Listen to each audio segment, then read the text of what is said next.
Felistas, usamehe dhambi zake zote kupitia kifo chake.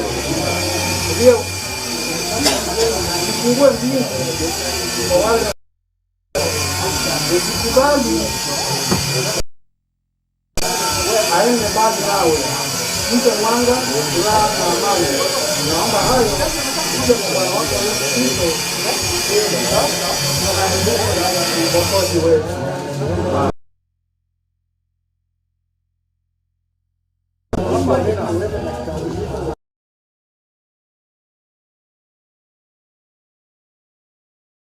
Kutumikia mpokee Bwana,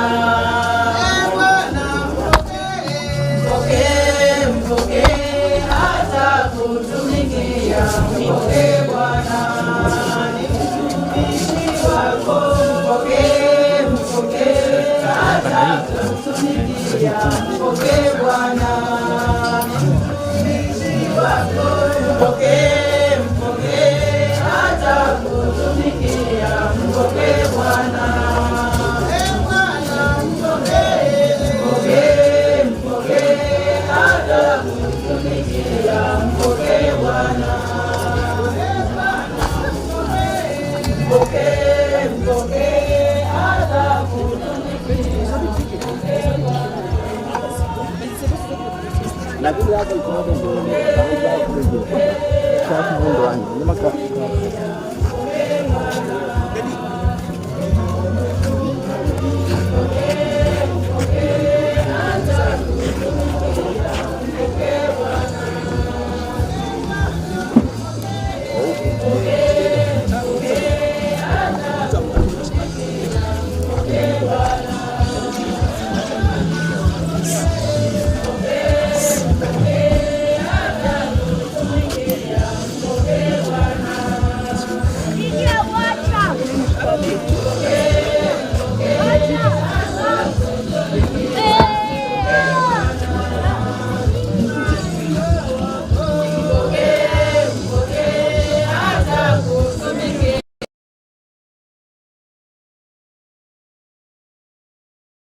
Yesu bamubamba, bamtesa, mtuha msalaba.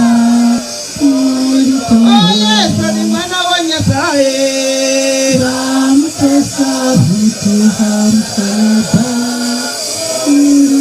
Yesu ni mwana wa Maria, bamtesa, mtuha msalaba. Yesu ni mwana wa Maria, bamtesa, mtuha msalaba.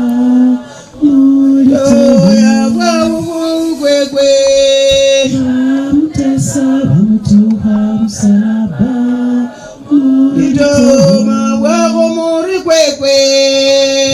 Bamtesa, mtuha msalaba. Yesu ni mwana wa Nyasaye, bamtesa, mtuha msalaba. Yesu ni mwana wa Nyasaye, bamtesa, mtuha msalaba. Yesu mwana wa Maria, msalaba. Yesu mwana wa Maria, bamtesa, mtuha msalaba. Masai kasunduka, bamtesa, mtuha msalaba. shaonya shaloleka, bamtesa, shaonya shaloleka, bamtesa, mtuha msalaba. Yesu mwana wa Maria,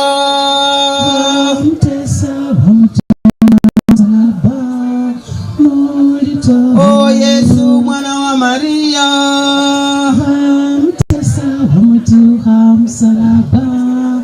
o Yesu mwana wa Nyasaye,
masaika sunduka,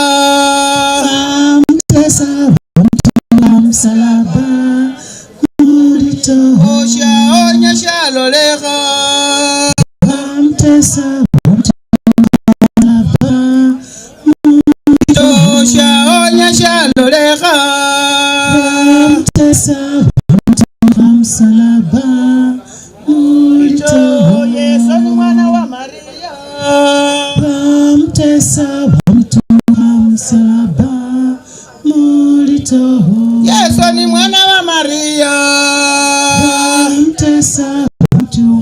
msalaba, Yesu ni mwana wa Nyasaye,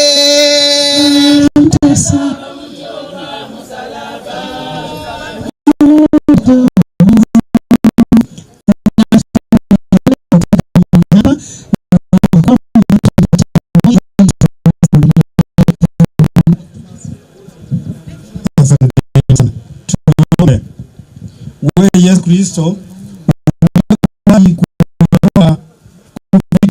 kupitia kifo chako ndio watu wote wapate kupitia kifo chako msalabani. Usikilize maombi yetu, mwasie kwa upendo mtumishi wako Felistas. Usikilize maombi zake zote kupitia kifo chako msalabani.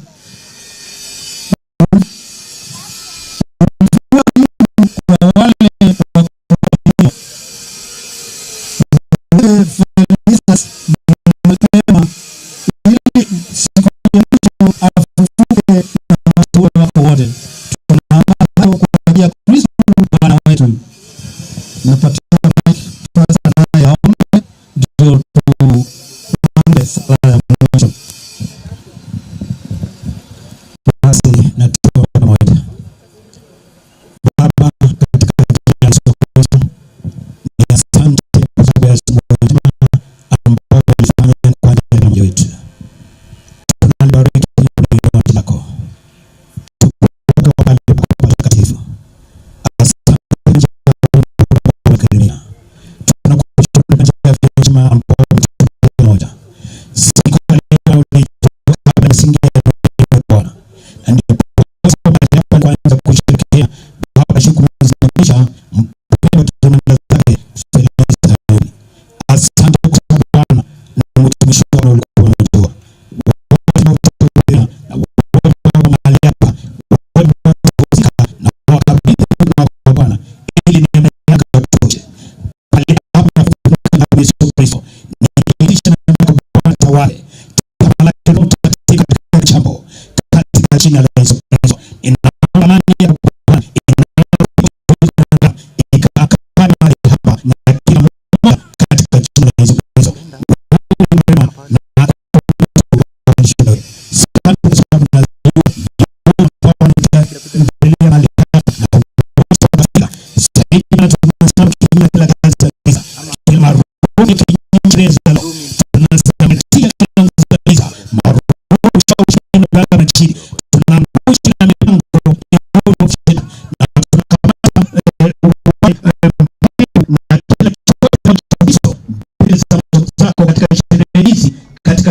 Yesu Kristo.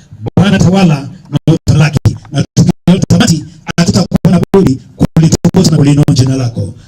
Tukufu mahali pako patakatifu, na ni katika jina kuu la Yesu Kristo aliye mwokozi wetu tunaomba na kuamini. Amen. Tuombe. Baba yetu, kalisha roho yake Felistas katika watakatifu wote daima na milele. Baba yetu uliye mbinguni, jina lako litukuzwe, ufalme wako ufike, utakalo lifanyike mbinguni. Tupe leo mkate wetu wa kila siku, tusamehe makosa yetu kama tunavyowasamehe na sisi waliotukosea, tusikadhibishi lakini utuokoe maovuni. Amina. Salamu Maria, umejaa neema, Bwana yu nawe, umebarikiwa kuliko wanawake wote, na Yesu mzao tumbo lako umebarikiwa. Maria mtakatifu, mama wa Mungu, tuombee sisi wakosefu, sasa na saa kufa kwetu. Amina. Atukuzwe Baba na Mwana na Roho Mtakatifu. Amina. Kwa jina la Baba na la Mwana na la Roho Mtakatifu. Amina. Sasa nakabidhi mic kwa MC ndio muendelee na hizo sherehe zingine kabla father hajakuja. Mimi naondoka kidogo alafu narudi ili kutayarisha altar na mambo yale mengine tutakuwa tunawasiliana. Thank you so much. Asante. Naomba ya kwamba mwenzangu kuja ushikilie hii sehemu ya kwanza tunapoendelea. Shitira ikwaye shilotuka mbare kuliko hano nende bandu banyara kwimba na husai ukole kasi yeneye. Yani ninasema ya kwamba tunapongojea kwaya ya hii sehemu ifike, tutaendelea na wale ambao tumekuja.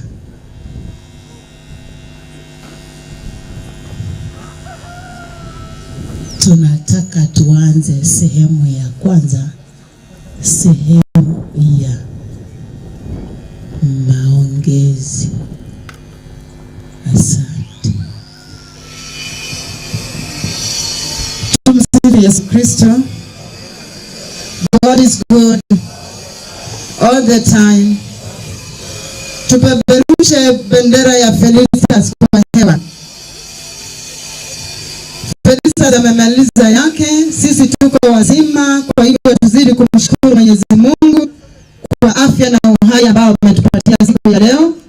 Kwa hivyo tunaanza ratiba yetu ya siku ya leo kwa maongezi, na tutaomba DJ wakati tutakuwa tunaita utakuwa unatupatia wimbo ili wale ambao wanahusika wakati wanaposimama wanapata muda wa kuja hapa kwa maongezi. Kwa hivyo tutaanza na uncles and aunties to Ambassador Felistas. DJ.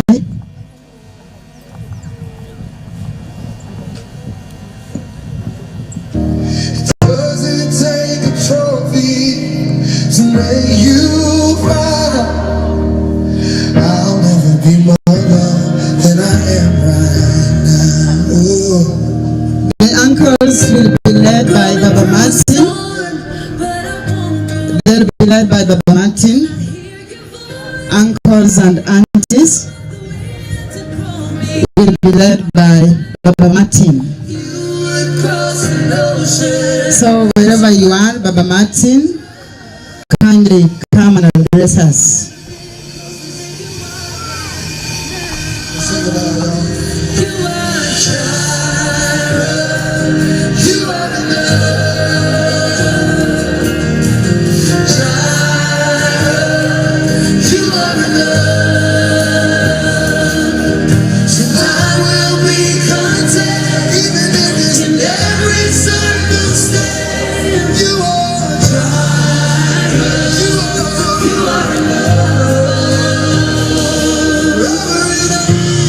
Oh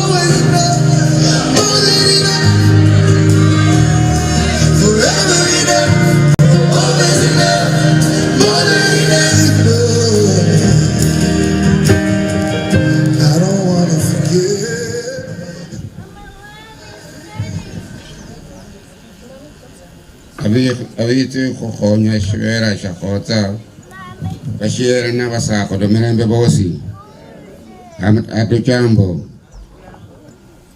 tuna usuni kwanza na hakari mimi mwenyewe subiranga na subira bana wana banyala kuninda na kanyola kanga kana baranga kutia imbiri wanje nende nishibera shikale sayitu kumbomba nyasaye abishi jomba abundu hadahi nyanga yoko malireka kwa kabukana hona bae bosita ndi mwene wananganga Martin Musungu inde khosta okori Martin Musungu LPS means last born son murio mona kumbule kita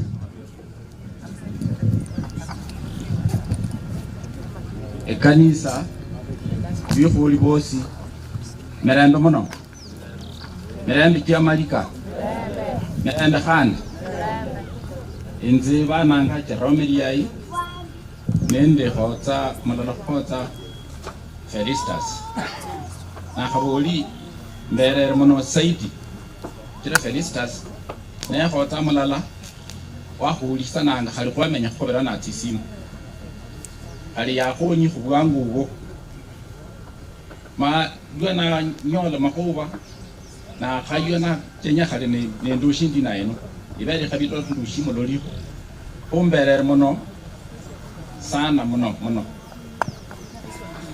asai akonye Felistas kubisha abonda lai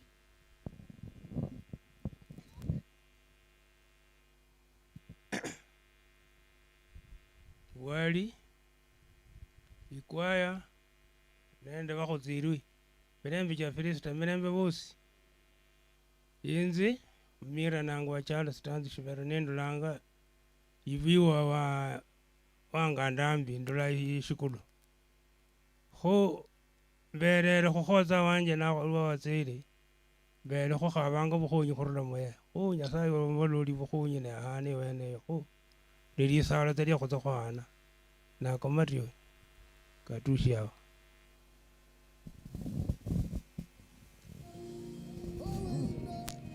sawa inze nenye kholo mambui yangu bwanje shira shende khotsa tawe.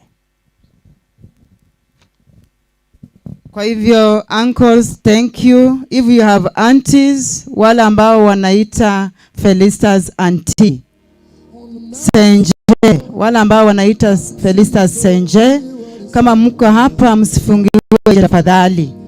This is the last respect we can give to her. So kama hawako, DJ please weka wimbo tuite in love from both sides. All in love. In love from both sides.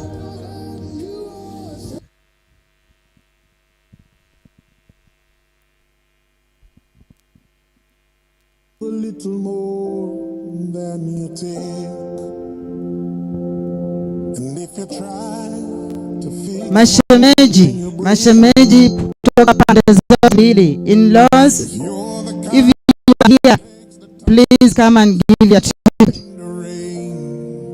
there's a place for people like you. So in-laws kama hawako, let us have cousins. And lend a voice to those who cannot speak. If you're shy. Tumsifu Yesu Kristu daima na milele.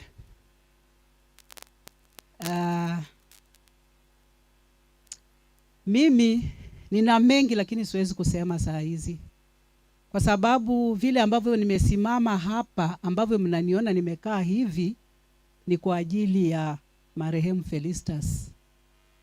Felistas alikuwa rafiki, alikuwa advisor wangu, alikuwa kama mama. Singeweza kulala njaa kama Felistas anajua kama sina kitu. Singeweza kutembea uchi kama Felistas anajua sina nguo. Lakini mimi sina cha kusema, lakini nikumwombea Mungu aweze kuiweka roho yake mahali pema peponi. Kwa majina wananiita Busara Kanana Pius. Bwana asifiwe. Bwana asifiwe kanisa.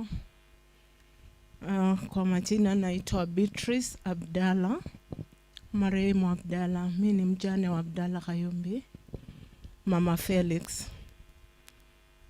Andi Felistas kwangu naweza kusema ni hero. Ni leader wa family, ni leader wa inji. Mungu alimuumba kwa kiongozi. Na ameondoka vile Musa aliondoka. Na ninaomba Mungu atatupea Joshua. God bless you. Poleni family na pole kwa inji yetu. Amen. So the aunties to Ambassador Felistas are here. I want to believe they are more organized. So Eric, please come and lead us. Oh, these are nieces and nephews. Aunties are not there. They are nieces and nephews. Kindly, please. Eric, you lead. Or Tofa. Tofa. Kwa wale wote ambao wamekuja kutusaidia matanga ya aunti yetu, habari zenyu?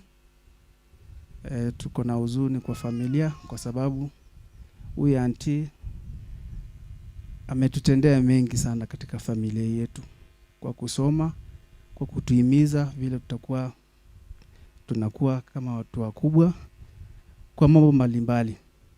Kwa hivyo tumempoteza na tunaomba tuombewe kama familia, waombee Santi kama mtoto wake akuwe na nguvu, aweze kuwa na elimu ya kuweza kufanya yale ambayo mama yake amekuwa akifanya.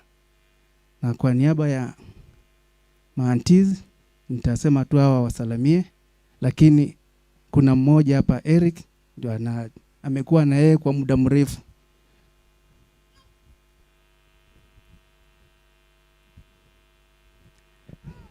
Kwa hivyo kila mmoja atakuwa na salamu.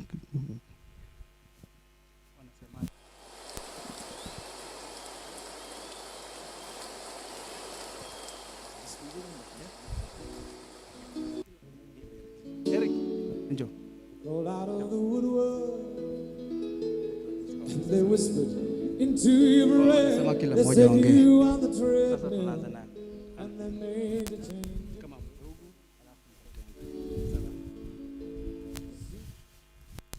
Habari zenyu.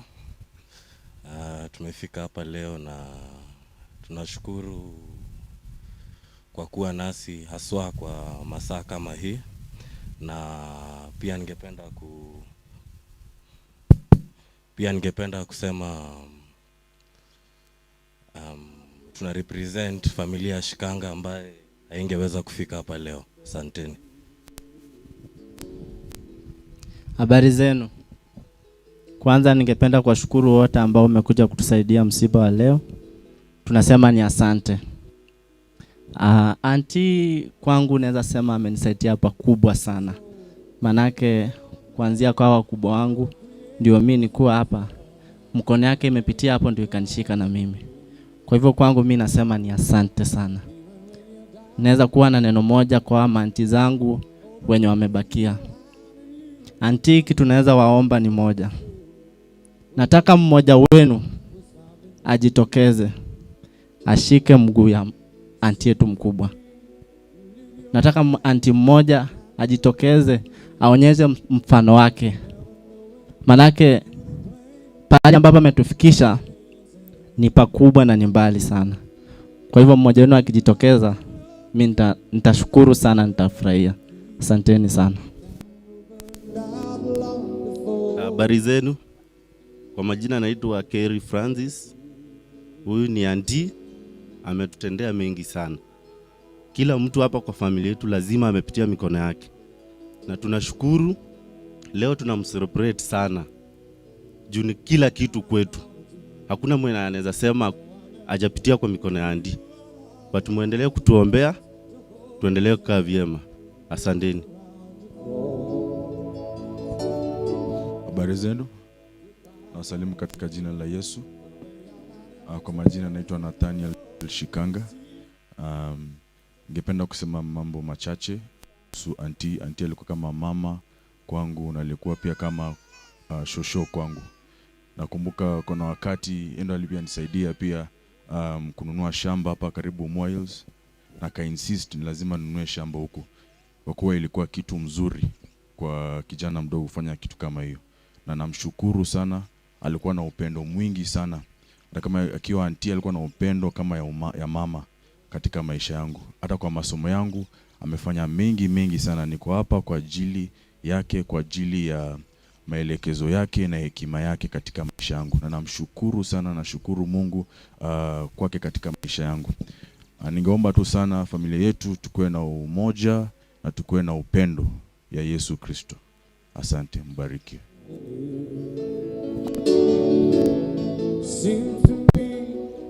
Distinguished guests, my beautiful aunties, good morning. I wanted to say that I'm really happy to be here. I appreciate the support Eric, our big cousin, did. And naomba tushikane mikono tuwe pamoja na tu support Sandy sana. We must stick together as cousins, as aunties, as uncles. Thank you. Bwana asifiwe. Kwa majina naitwa Samuel Mako. Auntie amekuwa kama mama kwetu, amekuwa kama baba kwetu. Hakuna kitu ambapo ulikuwa unakosa na unaenda kwake anakosa kusaidia. But kwa sasa tunaona tumempoteza, ila tu kitu tunaweza omba ni wale ambao wamebaki nyuma yake at least waangalie, wajue kuwa auntie kuna kitu alikuwa anafanya. Ni hayo machache tu. Habari zenyu. Mimi naitwa Mark, and I have so a lot about auntie. This beautiful lady sleeping here right now, she gave me future. She did everything for our family. Huyu alitujengea nyumba ya kwanza ya mabati kwetu. That is point number 1.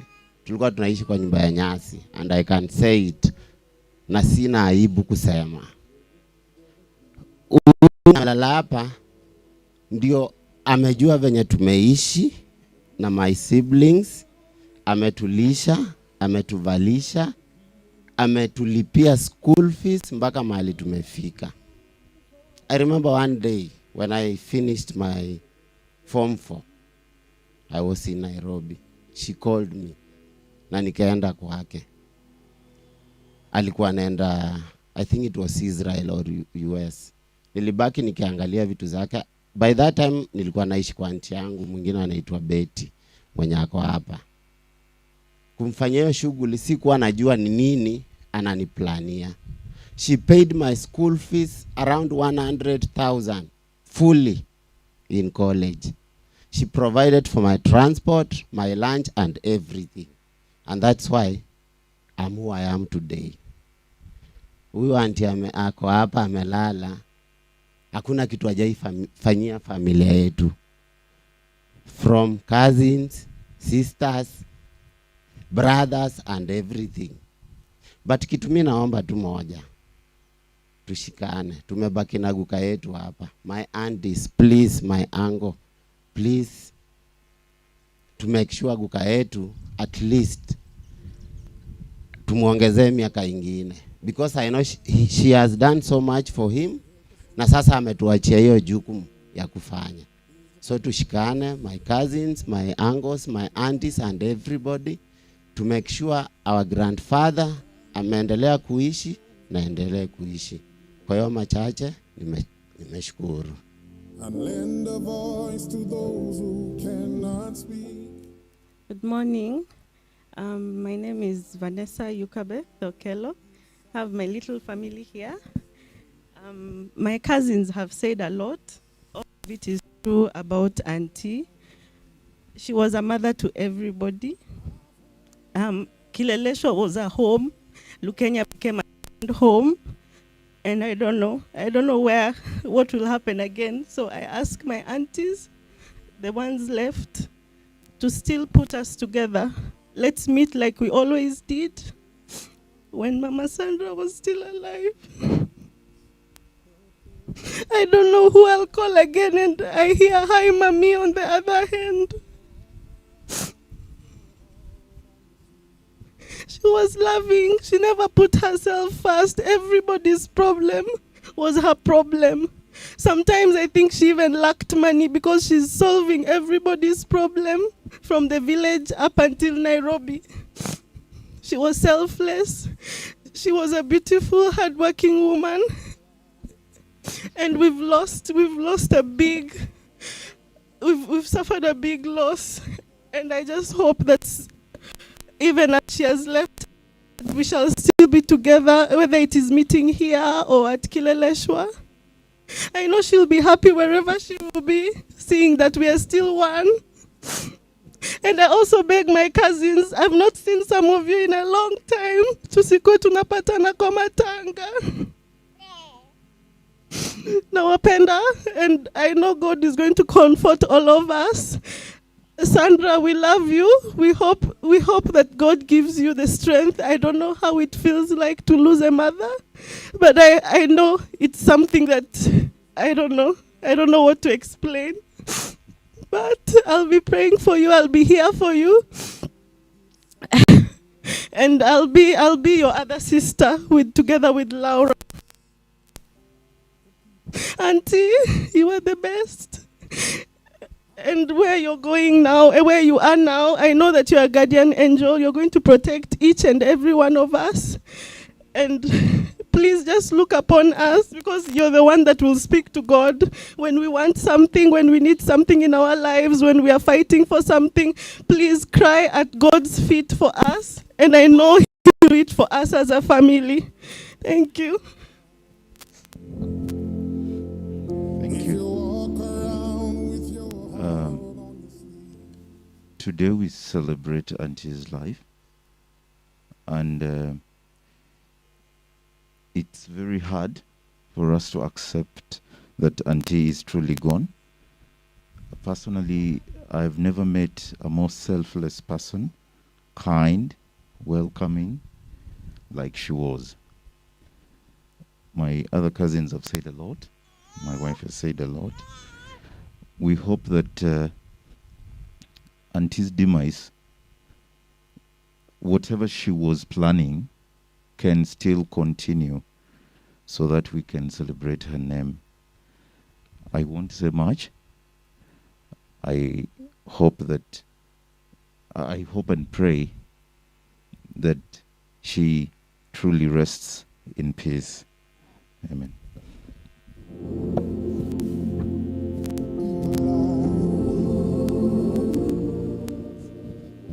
Ambassadors present, organizing committee, family and church members, good morning. For me, I don't know even where to start. I'll say the few that will come on my mind. For sure, I've lost a friend, a mother, a confidant, a travel partner. I cannot finish the names. Mama Sandra, as we all call her, she was my best friend. She knew everything about me. From the time she retired, we became partners. We traversed all this city and the streets together. We made surprise visits to the rural home together. We frequented this place together and planned a lot of things. Practically, there is nothing she would plan that I didn't know. She would even call me in the middle of the night when an idea comes and she feels she has to share, and she'd always tell me, grab a pen and a paper. That is one thing I will never forget. Because the moment I grab a pen and a paper, I'd always write down whatever she says, and I'd never, ever forget. It has actually sharpened me to who I am today. She is my driver. She is my driving teacher. Actually, I cannot drive with one hand on the road. For those I've driven with, you will attest to that. because she was strict and would teach you the right way to do things. For many will run away thinking she's harsh, but I chose never to run away because I thought that is the only way I was growing to be like her. It is always my dream to be like her, to take up what she's always done, to have that kind of relationship that she's had with kids, with grown-ups, with colleagues, even my friends. Some of my friends became her friends. Some of my colleagues became her colleagues. It is just, I cannot describe her and the way she would merge into a conversation and be part of it in whatever direction it was taking and make sure it remains as diplomatic as possible and everyone walks out of that place contented and happy. One thing I would ask all of us sitting here today is what we need is more prayers and prayers, because we've lost the foundation that was holding the family.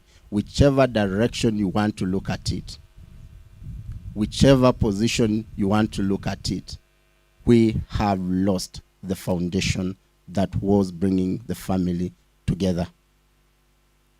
And this is a fact that we have to face now. And as we move forward, ask ourselves, what are we going to do next? Are we going to fall apart as a family? Or are we going to build stronger on the foundation that is built by Auntie? The other thing is Auntie was always a hard worker. She would come here, walk around with the workers. She would come here, associate with them, and ask them what is needed where. So the question we should ask each one of us, are we going to make her proud even after she's left? Are we all going to work hard and together to see that even the things that she started, nothing stops? She had big dreams. Some we cannot even discuss here because they're too big to even discuss in such a sitting. But then it is my promise to my aunties, to the family, to Sandra, to Grandpa, whatever Mama Sandra started, whatever Auntie started, nothing will fall apart. I will follow up to the latter. I will make sure each one of her dreams come true at whatever cost it's going to take me. At whatever cost it's going to take me. It is sad. I cannot even think or imagine. I know I've been distracted by the runnings that I've been doing. But the moment the running stops, it is going to hit me hard. Because this is not the kind of a person I would say I'll forget within a second or a minute or a day or even a month or two. It is going to hurt me. It is going to affect me. Prayers is the only thing that can save me out of this situation. Even for my cousins standing here today, some of them are breaking beyond breaking point. They need prayers. Some we may need even counseling for us to go past this point. I just want also to take this opportunity to thank the organizing committee of which I was part. The tireless nights, the sacrifice of your time, the constant calls that we could make to each other to make sure that this is a success. We truly, on behalf of the nephews and nieces to Mama Sandy, we really appreciate you. We thank you so much. It was not going to be possible for us to be here today without that.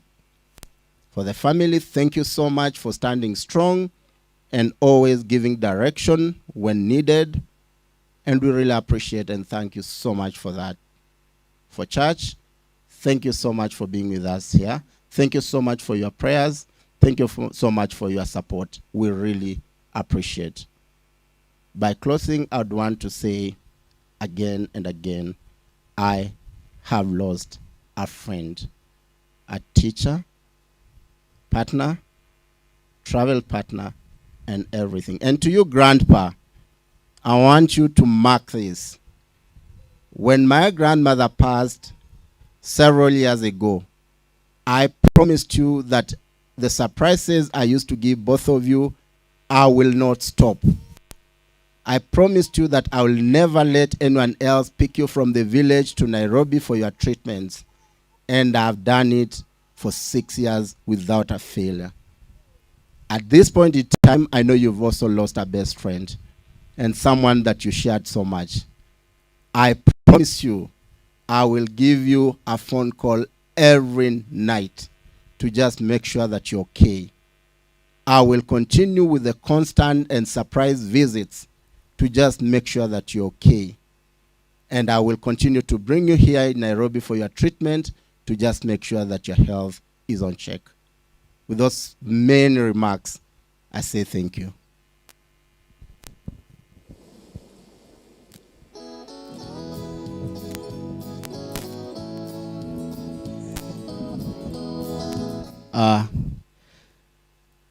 My name is Sande Khayumbi. Balozi is my aunt. Eric has summarized it all, so I don't have much, just to greet you and to say thank you for availing yourself.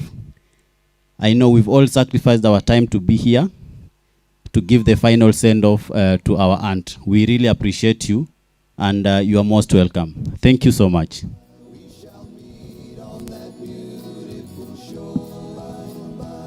Hello, my name is Vidal Soka Khayumbi, and I came today to send off my auntie. We all know who auntie was. She was a woman of character, and she was just the best.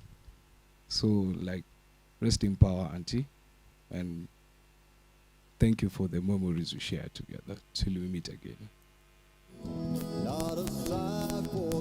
Niaje? Mimi naitwa Tony Shikanga, mtoto wa Auntie Brenda, na nataka thank for kukuja leo, na plus pia nataka kusema pia rest in peace auntie. Kwa yale yote ambao kila mmoja amesema, tumuomba mtuombee kama familia. Asanteni. So thank you, nephews and nieces. We take this time to invite cousins from Bushangala and cousins from Bushangala. The Bushangala clan is a very important clan to Ambassador Felistas because that is where she angles. So we'll urge you to come here, sing a song for him, and we'll ask Brown and Lynette to talk on behalf of the cousins from Bushangala. Please, DJ. That hallow our day in the sweet by and by, we shall meet on that beautiful shore by and by, in the sweet. Let us move. Time is not our side. We shall meet on that beautiful shore in the sweet by and by, we shall meet on that beautiful shore by and by, in the sweet.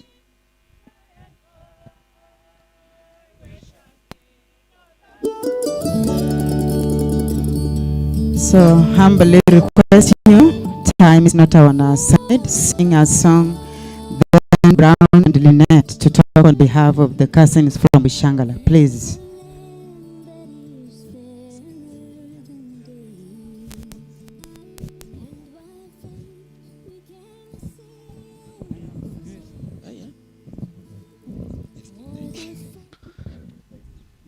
Nianze.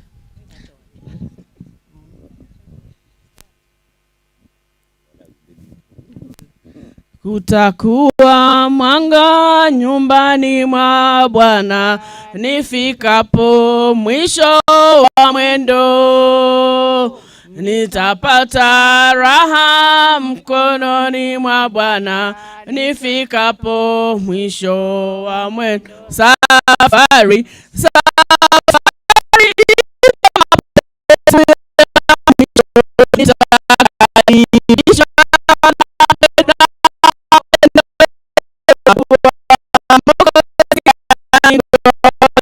Nitako mwisho wa mwendo, sitawakumbuka taabu za nifikapo mwisho wa mwendo, sitawakumbuka walionipinga nifikapo mwisho wa mwendo. Safari iko ya mwisho, nitakaribishwa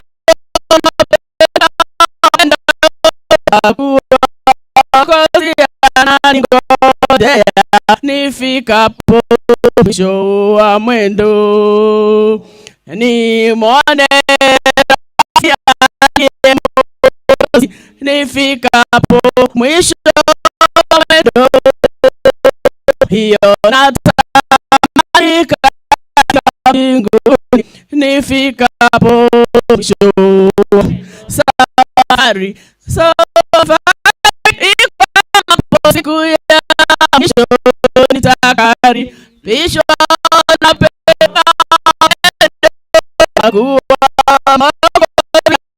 ngojea nifikapo mwisho wa mwendo.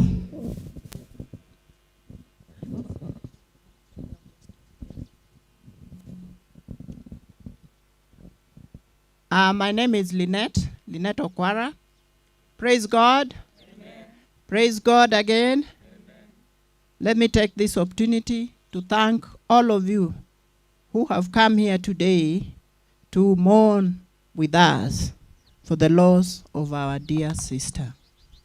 Now, if I may just give a brief, very short, of who Felistas is and how we are connected with Felistas. Felistas was like our firstborn in this family. And Felistas displayed a very strong and good character that any one of us would wish to emulate. For those ones who were able to talk or interact with Felistas, even among my cousins, as I stand here, they would really well connect with Felistas. Felistas was the type who was very approachable, and she was very welcoming. I can tell you for a fact, I visited her in Israel, and the kind of treatment she gave me, it was a VIP treatment. And I can tell you, Felistas was gold. You see just that gold you saw on the knees, the nephews, she was a gold. And we have lost somebody. We have lost a great advisor. We have lost somebody that you just sit with and listen. Anybody, any one of us, if I'm to give them this microphone, they would be able to tell you something very valuable that they actually acquired from Felistas. Felistas had great virtues. The nephews have mentioned here, and other people have also mentioned.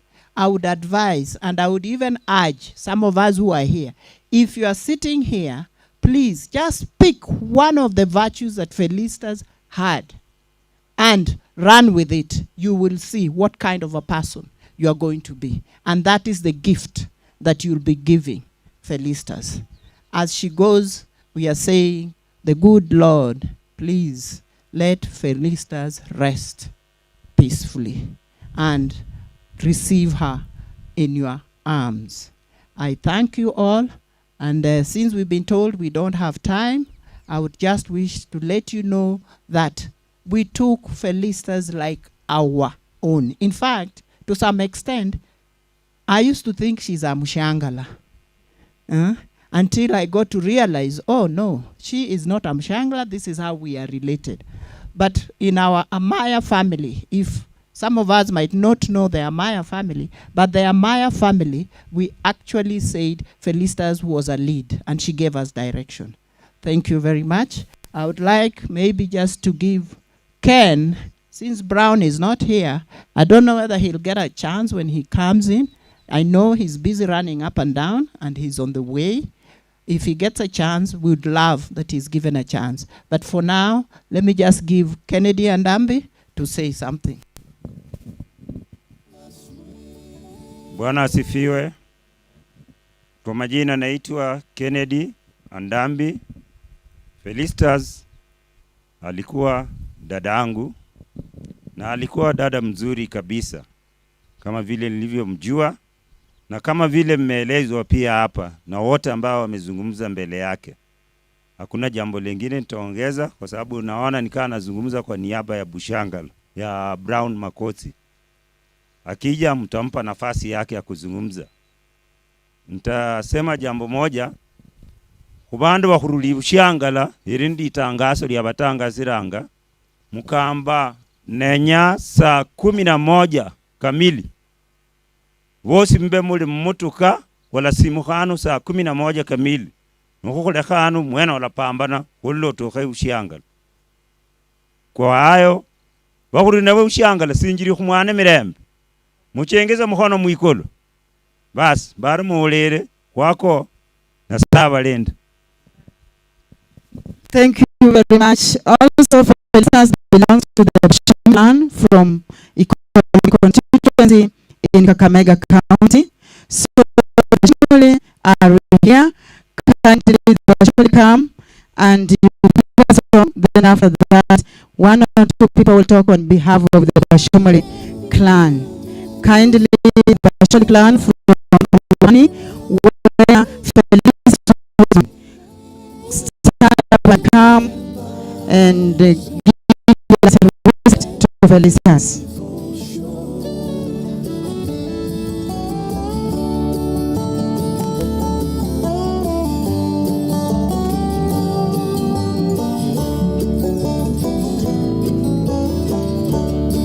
Mshumuli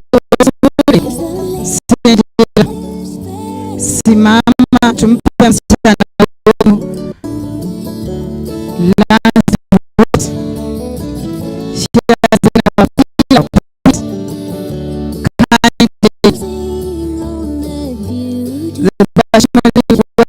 please.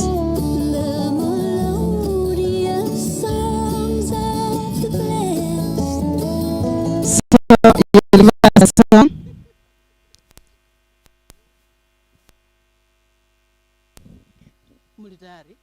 Luwere kulanga mwana luwere bane kulanga mwana luwere luwere kulanga mwana luwere bane kulanga mahobi luwere kulanga mwana luwere bane kulanga mwana luwere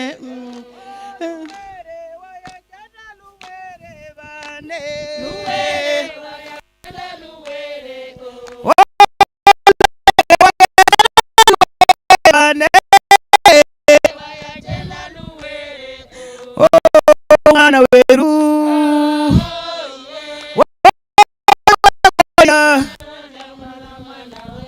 mwana weru walira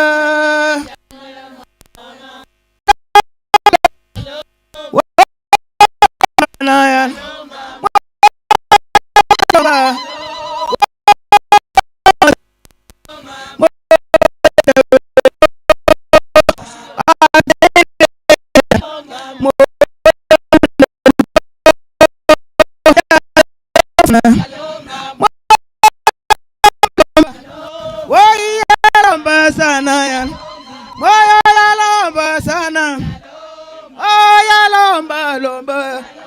moyo mwana weruko mulina werukoi moyo mwana weruko mulina werukoi moyo yalomba sana yalomba lomba ya moyo yalomba sana khwalira sana moyo mwana weruko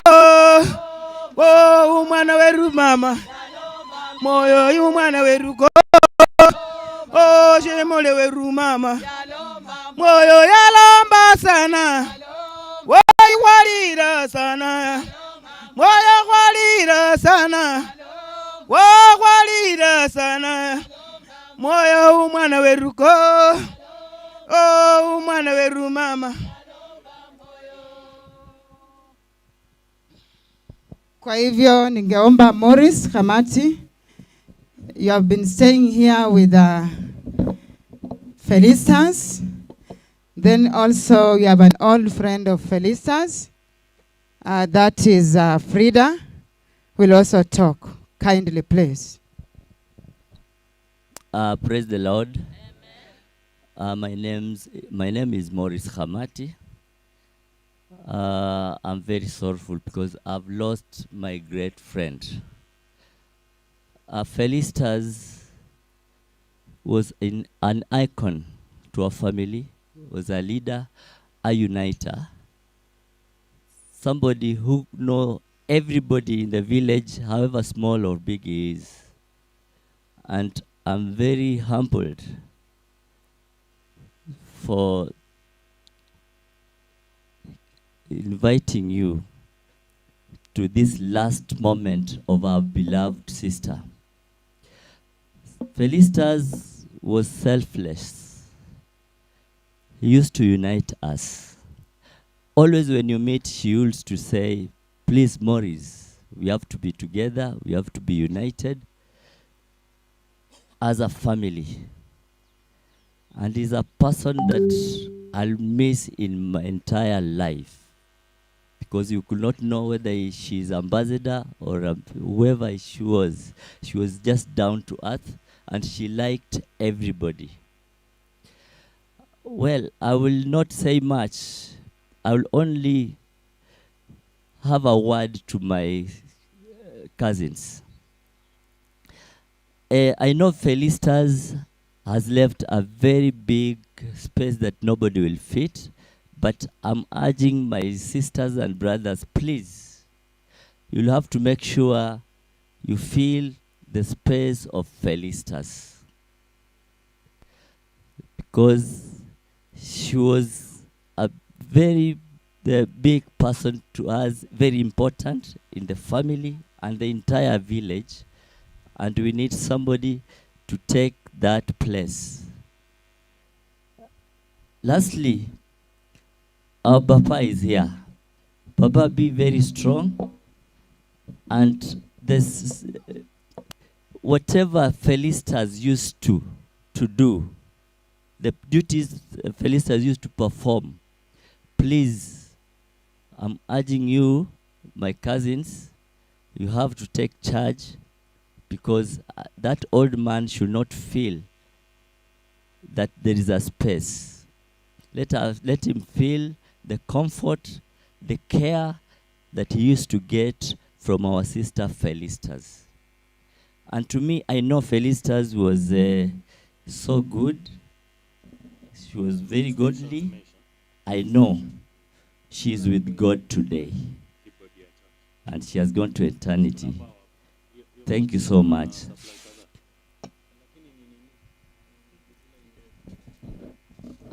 Namsalimu kwa jina la Yesu wote, habari zenu. My name is Frida Khayumbi, and I'm the eldest of the cousins.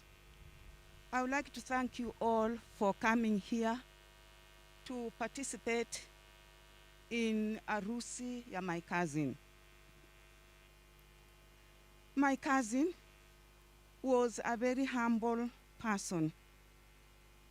Alikuwa mtuifu sana. I remember when we were in Hola, where I was to be with her, I would tell her some of the things I saw were going wrong, and she would listen to me.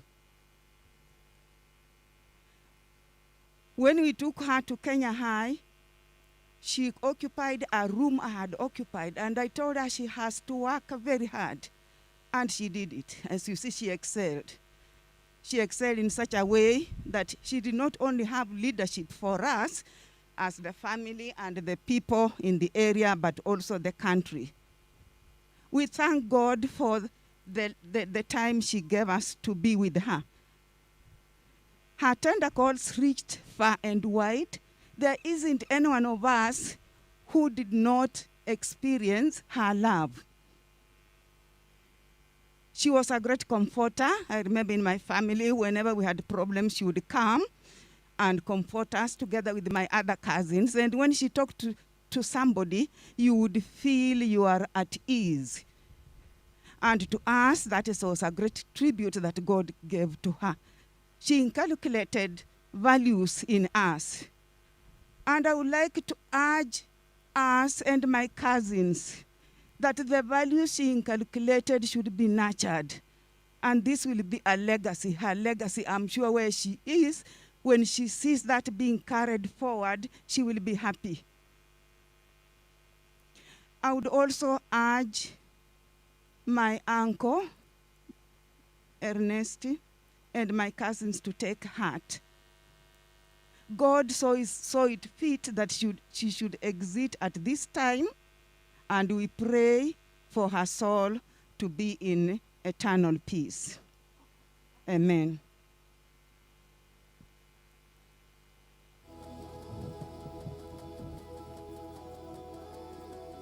Namsalimu nyote kwa jina la Yesu. Mimi kwa majina naitwa Milka Matawi. Mimi naishi upande wa Mombasa, lakini katika famili hii nafikiri nilikuwa mkaza mwana, daughter-in-law waka mzee Khayumbi, na mzee wangu akiwa John Khayumbi. Pengine wengi wenu hamnijui, lakini ni kwa vile tu naishi ule upande mwingine wa Mombasa. Kwa huyu leo ambako tunafanya sherehe harusi yake ya mwisho, alikuwa mama mzuri sana. Nakumbuka siku zake za mwisho, kama mwaka jana tu, tulikuwa tukiongea mambo mengi. Ikiwa ana mkutano wa wajukuu wa mzee Khayumbi, na mimi ananijulisha, oh, my boys are here, I am very happy. Na tumezungumuza mambo mengi. Sikujua kuwa ulikuwa ni wakati wake wa mwisho kuzungumuza na mimi. Kwa hivyo, kwa ufupi, tunamuombea safari njema ambako ametutangulia, na sisi tuko nyuma yake. Kwa hayo machache, Mungu ambariki. I take this time to thank the two clans to which Felistas belonged. That is the Bushangala and Bushumuli clans. And as we move on,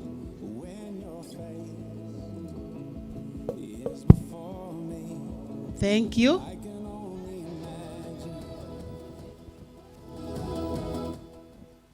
Tumsifu Yesu Kristo. Tumsifu tena. Nzende wakana mwisoka hurula ilurambi kwalenge nende Felistas Israel. Ita na nywale lakini lo ya nywale yamange naba amenye kuli mukana weru. Kwa inziranga naye mu Kenya Embassy in Israel. Komo yazazaliye wazina lyo loko alione na amenye nabani zingululo yitsayo. Bila alikuja huko nilikuwa na nguvu kwa sababu nilikuwa huko peke yangu. Na nikafurahia tukakaa na yeye vizuri huko. Nikatoka huko nikamwacha huko kama palusi wangu. Kwa hivyo nimeshukuru sana kwa nyinyi wote wenye mmekuja kutusaidia. Na mimi nasema Mungu aweke roho yake mahali pema peponi. Asante. Kwa majina naitwa Violet Ambei, natoka Lurambi Mayakala. Thank you. As we move on with the time, we now give this chance to our dad, Mzee Kazi. So, as you know, the father to Ambassador Felistas Bunaro is somehow unwell. He will just talk from where he's seated. So, Mzee Kazi tafadhali. Asante sana kwa waombolezaji.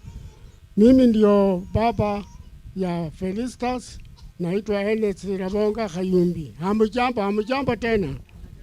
asante sana kuja kutusaidia malika ka mwana wanje. Asante za Felista yali mwana mulayi. Nashiri mutititi yayanza tabantu bosi. Na mimi napika asante kuona wajomba wameingia hapa. Wajomba wamekuwa hata na kamiti nyumbani. Watu ya hapa Machakos vile walimpenda, na tulikuwa na kamiti kubwa sana Nairobi vile ya kutayarisha mazishi ya kusindikiza mtoto wangu Felistas. Thank you very much kwa kusaidia namna hiyo, na mimi nasema Mungu amsaidie vile nyinyi katika maisha yenu, muishi maisha marefu kama mzee wa kazi. Mimi niko na miaka 90, na kwa hiyo ndio nikikaa mkiona kama ni madharau, muone mjua tu mimi ni baba yenu.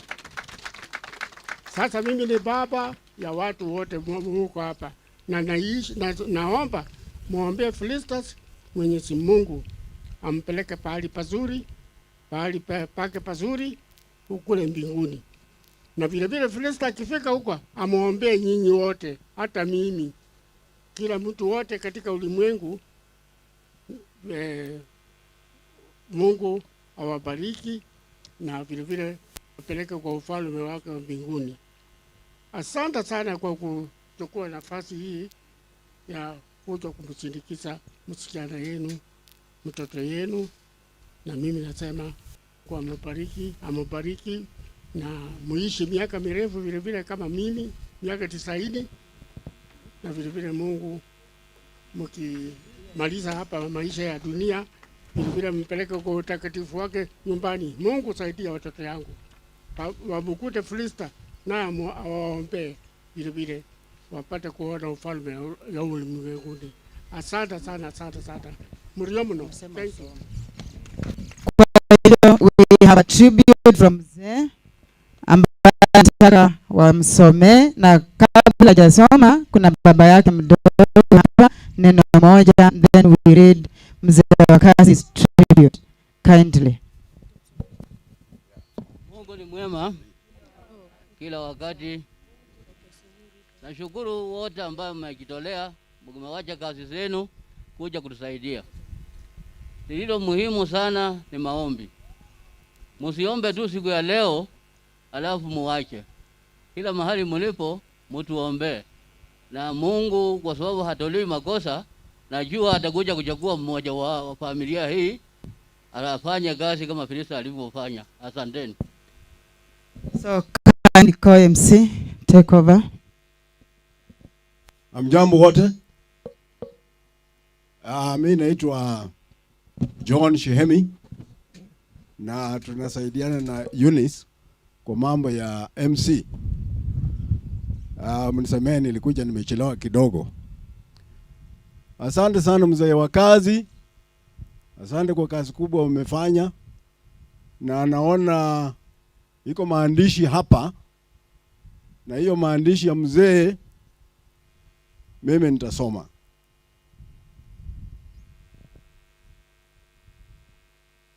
Now, Felistas is my firstborn child who came into this world as a bouncing, joyful baby girl.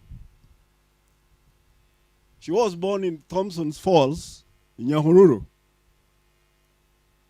Her traits of leadership and excellence began to reflect in her early childhood. When she was about 2 years old, I worked with the soil conservation as a field of servant. I remember how she received me when I came back from home, from work. She would run to me, hold my hand, and pull me to the house and announce to her mother, "Papa is here."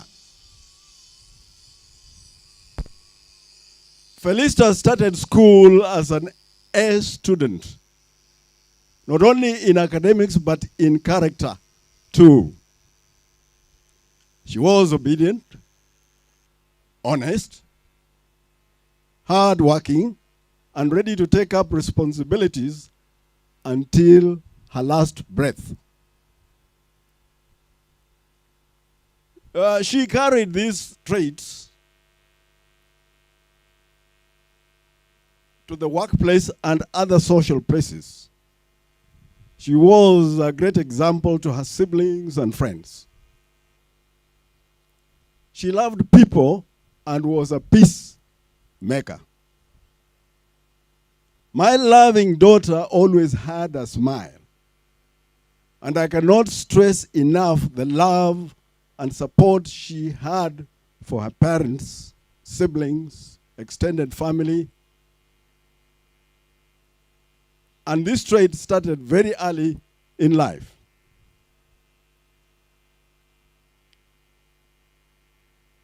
Sorry, there was I missed something there. So I'll read again. My loving daughter always had a smile, and I cannot stress enough the love and support she had for her parents, siblings, extended family members, and strangers. In a nutshell, she was a diva, a giver. And this trait started very early in life.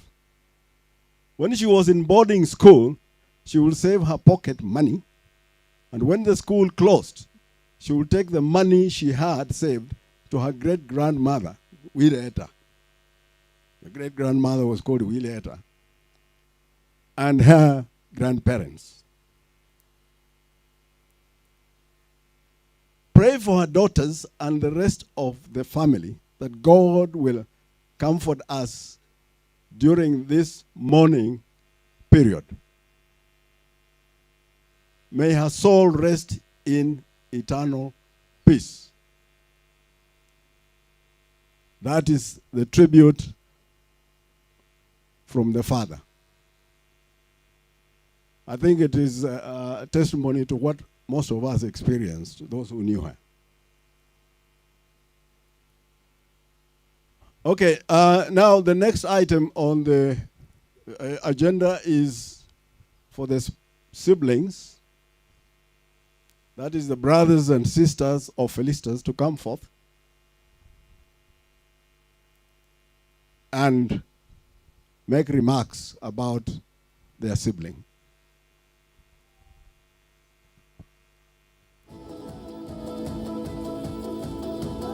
Surrounded by your glory, what will my heart feel?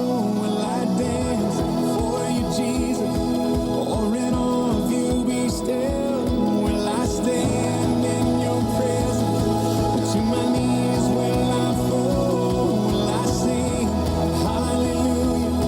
Will I be able to speak at all? I can only imagine. I can only imagine when that day comes and I find myself standing in the sun. I can only imagine when all I will do is forever worship you. I can only imagine. Halo. Asanteni sana wenye wameacha makazi. Tumeshukuru sana Mwenyezi Mungu. Mimi ndio nafuata Felista, na kwa kuwa sina nguvu sana, lakini Mungu amenipa nguvu. Hapa tunakaa, hii kiwanja mnaona mimi ndio nilitengeza. Hii miti iko hapa, mimi ndio nilipanda. Tatangu aliniamini sana. Hii nyumba alikuwa akikuja akiniambia, John, tutafanyaje? Tulikuwa tunakaa kwa nyumba ya mabati hapa. Akaniambia, ndugu yangu, sitakuacha. Kwa kuwa mnaweza shindwa sana kwa nini alikuja akanunua shamba Ukambani. Alikuwa ndio wakati wa Moi ndio wanawake wa kwanza kupewa udio. Alikuja akafanya udio, na Wakamba wengi walikuja wakampenda sana. Hata mwenye alimusia shamba, tuna wengi sana hata wakikuwa hapa watakubali alioandika kazi. Hatutasema mengi sana. Tuna tata zangu wako hapa. Hao wenyewe wataongea na ile kitu iko, nitaomba hata kama amewacha kitu, Mungu ndiye alimpa. Hatutaki mambo mengine ya kuja kupishana kwa mali ya tatangu. Kwa kuwa Mungu ndiye alimpa, tutapenda tukae tuelewane. Na sisi Wakristo mko hapa, mkae mtuweke pamoja. Hayo naomba nikijua Mungu amweke mali basuri. Tutoka kwa mchanga, tunakula kwa mchanga na tutarudi kwa mchanga, lakini roho itaenda kwa Mwenyezi Mungu anatumulika. Asanteni, asanteni, mnakaribishwa kwa jina la Mungu. Amen. Kwa jina naitwa John Ernest Khayumbi, Bonga, Halole.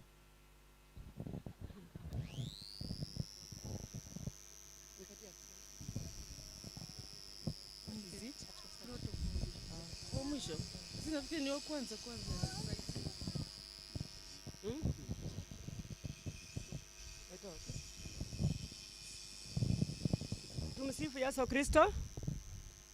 Tumsifu tena. My name is Justin Khayumbi Butoi. I am the fourth born in the family of 9. I'm number 4 to my late beloved sister. And I remember Mom used to tell me that my sister loved me from the time I was born. She used to sneak in the bedroom and picks me up. And she held my hand from the time I was started schooling. She loved me so much. She could go with me to any place she used to. She never used to leave me. And my sister, my mom used to refer to us as twins. I was a twin sister to her. When I finished my school, I remember she sent me a success card and told me, come over. She had gotten a job as a DO. My parents said, no, you are still young. You have to go on with school. But my sister insisted I want Justine. I stayed with my sister. We became good friends. She instilled virtues, good virtues into me that have helped me navigate into my life. My sister has trust in me in everything that she did. My sister could call me like 20 times a day. I call her at 6. She calls me at 9. Justine, are you at work? Lunchtime. After 2 hours, we had a lot to talk that seemed not to end. And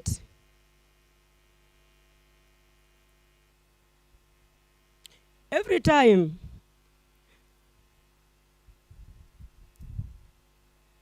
I don't have any other friend because she was my best friend. Because even when she bought this land, every weekend she picks me up from my house. Justine, you have to accompany me to Moa Hills. We have even slept in this house without a roof with her. Every weekend she's with me. And the last time, when she goes home, everywhere she calls me, Justine, I'm going home for Christmas, or to see Dad. Are you on board? Always I was on board beside her. December last year, she called me and told me, she hosted us here, the whole family. My father was around, and she hosted all of us. We had a nice time. She released Papa to go home, like on 18th. On 24th, around 23rd, she told me, Justine, I'm going to have Christmas with Father. Are you on board? This time I told her, no, I'm not going for the first time. I told her, my sister, I'm not going home because of these reasons. I'll not accompany you. And she didn't like it. She wanted me beside her. When she reached home, I tried to call her because every day we talked like 20 times. She didn't pick my phone. She did not. I tried calling Papa. Papa could not pick the phone. But then there's a house manager who called me and told me Sandra is not well. And I didn't reach her, but she came back to Nairobi. And I visited her. I told her, my sister, we have to take you to hostel.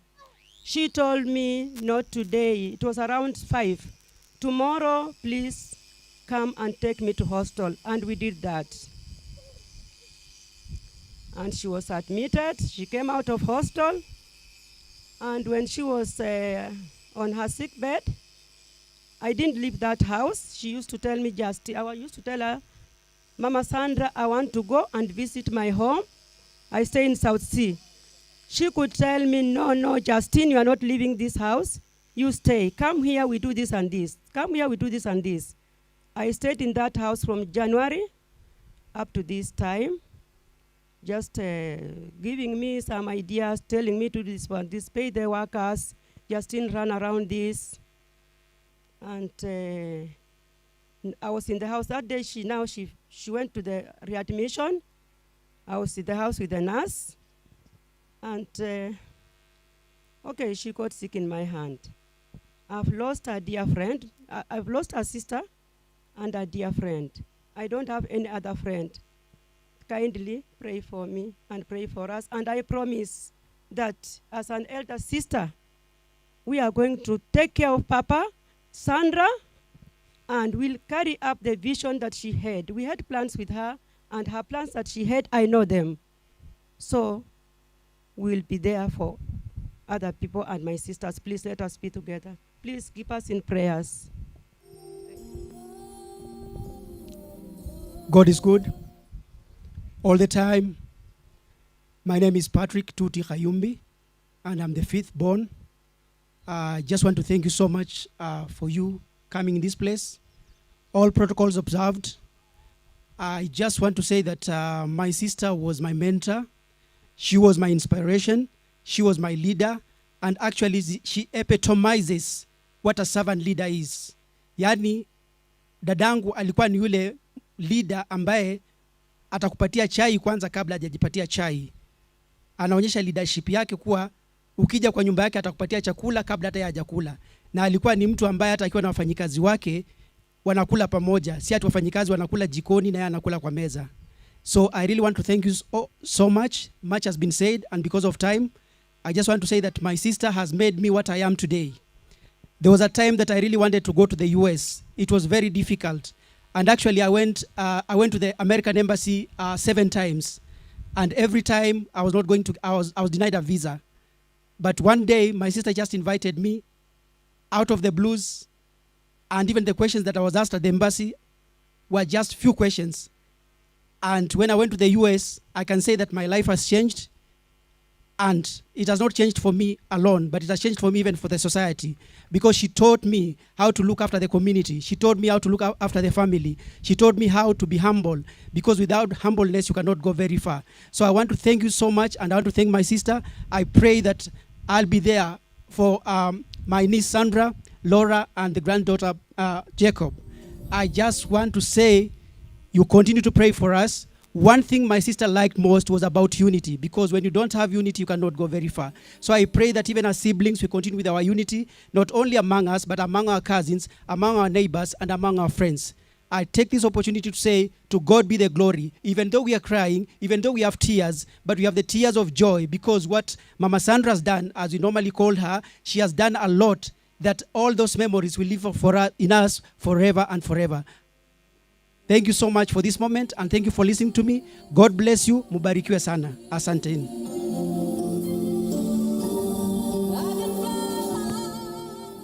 Hamjambo wote. Kanisa, mabalozi ambao wako hapa, wageni wengine wote, na waombolezaji wote. Hamjambo tena. Mimi sina mengi ya kusema. My tribute is in the booklet. My names are Beatrice Shisoka Khayumbi. Huyu dada yangu, I was number 6. Our mom used to refer to us as with numbers. Yeye alikuwa number 1, me I was number 6. Alipoondoka pia kwenda nyumbani, always we used to travel pamoja na yeye. hiyo Disemba alitaka twende na yeye na nikamwambia sitaweza this time. Na akasema nilikuwa na function hapa Nairobi. Akasema ukimaliza function unaweza kukuja. Nikamwambia nisioni kama nitamanage but nikiweza nitakuja. Sikuweza kuenda. Akaniambia okay, basi vile nitakuja Januari, having lost my husband 6 months ago. Akaniambia nikija Januari nataka tusungumze ili niweze kukusaidia vile unaweza kukaa. Little did I know my sister anaenda kuaga. Naomba tu muweze kutuombea as a family tuweze kuwa na nguvu. Sina mengi.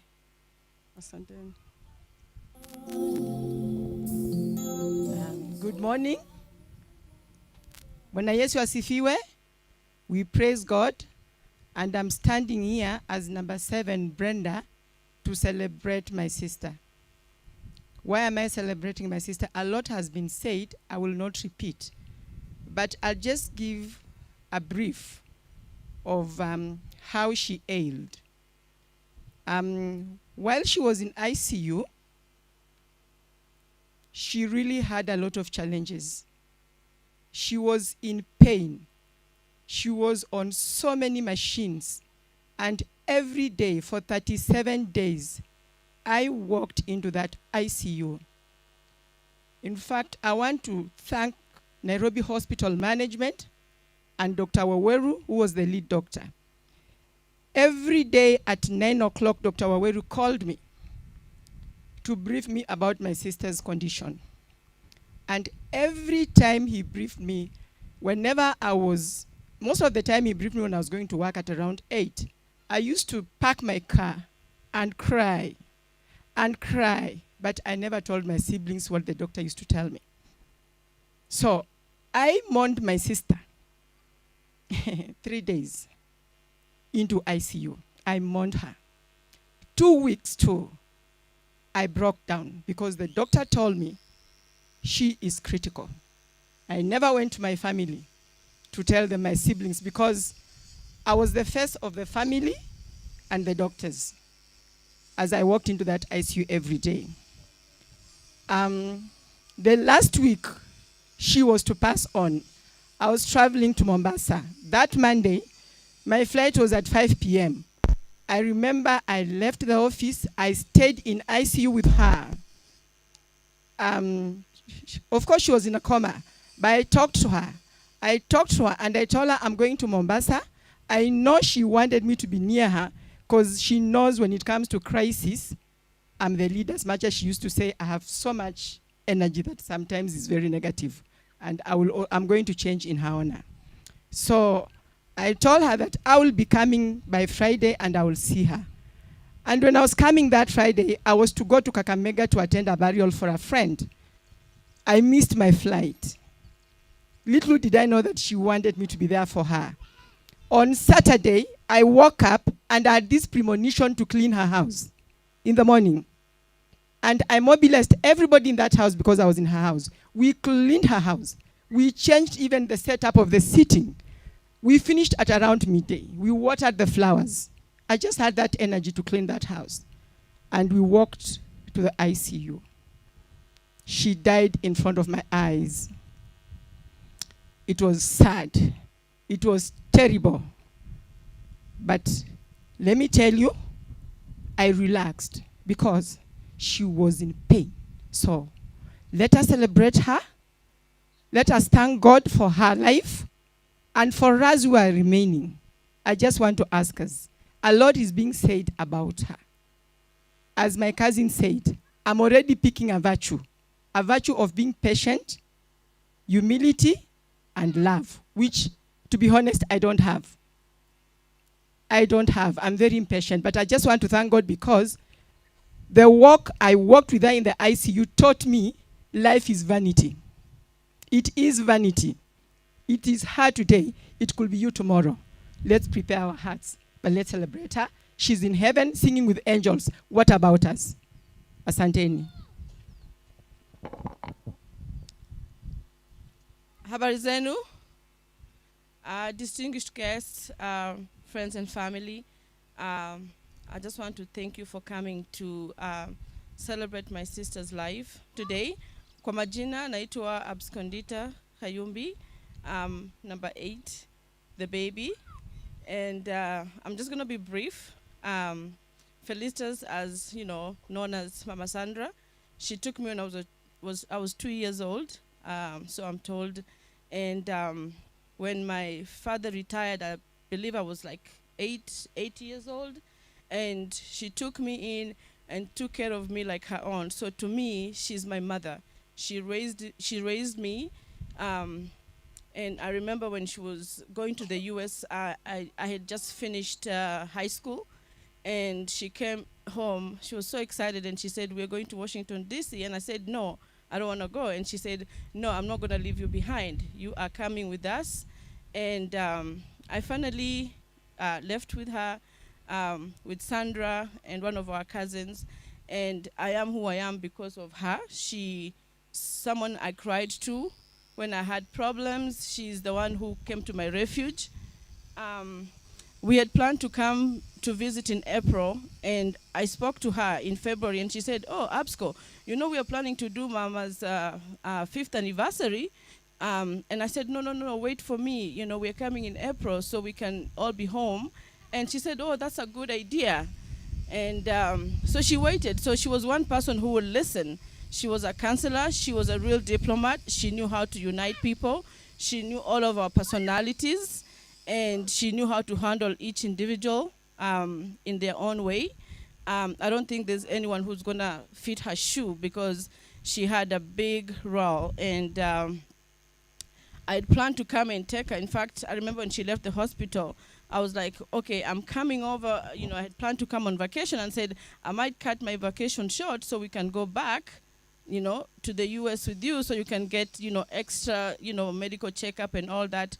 And she laughed and she said, "Oh boy, I need to start working on my passport." And, you know, and I said, "Yes, you better start working on it." And she said, "Yeah, I keep saying I'll do it. And she said, "I'm going to work on it." But I didn't know that was the last time I was speaking to her. So today, I just want to say thank you so much for coming.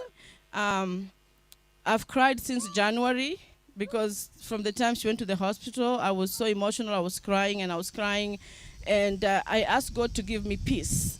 And right now, I know she's in heaven, because all these things she did when she was on this earth, I know she's in heaven and she's not in pain anymore. So let's mourn her, but at the same time, let's celebrate the life she lived, because she lived a golden life. Thank you. And here's my son Ian. They were very close, so he wants to say hi. No. Hi, Citizens, I love you. Thank you. Okay, those are the immediate siblings. There is another one a cousin who feels that he was like a sibling. He will just greet the mourners. And then if Pamela Makoti is here and Niva, who's been staying with Felistas, if those two can come, and then we wrap up this. Na wori mirembe wosi mirembe kande nenya kureka pisha shari senjeta ni mama wanje bwenu uyu chikwenya kukatata ko wosi biti ukhonya malika kumwana weru asante sana kuitsa kukhonya mira kanyo Joseph Patishungu palosi ni mwana weru shari senjeta. Asante sana. Pamela or Ruth, the Makosi is one of you? Yeah, okay.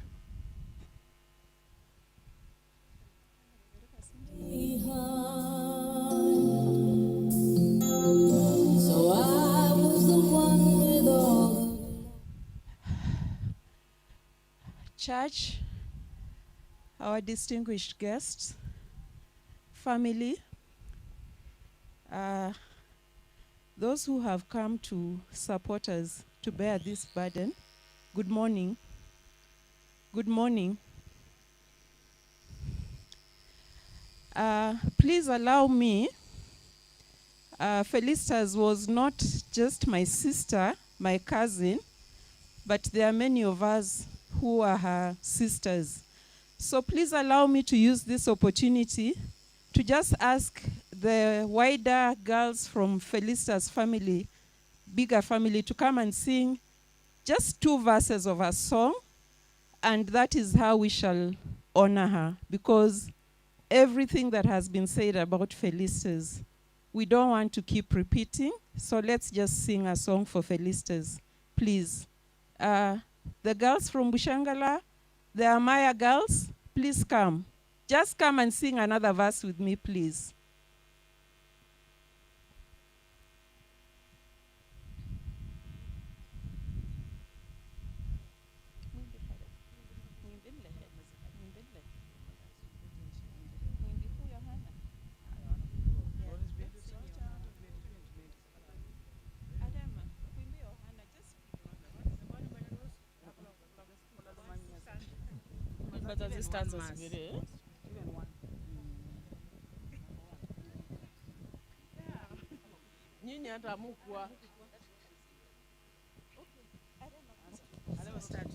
Yaho mwikulu ereo shitapusho bulamu mwami andikangamu amera kababe riraya ryanje ryanje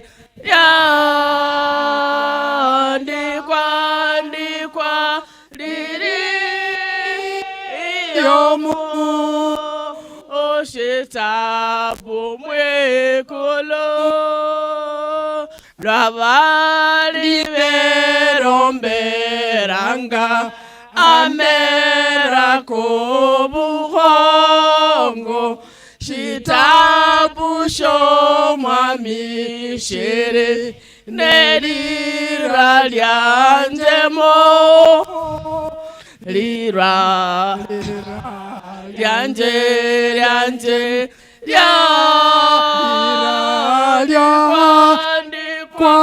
liri oshitabu mwikulu matinyukeza hunyasya nikali nobutinyo nemumwami mbulangamo mufume nyasaye lira lyanje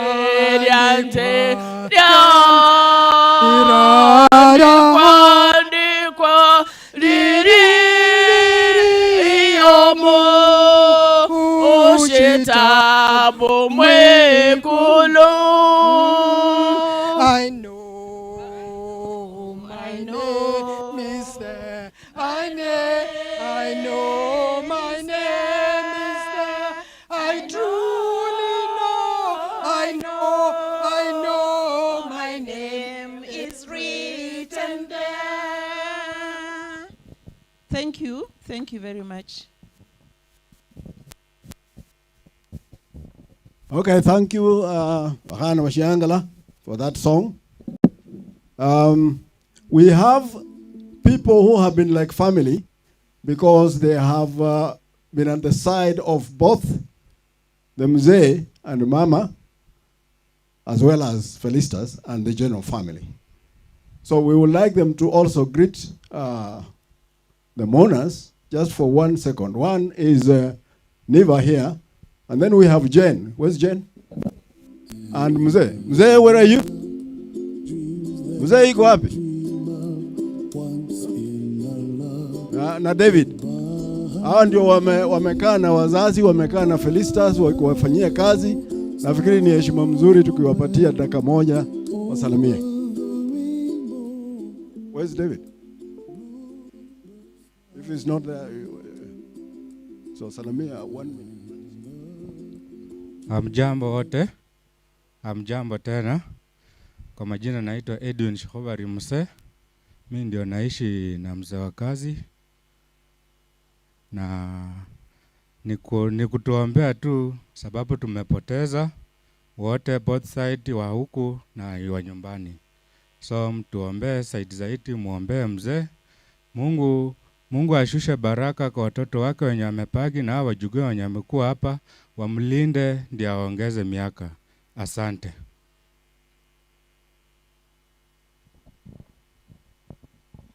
Amchambo nyote, amchambo tena.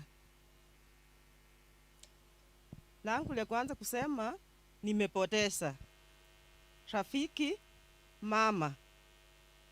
Yeye ndiye alikuwa kaitinga kanzu bingi wangu. Yenye nasema mtatuombea.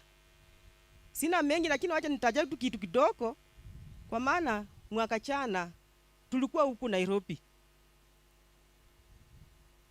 Tukarudi nyumbani tarehe 18 na Fedi akakuja tarehe 24. Kufika nyumbani 24 akaanza huko kazi yake penye alikuwa anataka kufanya miradi yake. Kufika 28 akasema nasikia vibaya. 29 30 nikamwambia tukupeleke OC. Akasema ati hapana. Tukalala 31. Tarehe 1 Fedi tukupeleke OC. Akasema ati hapana. Sasa kafika tarehe 2 akaniambia wacha niende nikufie Nairobi. Bila alisema hivi nikamwambia unasema nini? Sasa nikapikia dadake simu, nikamwambia unajua Fedi ni mgonjwa. Nikapikia Peti nikamwambia unajua Fedi ni mgonjwa. Ikafika tarehe 4 akaniambia Jen, kesho naenda Nairobi. Nimepikia driver wangu simu akuja nichukue niende Nairobi. Nikamwambia sio vibaya. Kufika tarehe 4 jioni akaniambia uamke mapema unitengeze maji nioke. Nikaamka tarehe 5 mapema nikamtayarisha, wakaondoka. Saa kidogo naambia Nifa munatembeaje? Kifika jioni saa moja akanipigia simu, Jeni umeondoka? Nikasema sijaondoka. Akasema mimi nimefika. Nikamwambia usilale kwa nyumba, uende OC. Hiyo ndio ilikuwa siku yangu ya mwisho kuongea na Feri. Sina la kusema, mniombee.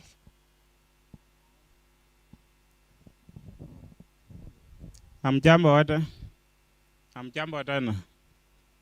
Mimi nina huzuni sana, tumepoteza mtu wa maana. Lakini ile ambayo nitasema, wale ambayo mmekuja kutusaidia kwa hii muziki ambayo tuko nayo, ninashukuru. Mama amekuwa maana kwangu na amekuwa msaidizi mkubwa sana kwangu. Lakini mtuombee. Mimi ndio in charge wa hapa. Jina yangu naitwa David Shibira. Bwana Yesu asifiwe.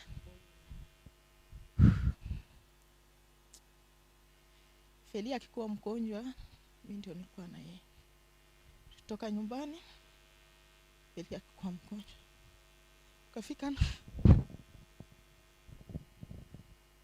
she's overcome with emotion. I think we shall I think the message is passed across. Yeah. Thank you. Now Sandra, before the daughter speaks, I think we need to invite Professor Kach, if he's around, to greet the mourners. And he'll explain himself. Thank you.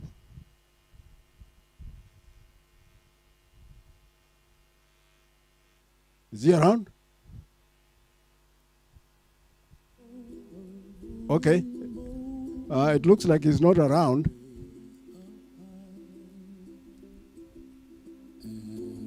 Professor Samuel Akach? Okay. In that case, then we will invite Felistas, his daughter, to make a few remarks.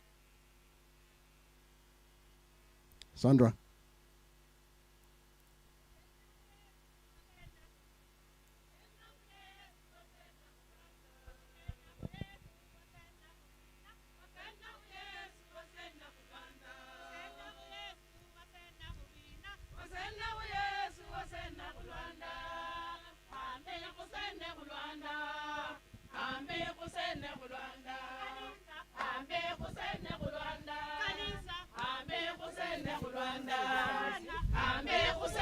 Atasalamia tu watu, lakini nataka msiachie tu yake.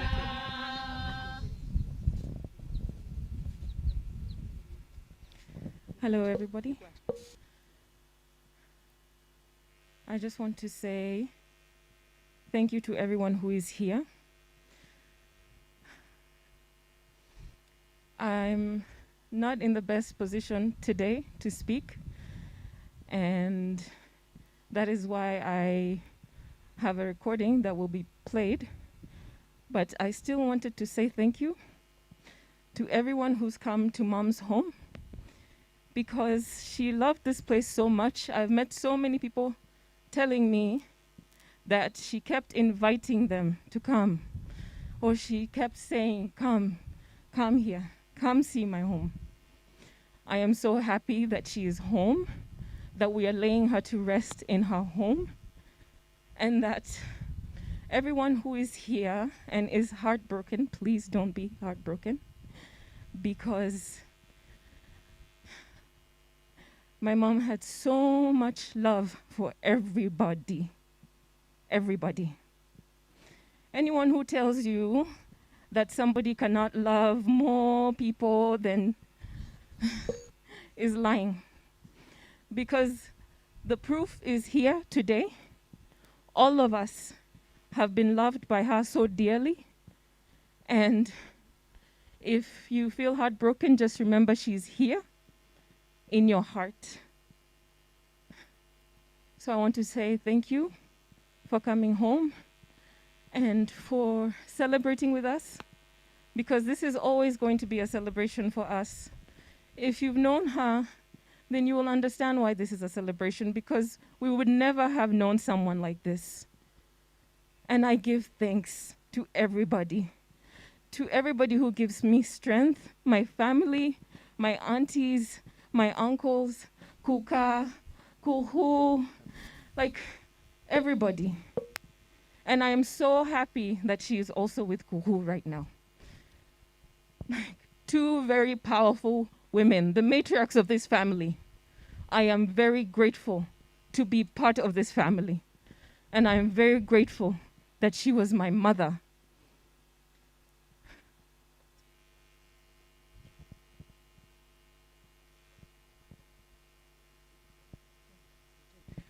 My tribute will be played, but thank you to everybody.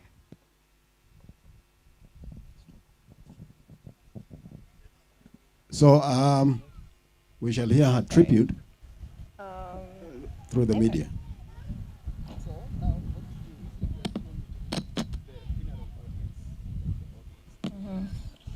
So you can just say.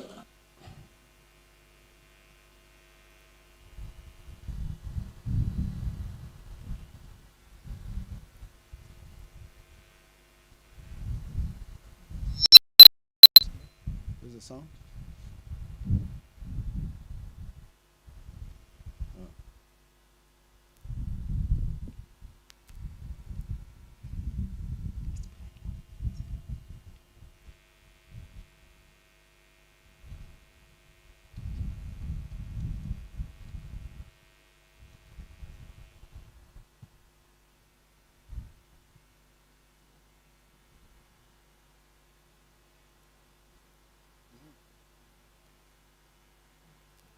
Okay, as we wait for her tribute, Absco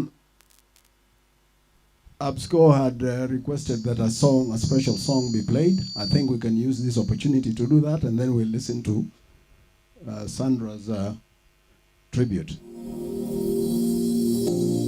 must have been cold there in my shadow to never have sunlight on your face. You were content to let me shine, that's your way. You always walked a step behind. So I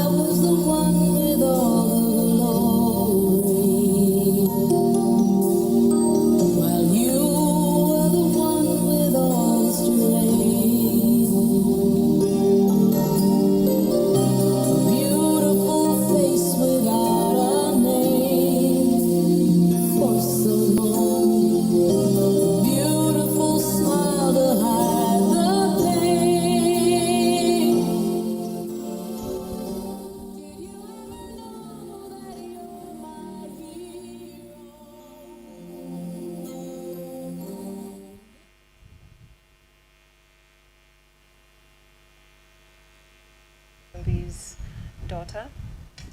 I want to thank everyone for joining us in celebrating our wonderful mom. And I call it a celebration because we give thanks to her and for her life. So I want to share a story. Mom used to tell me the story all the time. She said that we were almost twins. Yeah, I'm reading exactly the way being born. I was supposed to be born on September 6th, and that is Mom's birthday. So she said that I decided to come early. And in that process, she lost a lot. She went into labor, and the doctors couldn't find my heartbeat, and so they kept like pushing and prodding her stomach, trying to find my heartbeat, but they couldn't find it. So when they discovered what happened, it's because I had moved closer up to her heart, and I had fallen asleep, and basically my heart had synced up to hers. So that's the reason they were only able to hear one heartbeat. So my mom and I have always been very much in sync. I could always sense when she's about to have a bad day, and I'll call her and she would say that I was right on time. And we just would share a lot of ideas about how we wanted our home in Moore to look like, what the wall colors and tiles should look like. We talked every day on the phone, and there was just never a moment that she was not mentoring me, advising me, being my friend, being close to me. She was basically there for everything. So I want to say that she's the closest thing to me ever, but I know that there's a lot of other people here who loved her just as much as I did. She's just been a mom to all of us, like my entire family, my aunts, my uncles, my cousins. Our house was always just full. And that's because that's the kind of house that my mom always raised us to have. Just full of kindness. She was very disciplined. She wanted everybody to respect each other. She wouldn't judge you. She just basically wanted everybody to be cared for and to be loved. And those are the kind of people that she kept around her. And that's what she left with a lot of us, all of us. So she's a mom not just to me, not just to Laura, but to everybody who knows her. So there's a lot more I can say, but I feel that a lot of us already know what mom was to them, and I know what mom was to me. And I feel that a lot of what she left in me, she's also left in a lot of other people. And I just want everyone to always remember that about her. And if anything, just have her be an example of how to be and how to live. Like someone who is just so strong and caring and faithful and hardworking. She definitely had a golden heart. And I will never stop saying that she had a golden heart. She held me in her heart before I was even born. So she's continued to hold all of us in her heart. And that's where we're going to keep holding her, even though she's no longer with us. Yeah. So, thank you.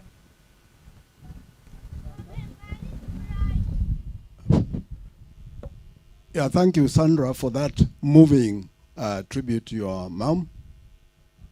We agree that those qualities you mentioned, we also experienced them. I think we shall move on to the next item. We have friends, those who worked with Felistas from ministries, those who are in the diplomatic circles, diplomatic fraternity, and the social groups. All these will be represented. I think we are looking at Inderema Women's Group.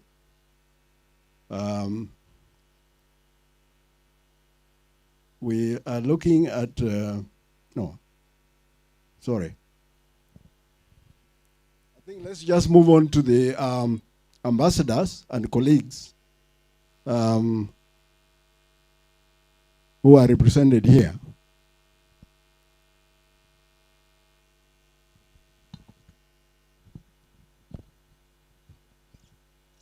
Now, among these is Ambassador Baya around, and then we'll Owade, ministry representatives, and then a representative from the specifically from the Ministry of Foreign Affairs, in that order. So, Ambassador Baya.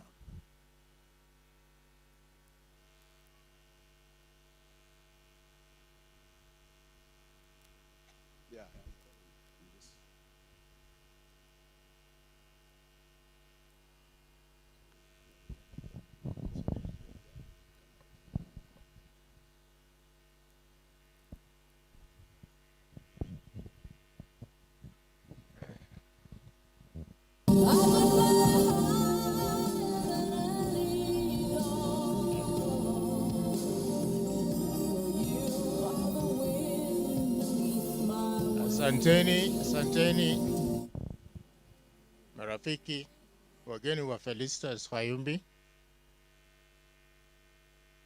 ukoo ambao umetoka Bushangala, nasikia Bushangala Ikolomani.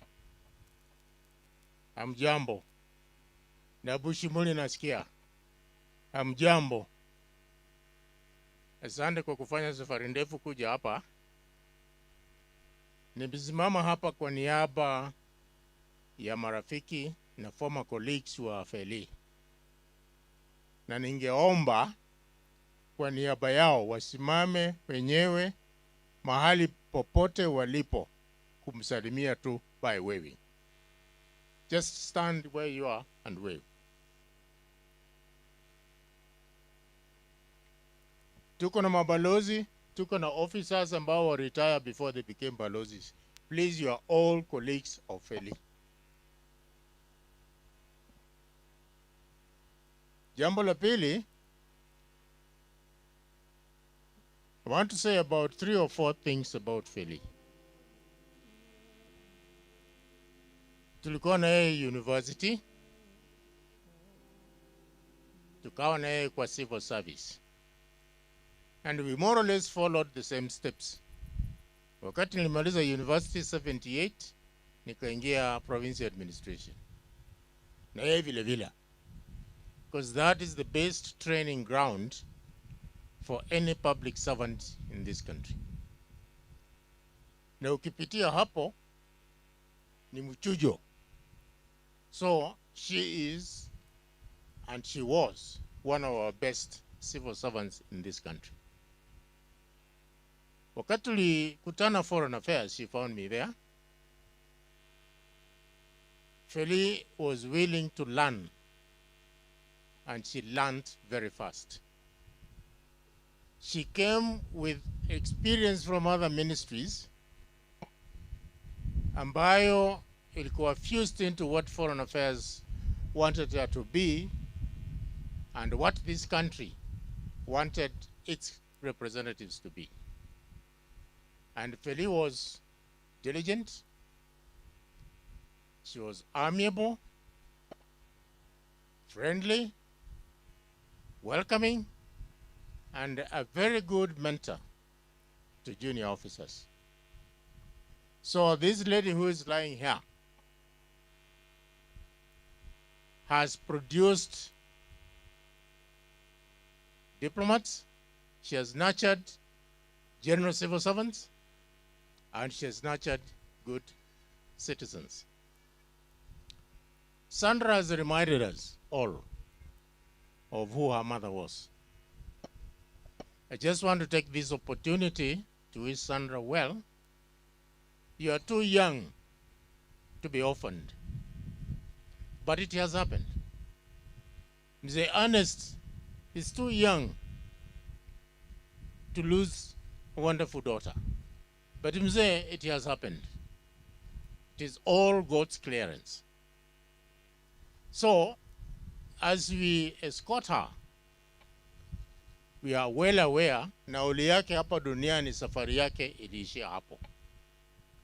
We have to take over the mantle and move on with what she hoped to achieve. And Sandra, it is not easy. You will not replace your mom. Mzee, you will not replace your daughter. The siblings, they will not replace your sister ambaye ameondoka. But you must learn from her. What did she want? How can we achieve it? Sandra, sasa hii muji sasa ni wako. Are you going to be welcoming like your mother? We hope so. I, for one, she actually called me and said, Balozi, are you able to buy some land? There's some land in my neighborhood. But at that time, I had another project in Nairobi I was undertaking, so I couldn't. I would probably have been a neighbor here. She kept on inviting me, utakuja kuona mahali nina shamba siku gani. We never made it. I made it today, but she's not here. So, we are being welcomed in Feli's home because of Feli. We are being welcomed here now because of Sandra. Because Sandra ukisema tuondoke hapa tutatoka tu. Lakini ukisema kaeni kidogo tutakaa to share a few things together. Life is like that. It is never too early. It is never too late. Things happen in your life. It happens because that's how it was destined to be. So accept her departure. Na sisi wote tuombee Sandra to be strong. I would like to see a vibrant home even in the absence of Feli, because Sandra, you're here. I would like to see mzee akija hapa, unajua this is my grandfather. So that anajisikia yuko nyumbani kwa mtoto wake. We also don't want to hear. I think the brother talked about property. Let us not talk about property today. We are escorting Feli on her last journey on earth.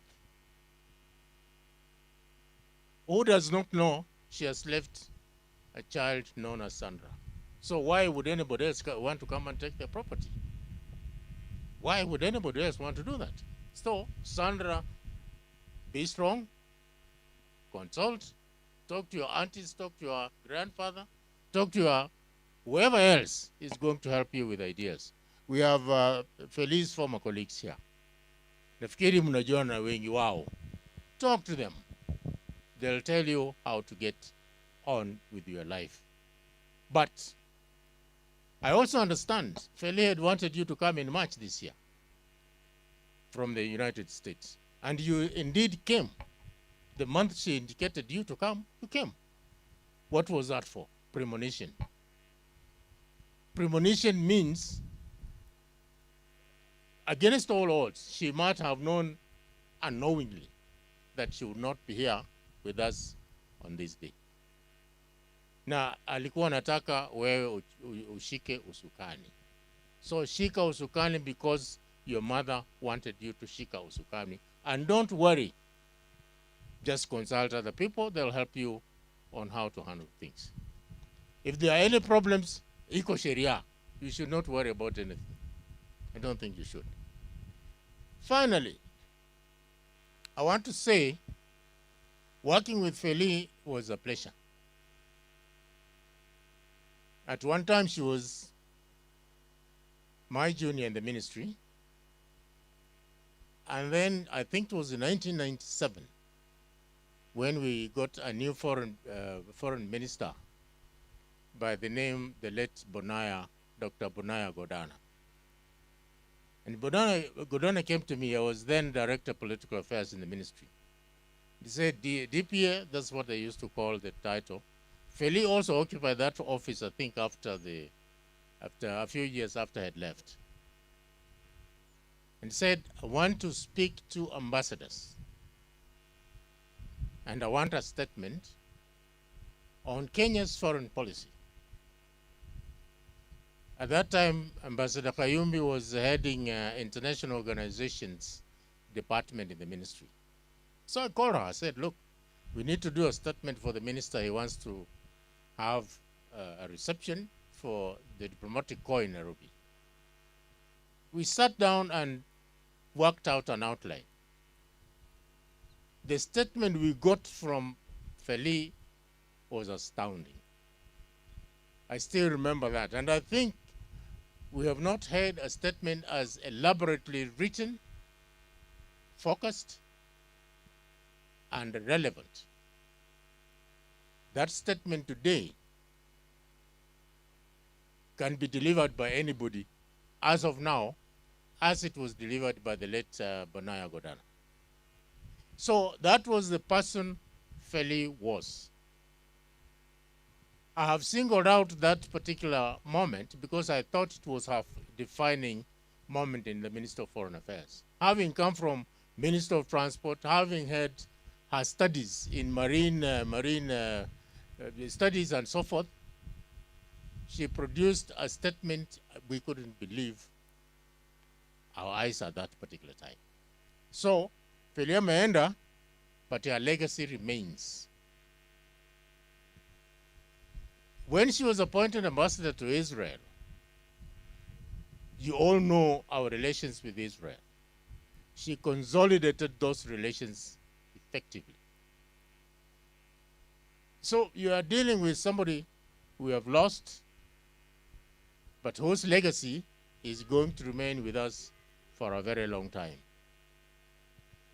On behalf of my retired ambassadors and retired civil servants, retired foreign affairs, foreign service officers, we usually say we retire but are not tired.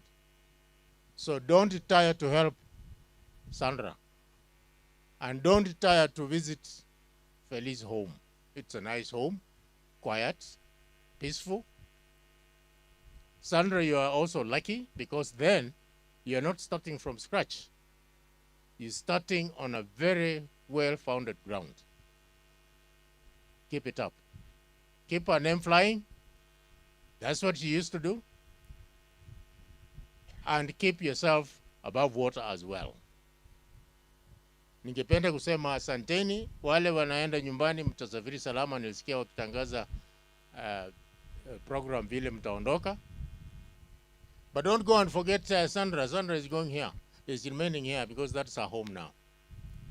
Kwa sababu hata kama angekuja Ubushangala, where would she be staying? In Ubushangala. So this is her home. So don't go and forget that Sandra is left behind. Come and visit her. Mzee, tunakuombea uishi maisha marefu. And you know, parents hope the parents watoto wao ndio watawazika, lakini sometimes it doesn't happen that way. Na hiyo ni uwezo wake Mwenyezi Mungu, hatuwezi kubadilisha. It has happened. You are lucky Sandra is here, and I'm sure Sandra will look after you like Feli was looking after you. Asanteni kwa kunisikiliza na Mungu awabariki. Thank you. Thank you very much, Ambassador. Ambassador Wade, are you around? Yeah. Ambassador Wade? Okay. Is there another ambassador with a burning message? As I lay me down, heaven hear me now. I'm lost without a cause. After giving it my all,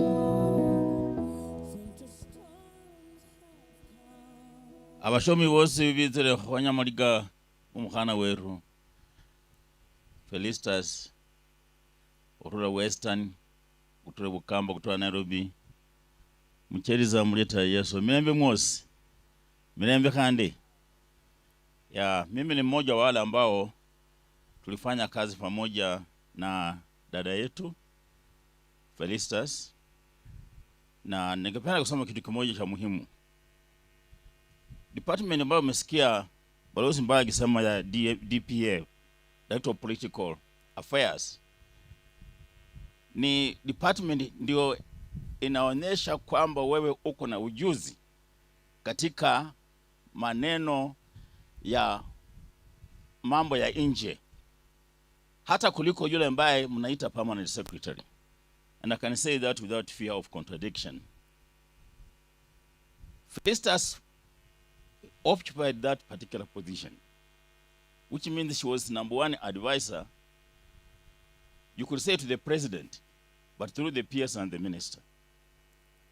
So it is not a very mean achievement we are talking about here.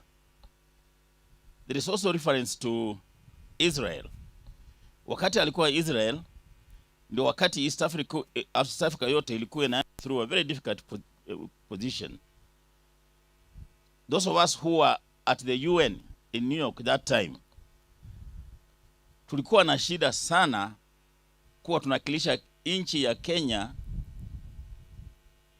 katika Umoja wa Mataifa, ambapo Waafrika wote walikuwa wanaunga mkono mswada ambao ulikuwa unalaumu Israeli kwa kuwadhulumu wa Palestina.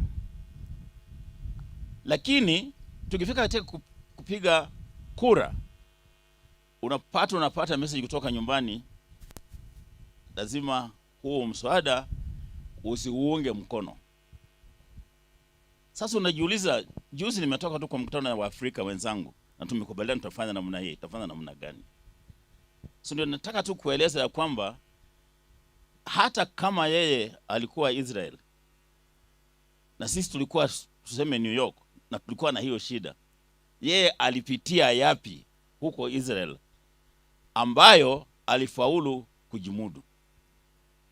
So tunapompongeza dada yetu hapa, tunapongeza mtu ambaye tumepoteza. Na la mwisho,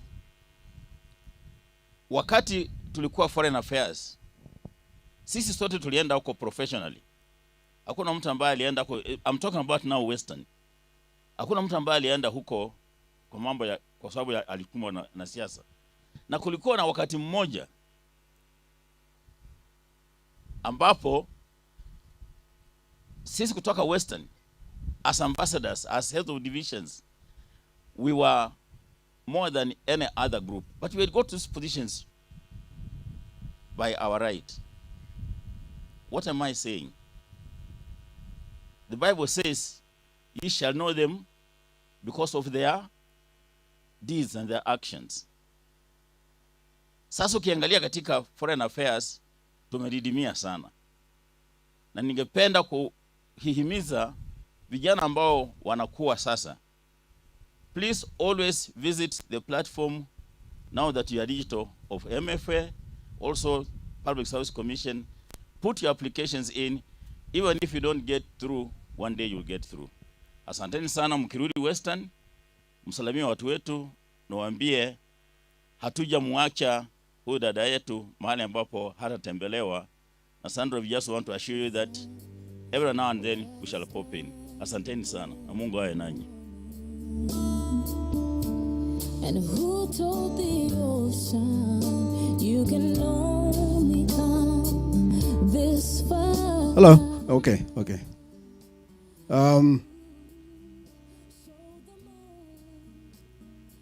PS Mwana Mwaka, are you around? Please come and say something.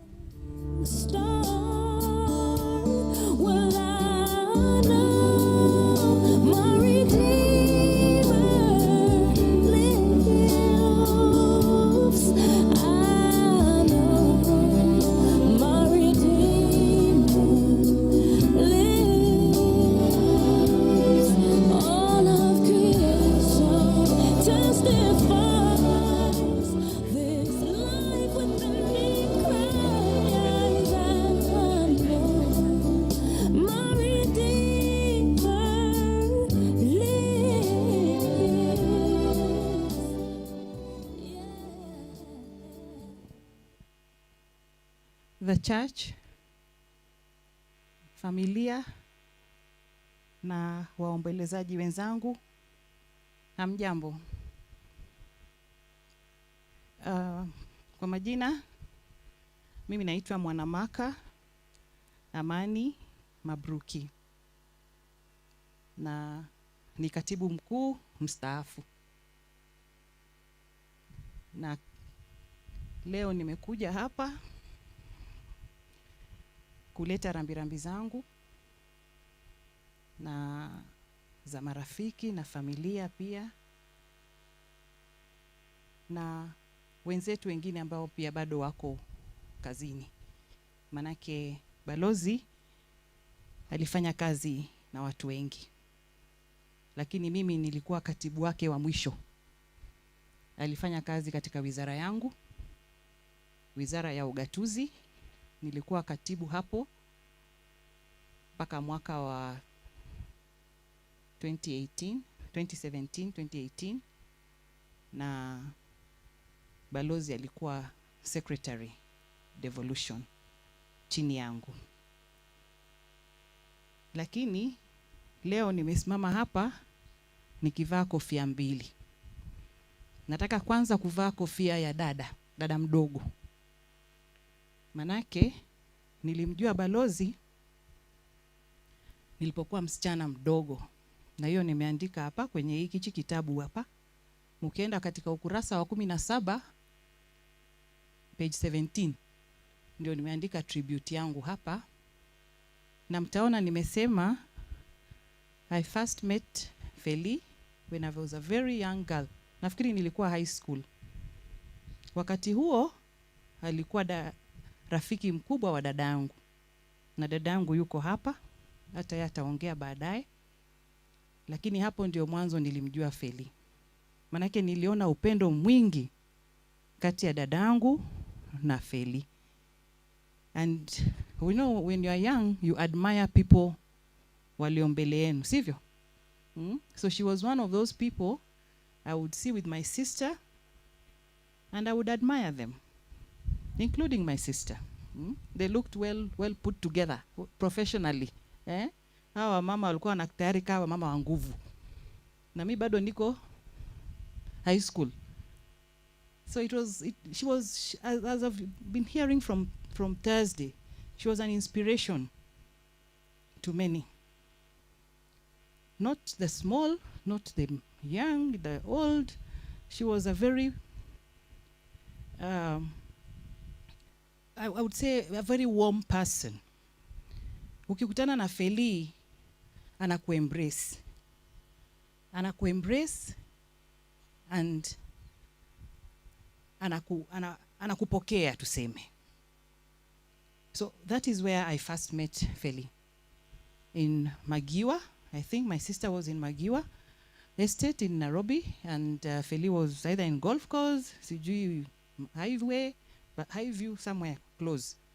Nakumbuka sana tukienda na wao wakija, na utangamano ukaanzia hapo, wakifamilia, wakirafiki, na mimi kwa admire. Hawa wamama ambao ni wakubwa lakini wanaonekana wako na mwelekeo mzuri. So that one where we say when we grow up we want to be like these ones. It started there for me. Fast forward to 2013. 2013 mimi nikapata nafasi kuingia serikali kuu. It was an honor and privilege kuchaguliwa kuwa kama principal secretary in the first administration of His Excellency the President Uhuru Kenyatta. Nilipoingia tu hivi kazini, dada yangu wa kwanza apart from yule ambaye ameketi pale was Feli. Again, to guide me through government, to embrace me, to welcome me, na most importantly, caution me. And always, as I've said it here, kuna kitu inaitwa, I've said, she was full of caution and wisdom. I don't know why, and I had this said even on Thursday, she was a very intelligent lady. extremely intelligent. Hawezi ukakaa uongee na Feli na useme unimpoteza wakati. Utakaa kama ni dakika 5, kama ni dakika 20, a hour, whatever. But by the time you leave and you part, you have left with a takeaway. A takeaway that is so valuable, so useful to you going forward. She was generous to a fault. Generous not only with information. You know, sometimes unaweza kuwa umebarikiwa na wisdom, na intelligence, na mawazo mazuri, lakini umejiwekea wewe peke yako. Haujasaidia wengine, haujawasambazia wengine, but that was not Feli. She was one person who would share even her intelligence with you. So we have come here today. Personally, I say to celebrate. As much as we are hurting, we have lost, yes, but we are here to celebrate. And to me, we are celebrating a great woman. And not only great in stature, manake Felina ilikuwa si kidogo, si ndio? She was great. And her greatness, and I love what I'm seeing even our ushers are putting on. I think it is saying something very nice. What is it saying across here? Can you read? You have not seen? Inasema nini? Huh? Golden heart. That is it. Whoever chose that golden heart was truly on point, because she is a gem. She was somebody with a golden heart. A great golden heart. Alikuwa si mchoyo. Unajua uchoyo saa ingine pia I think it is inbuilt. Unaweza kuwa una kitu a lot, but you are so not generous. You are so mean to share. That was not our sister. She was really a golden heart. So, fellow mourners, I want to keep it brief. I want to say we have lost a great sister. We have lost a civil servant who was really a servant. Because as much as I said I went to the ministry and I was the boss, Feli was really there to guide all of us, including me.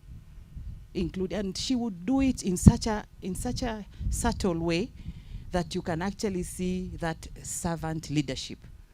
She had it. Servant leadership. It's not common, but our sister was blessed to have it. And I want to say that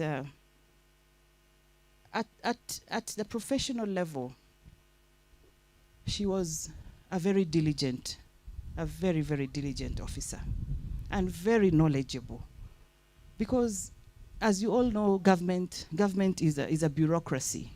It's a humongous system of systems and processes that you can get lost. Even the bosses sometimes get lost. But here was somebody who was very, very diligent, procedures, and follow the law, follow the regulations, always and always. And for me, I thank God, because she was my secretary, devolution, and I relied heavily on her advice, and there is no single day that I was ever disappointed or ever had to walk through a minefield, which I can assure you is a daily process in those offices. But I had what you call a lieutenant who was so strong. She really had my back, literally. She had my back. And for that, I thank Lord a lot. We were serving in the Ministry of Devolution and Planning. I'm sure many of you here have heard the stories around that ministry. But we were able to take our tour of duty, as we say, and exit on a level and a note of honor. So even as we lay our sister here, she was an honorable officer. She was an honorable lady. Finally, as I said, she was also my big sister. because she held me at that level. Nikimkosa yule, the next person I would run to was Feli. And I would tell her my problems, and we would sit, sometimes laugh. And there was something that she says always, it's never that serious. It is okay. It will be well. She used to really like to encourage me with those words, sometimes at my lowest. And she would tell you, and one thing, as young as I was always PS to her. Every time I was PS to her, up to the last time. And this one I will share because she waited for me on that day.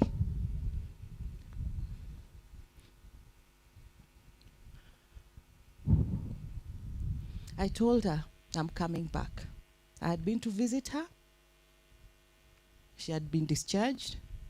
I was in hospital. We discharged her. She came home. I visited her home, I think twice. And the third time when I was coming, I actually called and I told them, tell Balozi I will come on that day. I don't know. Kashetani gani kalipitia hapo kwetu. I don't know what happened. But I did not go. And Balozi was prepared. Balozi was sat in the sitting room. Balozi waited for me, I'm told, for almost, I don't know, the whole afternoon. And that's when the stroke came, on that same day. They just realized she just collapsed on that seat. So they were, even when they were calling me to tell me we are back in the hospital, it was like, what happened? I was up, yes, she was waiting for you. We sat, we waited. And I never went. And the next time I saw her was at the ICU. So I'm so sorry for that. It has bothered me a lot, but it is well. It is well. So I will miss you, Feli. I will miss your friendship, your generosity, and everything. So sorry. Thank you very much.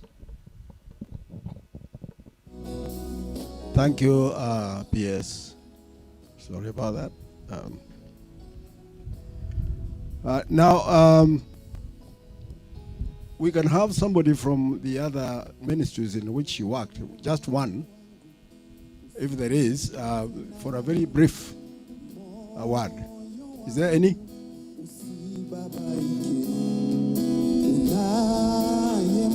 Now, if we don't have, then we will invite a representative from the Ministry of Foreign Affairs.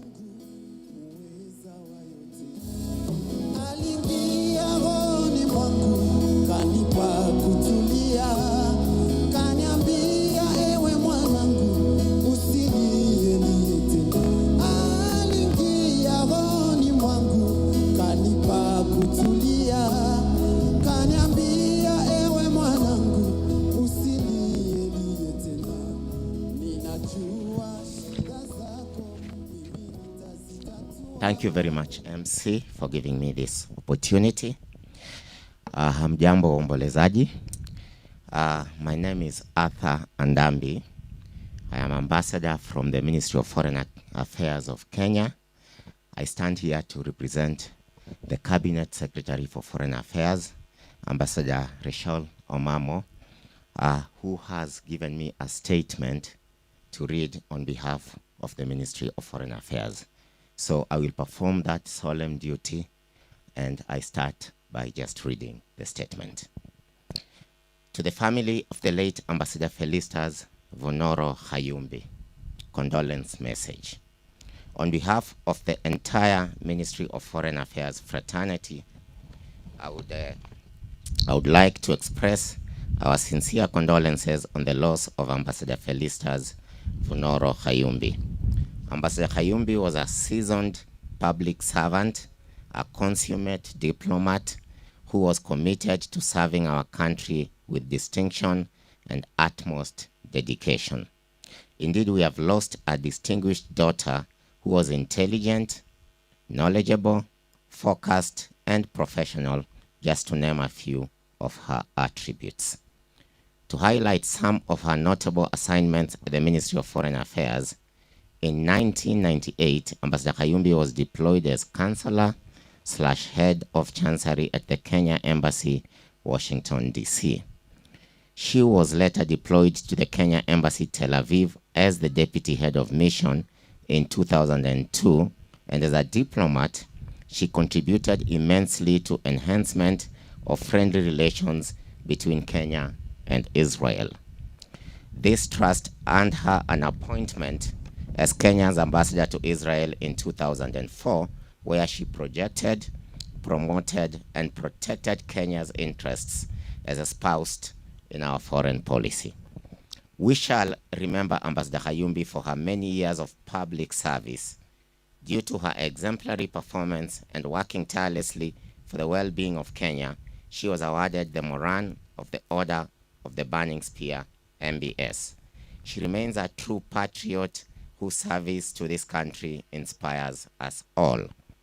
To the family, relatives, and friends of our departed sister, may God turn your time of darkness into light and grant you the fortitude and strength during this difficult time of deep sorrow.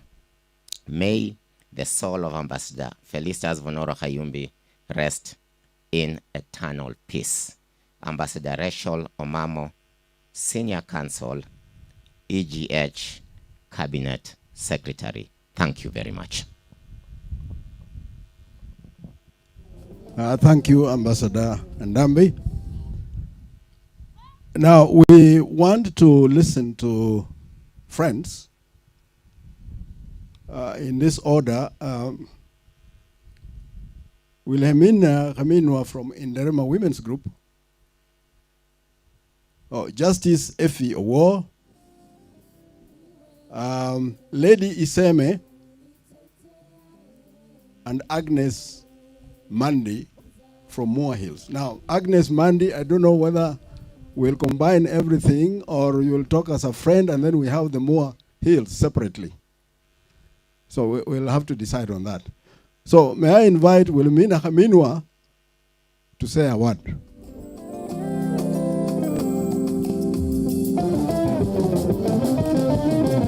And then after that we will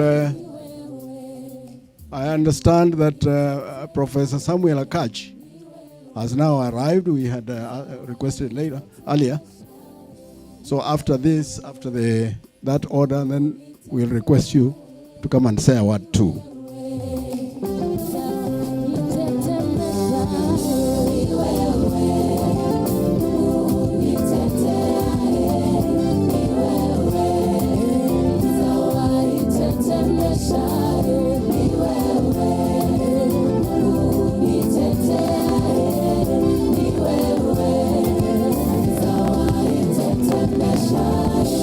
Unawafungua wote waliofungwa, unawanyoshea mkono wanaozama.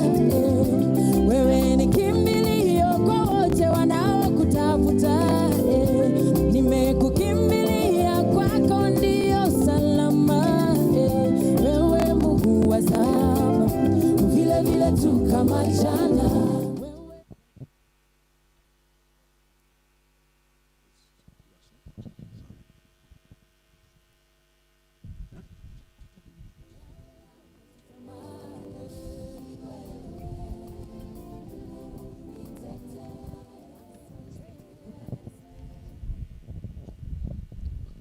God is good, and all the time.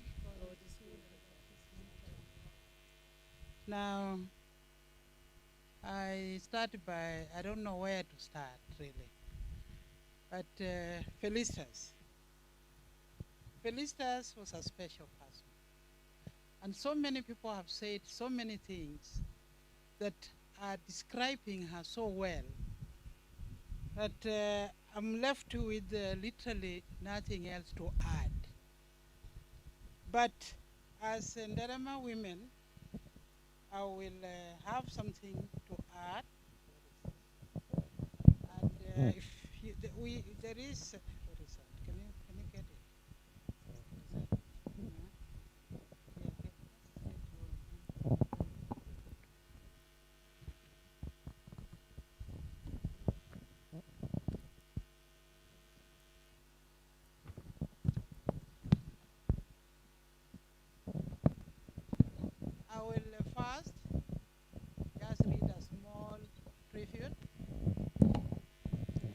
and then add one or two comments.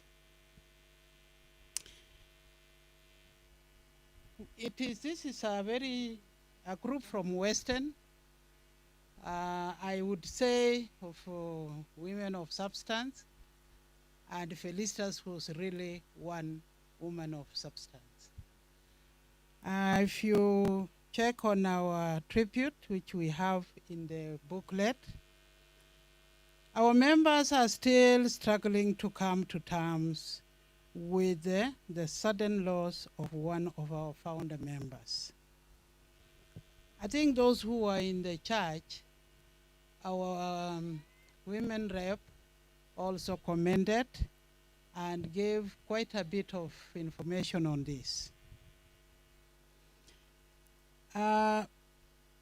Felistas, Ambassador Felistas Vonoro Khayumbi, she was dependable and quite resourceful in shaping what you see here as Nderema Women Group. She really brought up ideas which this group was developed, based their development on.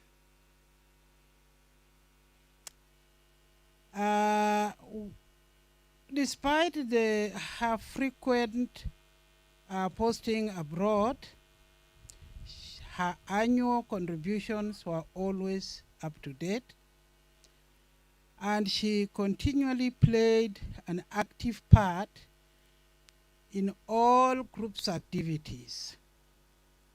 For this, we held her in high regard. We regrettably recall how, during her posting in Israel, Ambassador invited us.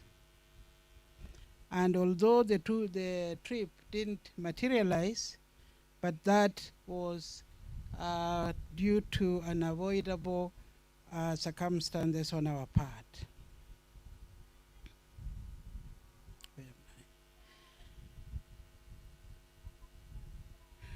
Now, but of course this tells you what kind of person she was. This was one of her outstanding gesture of generosity, and we indeed all appreciated that invitation. We held her in high regard, and she will be truly missed indeed. Death has deprived us of one of our most reliable and valued member. Now, that is what we have put down there, but just to add, those who have come here, we have been invited, a number of us has actually been here. And we moved around. She was so generous that she could actually take us around this compound. And indeed, we really appreciate having had one of us being that type of a person. I will just very quickly introduce members of Nderema.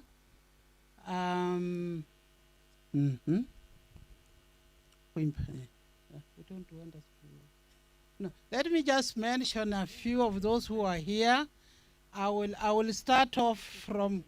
I'll start off from the far left. Grace Magunga. I'm sure those who have known her, a very serious lawyer in Nairobi here. Ambassador Florence Weche, who happened to be the sister of Grace. Next to me, I think Catherine Muma, you have been hearing her, particularly in the circles of ODM. On my Ambassador Anita Nyikuli, I'm sure those who have been here, you have been seeing her do quite a bit. I think I'll turn. Professor Mepo Majanja. She just returned from South Africa. She has been there for the whole 20 years. Little to say, Candice Tikolo, you have seen how she has really done a lot of work here on this particular program. Who else have I?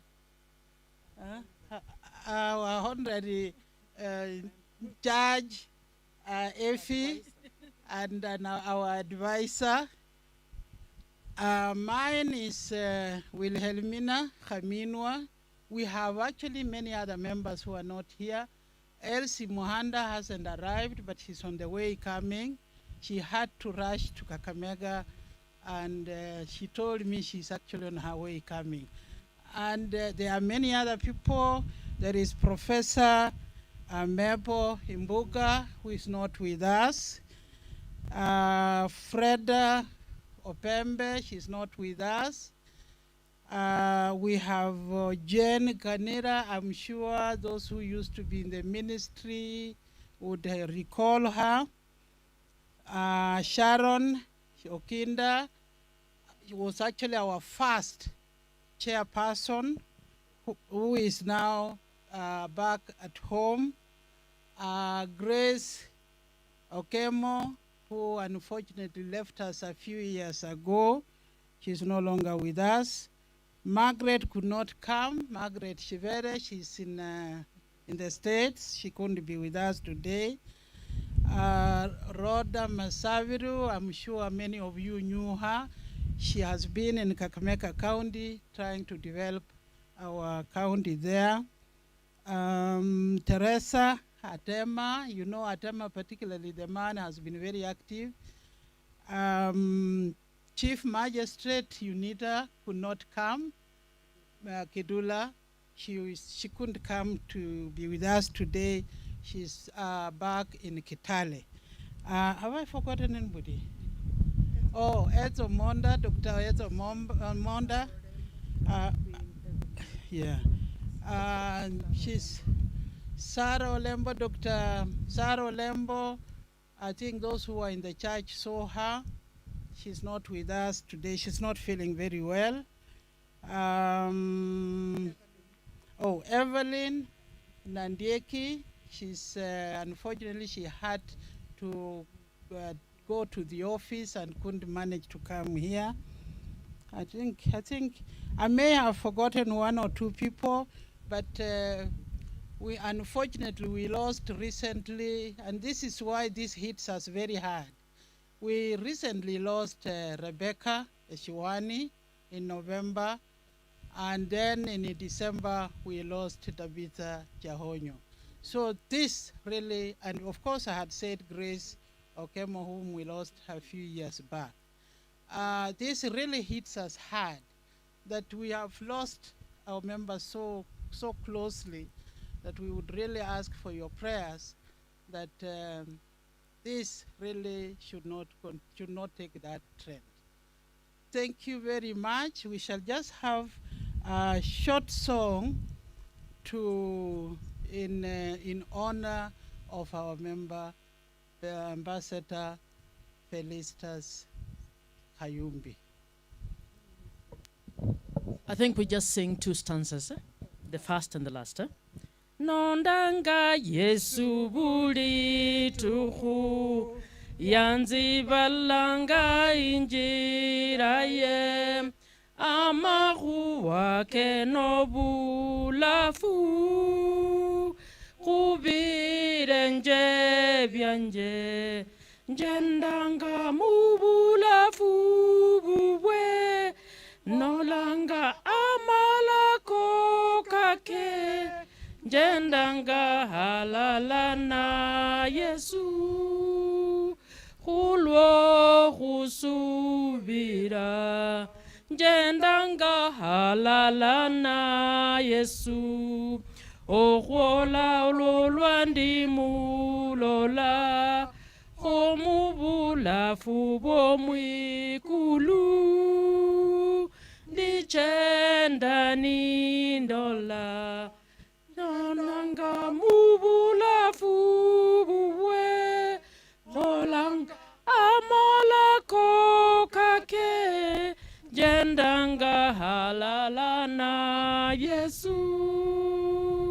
kulwo kusubira.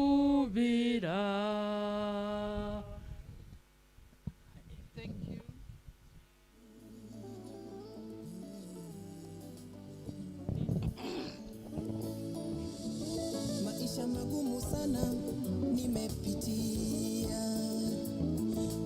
To Sandra, our dear little one, to Mzee, the whole of the Khayumbi family, and all the mourners. I am actually privileged and humbled to be able to be asked to say something in Felistas' funeral. I knew Felista very well when she passed very well to go to Alliance Girls. She came into my office, I can't remember who brought her, and she waited outside. And as I kept on passing, there was something very familiar about her. So I asked somebody to bring her in, and they brought her, this beautiful, beautiful girl in my office. And the only thing she told me, she said, Senje, I am going to Alliance. She didn't have to tell me anything more, because fools, and I mean fools, didn't get to Alliance Girls High School. You only went there when you had a first-class brain. And that's what we have been saying the whole this afternoon, that Felista was an intelligent girl. Not only intelligent in mind, she was beautiful. Anybody who saw Felista walk, you would turn around, even we women, you would turn around and say, God did a good job in this one. People, we have talked and talked about what we have lost. Sandra, you are privileged to have a mother in Felista. Mzee Khayumbi was privileged to have a daughter in Felista. Felista did a good job as a mother. And above all, especially those who come from Ibishangala, Felista, the father was privileged to have a daughter like Felista. Mashimoli, you can keep quiet for a while. Felista was a typical Mshangala girl. With the brain, with the beauty, and with everything. So, Mashimoli, don't keep on telling us about here that Felista was yours. Felista was ours. And that's why she was so privileged to reach where she was. We have heard about all she did in the civil service. Not all women got to where Felista got to in the civil service at that time. It was a privilege, and she was one of the few outstanding civil servants. We are talking about a great woman. And then above all, just look at where we are.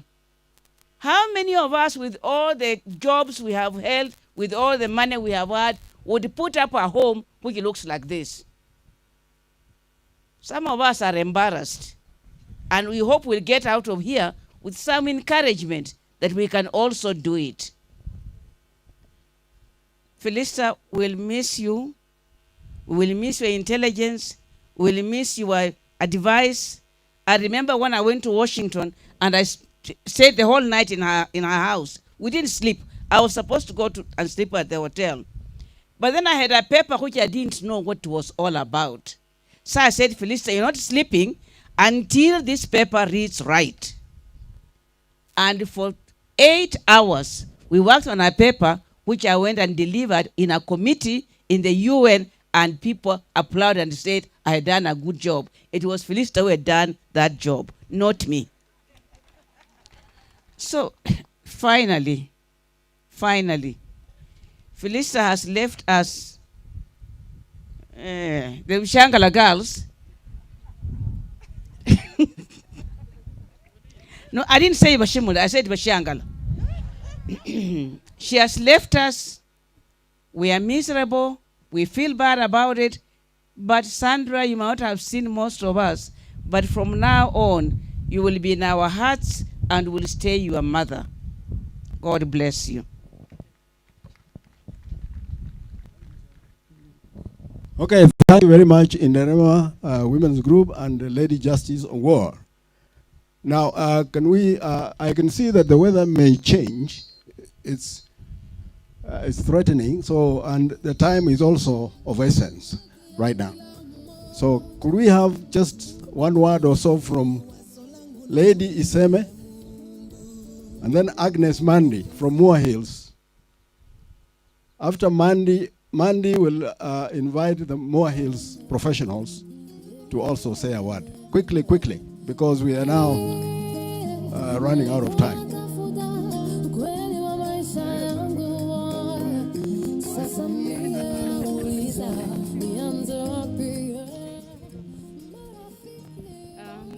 Fellow mourners who are here, I greet you all in the name of Jesus.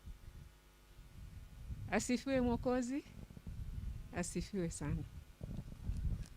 Just as you have heard, I have been with Feli as friends for many years. And we also lived within the same area of golf course, with Feli in golf course and I in Magiwa. We spent a lot of time together over the weekend. I met Feli when I was working in the Ministry of Transport. I was an accountant, and of course Feli was in administration. And just as it was said, we just found ourselves bonded. Yani, I don't even know how to explain it. We meshed, you know. Feli was a brilliant mind. And she was not, what's the word I can use? She wasn't a person that you would approach for help and she would deny it. She would help you out. She shared the information, she shared her intellect. She was not a miser with her knowledge. And the knowledge that she would give you would help you understand your job better. That was Feli. Information that would assist you on your job performance. I was an accountant in the Ministry of Transport, as I have earlier said. But we used to spend a lot of time together sharing this and that. But Feli had an entrepreneurial mind. She was very enterprising. She tried so many things. Some would flop, and she would never give up. She would pick up herself and try another project. That is how Feli was. She would never give up.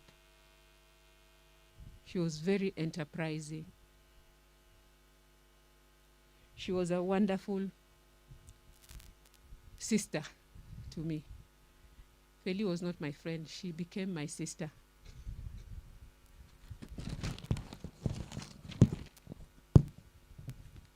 And as it has been said, friends are the family that we choose. Being chosen was the greatest moment of my life when I received the news. When I received the news of Felistas passing away, I was totally devastated.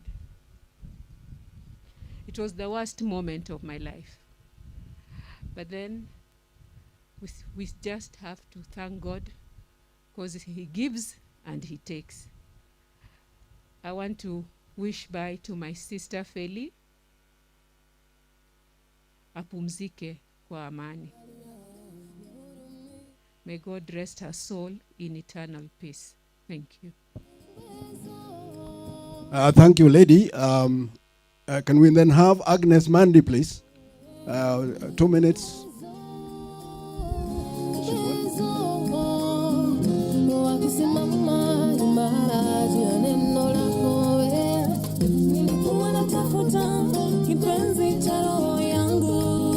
Agnes, will you invite the professional?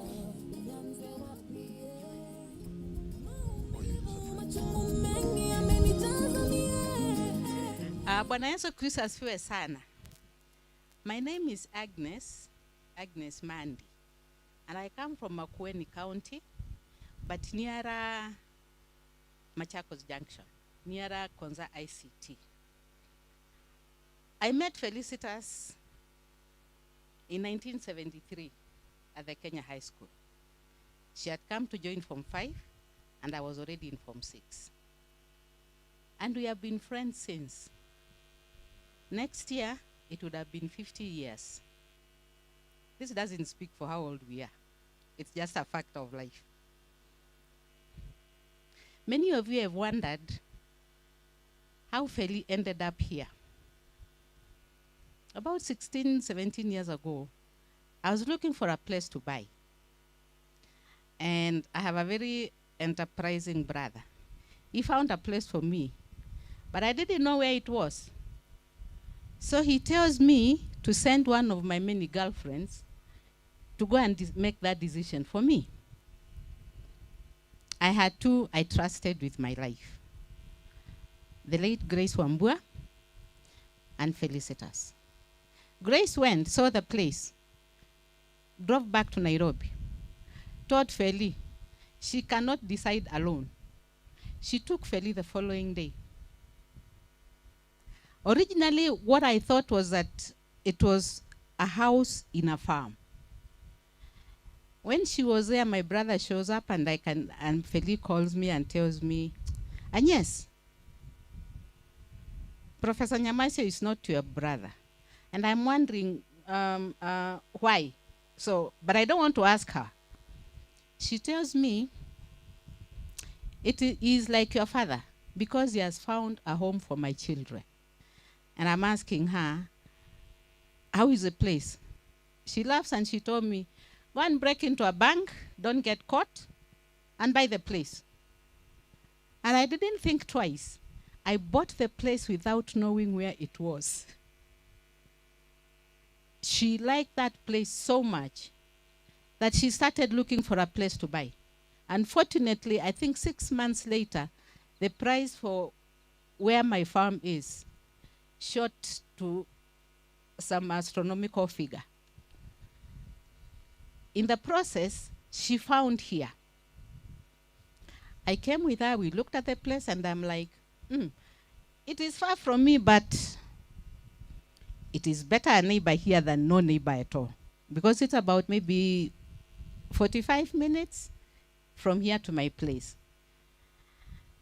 And then we sat down and we started looking for neighbors. These ambassadors who are seated here, if they want to tell you, very many of them, we approached them. I'll tell Feli, have you talked to Anita? Check if she would like to be a neighbor. Now Florence J, even though it didn't eventually work out because some problems arose from the sellers, not the buyers. As far as we are concerned, today, I would probably be having 4 or 5 neighbors, and Feli would probably be having more than that. I have seen Feli put up this building from square one. From the day she told me she wants me to come and imagine, scoop the sand to tell her whether it is good sand for construction. And I'm like, I scooped, I put in a paper, I tell her, take it to Kenya Bureau of Standards or somebody who knows about construction. They will tell you this is good sand. Up to where it is today. You know, if you look at my tribute on page 17, There are landmarks in somebody's life which you cannot forget. You see this little girl standing here? She has two mothers because Feli was her other mother. They did not know that Feli was not their mother until they were in standard 6, standard 7. Because we always called her, I always told her, your other mother. And they always, Mom, where is our other mother? We want to go and see her. So they grew up knowing that Feli was their other mother. Today, I have refused to say I am mourning. I am celebrating Feli's life. 49 years of somebody being friends, never quarreling, is a long time. And as far as I'm concerned, we are celebrating Feli's life. And I want to stand here and tell Sandra, Sandra, you have me for another mother. If you need anything to do with this place, talk to me. I'm sure between you, Justine, we will figure out what Feli wanted to do here, because most of us know what she wanted. And we will help. Whatever we can do to help so that this dream, which started 15, 16 years ago, does not die. My sister, rest in peace. We shall meet. I would like to.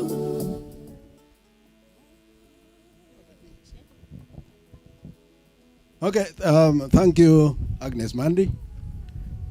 At this juncture, and then we would like to invite the Moa Hills professional group to make a few remarks.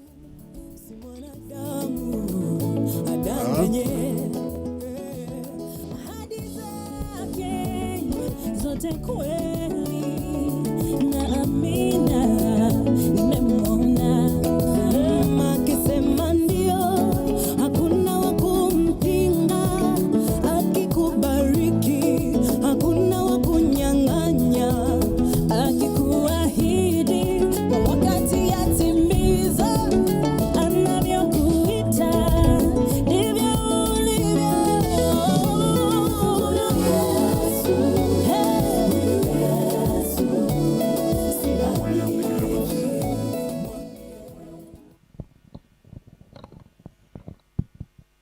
Hey, Bwana asifiwe. Kila mtu Bwana asifiwe. Thank you very much for coming to our neighborhood and to our professional body that we call Moa Hills Professional. My name is Anthony Ngunga. All protocol observed. Church, Father, welcome, and choir. I am the patron of Moa Hills Professionals, and with me is Engineer Kilu, former Managing Director Ketraco, who is the chairman. So I'll give him the microphone to say one thing, say hi to you, then I'll give a few remarks from the association. Thank you very much. Thank you very much, Patron. Good afternoon, everyone. Yeah, as you've been told, my name is Joel Kilu, and I'm a resident of Moa Hills. And let me say, when we lost Ambassador Felistas, I lost her in two fronts. First, she was my neighbor where we stay in Nairobi, actually next door neighbor.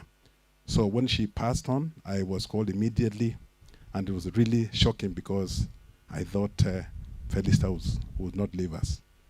The other front is here in Moa Hills as a professional who was extremely active in whatever we are doing. So really, I lost somebody who was really great. Even where we are staying, Felistas and I were members of the committee, the management committee of that place. And she was one person we used to rely on so much, on so many good ideas. She was excellent.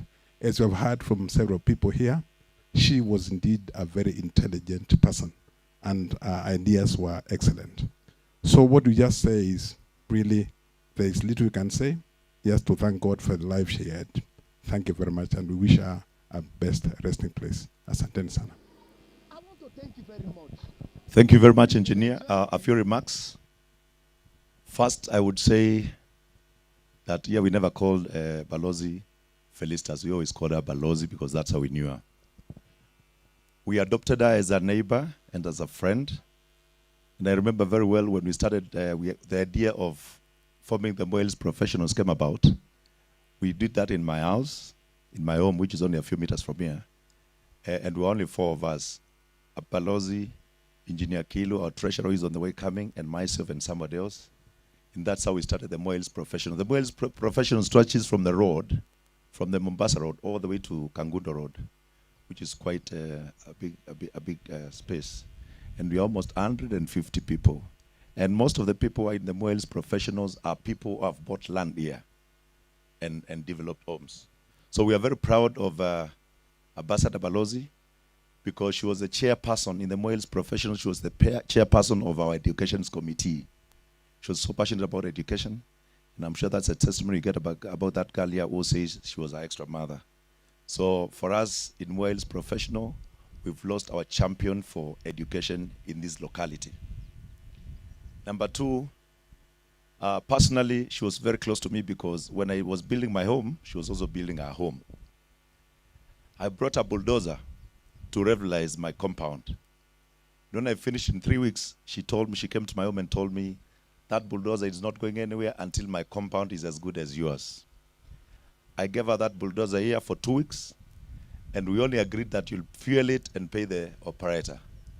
We even dug the dam there. So that tells you she had adopted us as neighbors, and we had adopted her as one of us. So people from Western, she was born there, but she chose to live here. And we fully accepted her as one of us. And even in death, we still accept her as one of us. So feel assured that Felistas is ours, and we honor as much as you honor. Number 2, I know we are the local community here. People will be coming, and some of them are already here. Some of us are working in Nairobi and staying in Nairobi. But I can assure you that Felistas has lived with these people so well, and I'm sure some of them will talk on their behalf. There has never had any issues from ourselves up to our workers, and we live very well.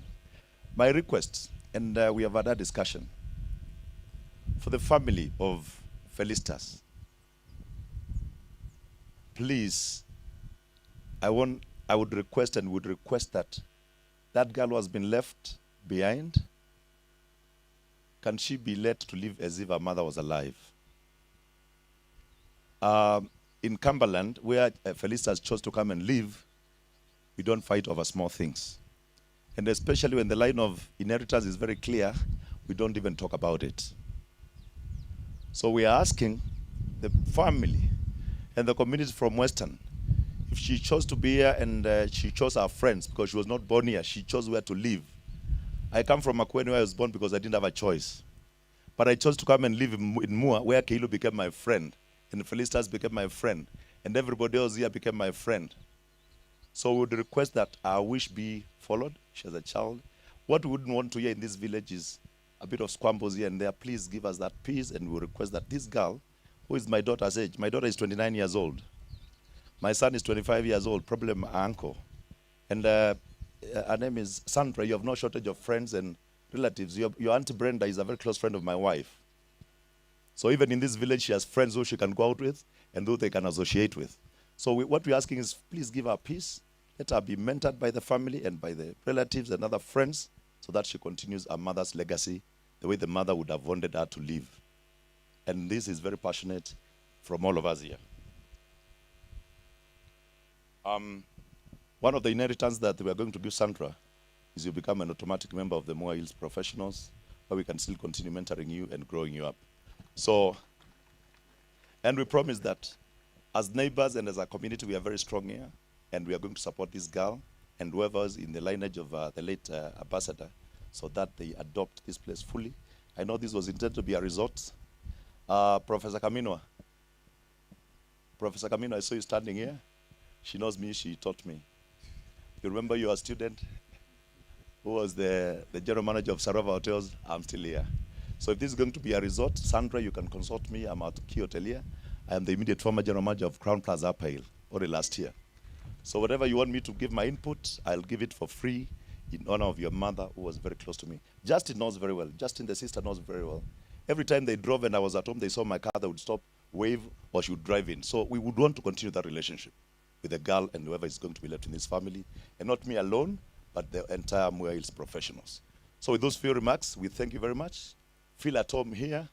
This is Felistas' home. She chose to be here, and we adopt you as our neighbors and as our friends going forward. May us all rest in peace, and we pray for the family to remain united, and so that we can continue our legacy the way she wanted our family to be. Thank you very much, and may God bless all of you.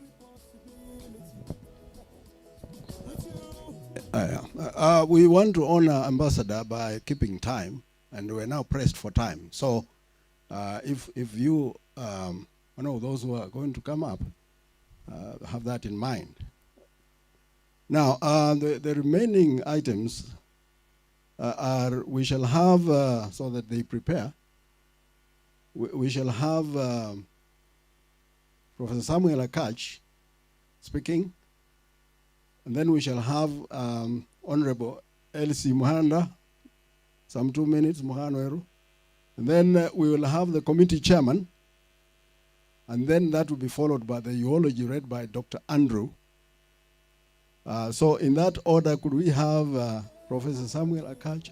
Professor Akach is the father of Sandra. Welcome.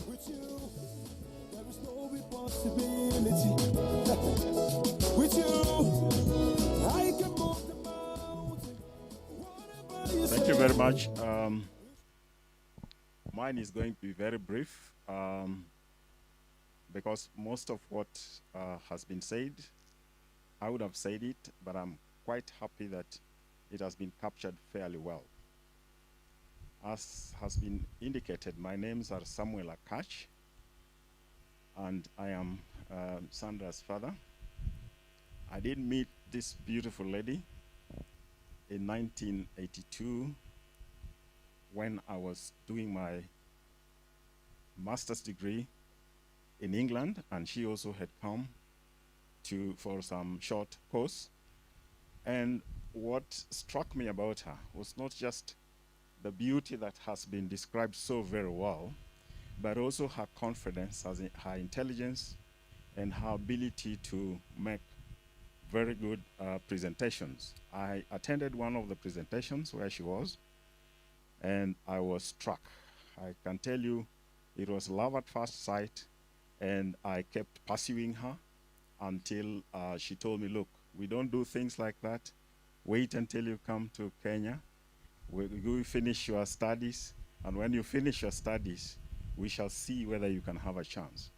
I did pursue her because she was a golden lady. She was beautiful, she was intelligent, and that is what culminated into our living together when I came back. It has been said she lived in Golf Course. We shared a residence, and we were with the family, the entire family. John, my brother-in-law here, a whole lot of them, and it was a very happy family. I can tell you, those of you, the ambassadors who are sitting here, that Feli was very interesting. She knew what to do where and who to talk with what. You ambassadors, Ambassador Mbaya there, you may not even remember my face, but I do remember seeing you as coming to see Feli later when she had finished her tour of office in Israel, and she was living in, I think, Kitisuru. And I must thank you that you have come out in big numbers to show the love and affection and to appreciate the gem that I saw. And as you can also see, we have Sandra here, who is, I think the joke was that she is the mother's twin. There are a lot of things in common, and they loved each other. And I can only thank all of you for having to come to, celebrate her life with us. Feli is not somebody you mourn. Feli is somebody you celebrate, because she had such wonderful qualities that you cannot get anywhere. And I count myself the luckiest man on earth to have been in her life for this 40 years or so that we have known each other, stayed with each other, and have a lovely baby together. I wish to actually endorse what has been said by the ambassadors, by the colleagues, the professional colleagues, and by the family that has been here, that we should be able to give Sandra the opportunity to actually realize the dreams of her mother. Her father is there. Her mother left us. But, you know, we have a responsibility, Sandra.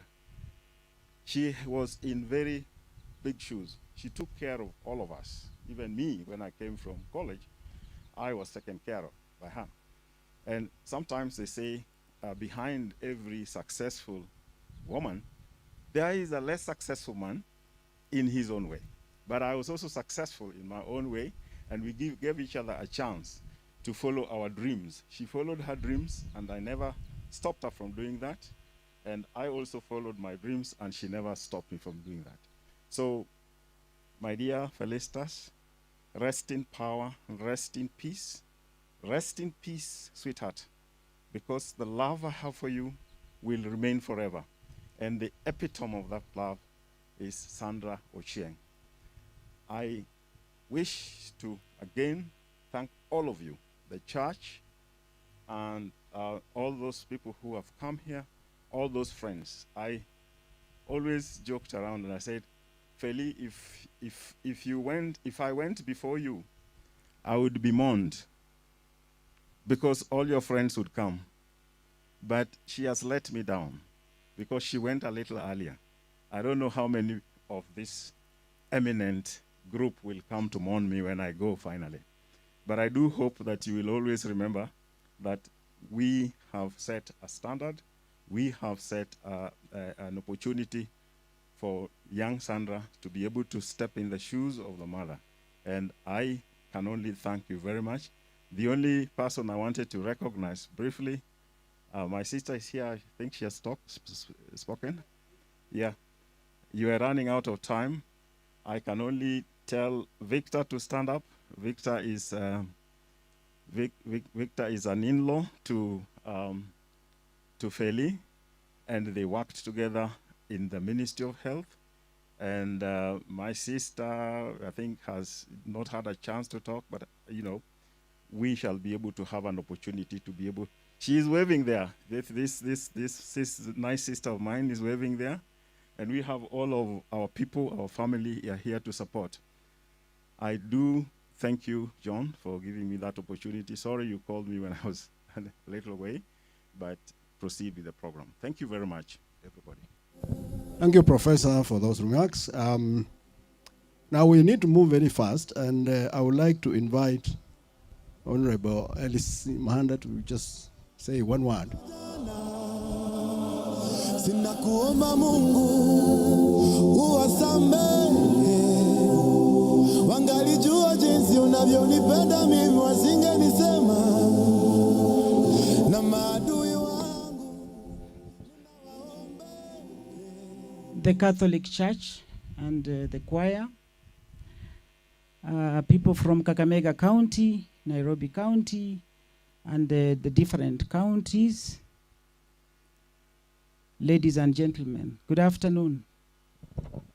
I'm Honorable Elsie Muhanda, Mama County wa Kakamega.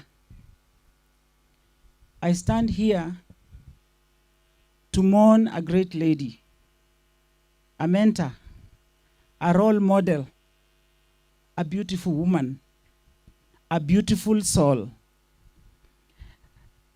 A lady I admired, a lady we invested together in the Rema Women Group. I think you've seen our group where we invested large chunks of land together. That's good for the family to know. uh, Felistas has a stake in the Rema women.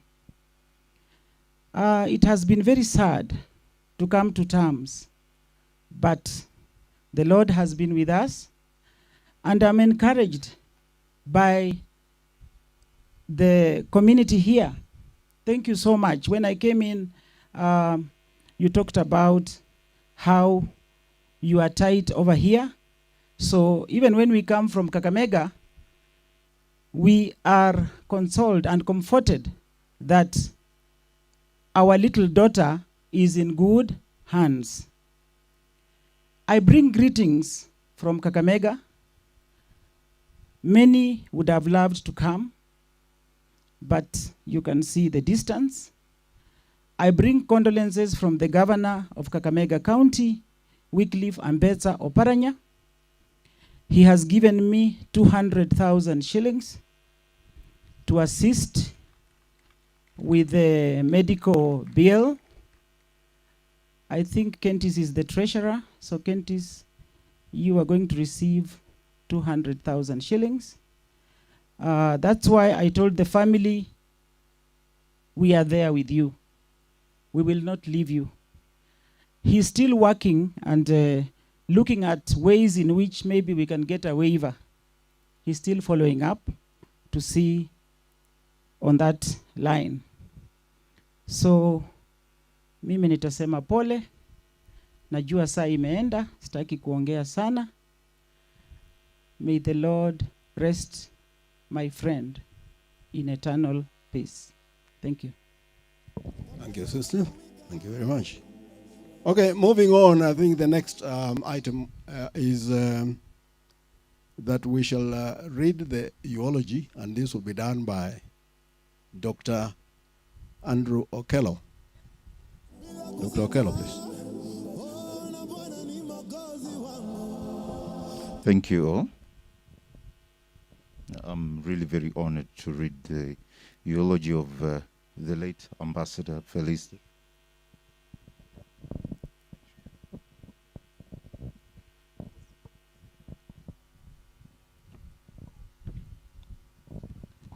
I'm honored to read the eulogy of the late Ambassador Venoro Khayumbi. I'm Dr. Andrew Okello.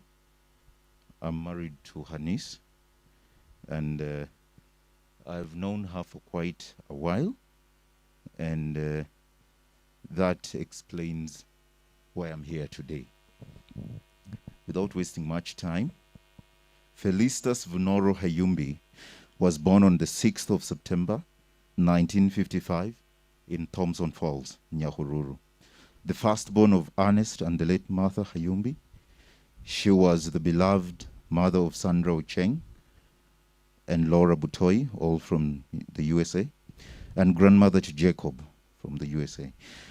The beloved sister of John Khayumbi, the late Pius Khayumbi, Justin Khayumbi, Patrick Khayumbi from the US, Beatrice Khayumbi Shisoka, Brenda Khayumbi, KPA, Abscondita Khayumbi, USA, and the late Purity Khayumbi, sister-in-law to Milka Mlatsawi, Busara Kanana, Bonnie Butoi, the late Bob Shisoka, Charles Shikanga, and Raymond Usalgo from the USA.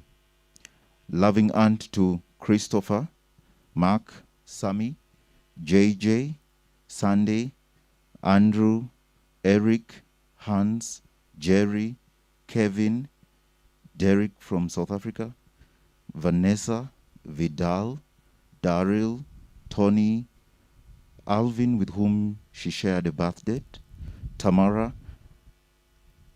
from the USA, Ian from the USA, and Imani from the USA. Her leadership acumen was evident right from the early years. When she started school, she was a prefect from class 1 and head girl. At the age of 14 years, she was managing her parents' farm by supervising the works during the holidays. Felistas learned how to bake and cook with her mother at a very early age. At the age of 5, she cooked a meal for her siblings, John and Pius. To the amazement of their mother, she was good at making dresses for her sisters and tailoring her own clothes. She always thought out of the box. She was a jovial person who was always welcoming. This showed throughout her life by how playful she was with her siblings growing up and how she interacted with the people around her. Her love for music started early, and she would sing and dance with her siblings. She was even a choir mistress at school. She truly was an all-rounder. She loved to entertain and socialize with everyone she came across. She was both compassionate, down to earth, and generous. For example, at home in Kleleshwa, she made sure the security guards were given food and gifts during holidays. She appreciated her workers and made sure their welfare was taken care of in a timely manner. A great scholar. Felistas attended kindergarten in Thompson Falls, Nyahururu, and then Isulu Primary School from class 1 to 3. She then went to Erigi Girls Primary Boarding School from class 4 to 7. She performed well in her CPE and joined Alliance Girls High School, where she sat for her EACE in 1972. She performed well and joined the Kenya High for her A-levels and passed her EAACE in 1974.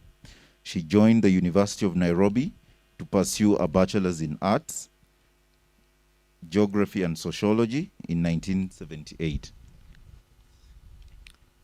Sorry.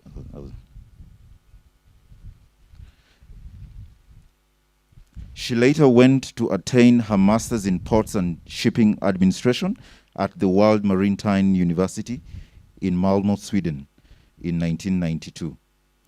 The career civil servant.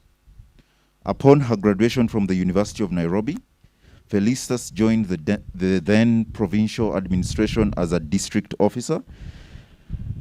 Later, she joined the Ministry of Transport and Communications, where she rose in the ranks to undersecretary, after which she was posted to the Ministry of Foreign Affairs in 1995.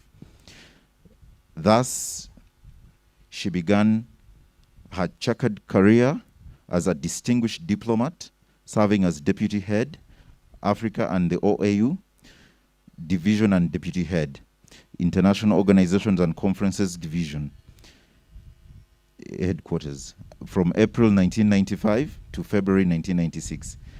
Then undersecretary / head, International Organizations and Conferences, from February 1996 to January 1998 in the headquarters. A diplomat par excellence.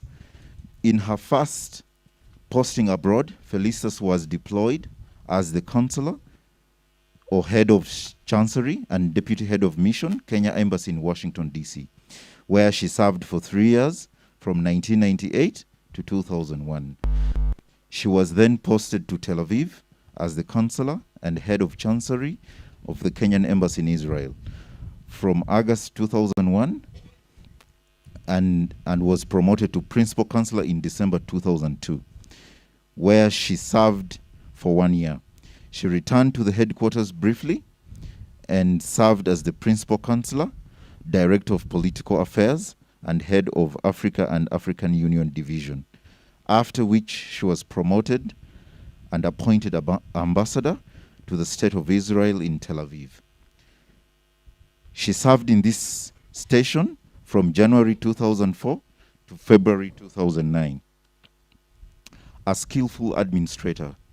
At the end of her foreign service, Felistas returned home and was deployed at the Ministry of Medical Services as the Director of Administration from March 2009 to July 2012, where she served as the Principal Assistant and Deputy to the Permanent Secretary.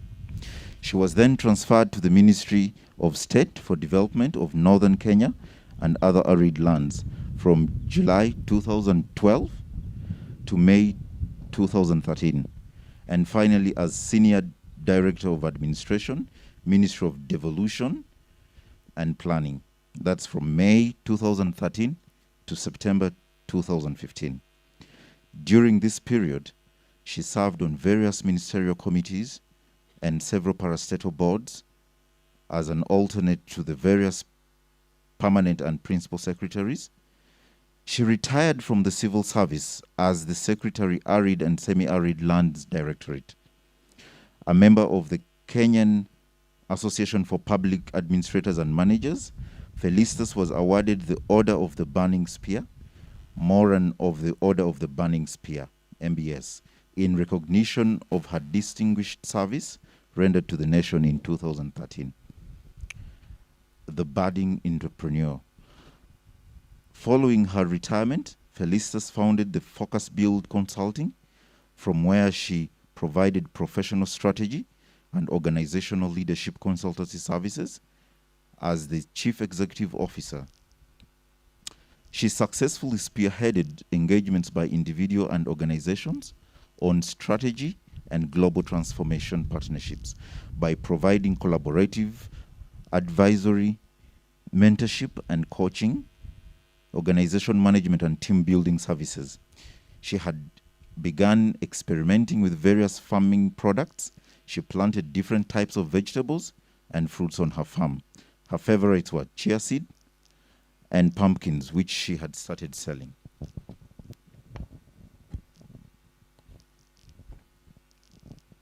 A well-rounded and experienced leader, Felistas was a visionary, innovative, versatile, dynamic, and a result-oriented and transformational leader. She was analytical, intuitive, and keen to detail. A great patriot, she always portrayed, represented, and upheld a positive national image. She had a positive attitude, was flexible, integrated well in a multicultural and multi-ethnic environment.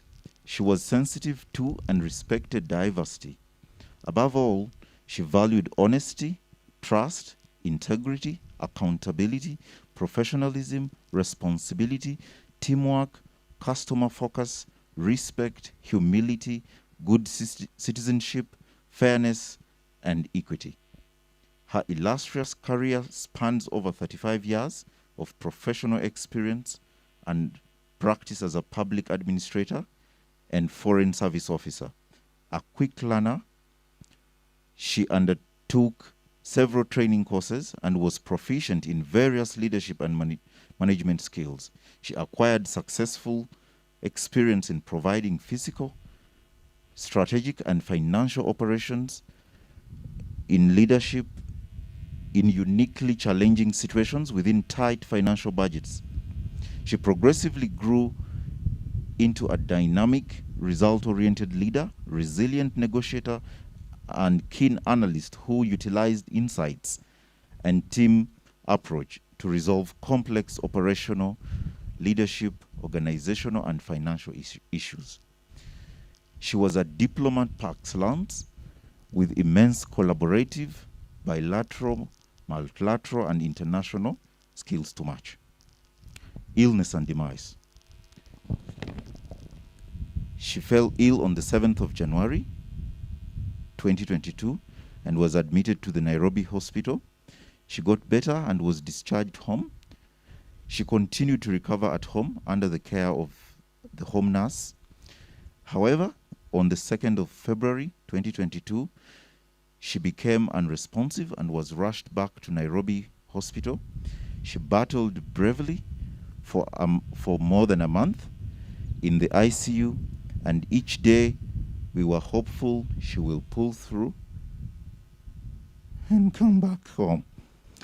But on March 12th, 2022, she rested. God gives and God takes. Sorry.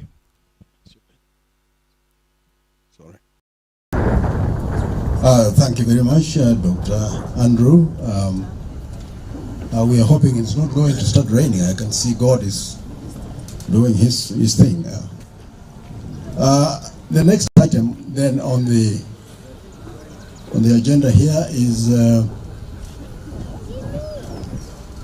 to call the chairman of a committee, the committee that has been working very hard. It is behind the planning and implementation of all activities related to the hospital as well as to the burial.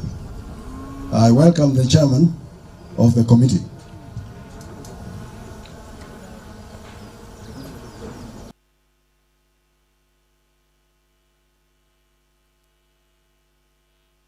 The chairman is called Mr. Morris Dikoyani.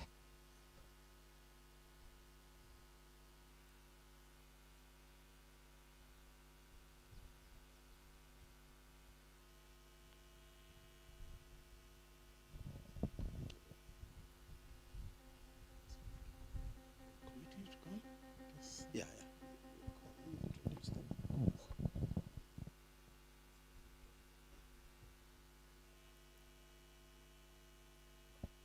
Hello, good afternoon. Good afternoon, friends, family, and all the neighbors who have come in to help us with the last day of our beloved sister and friend. I would like to invite my team to join me here, if you're not going to talk, but just to be here with me. Would that be possible? We don't have much time.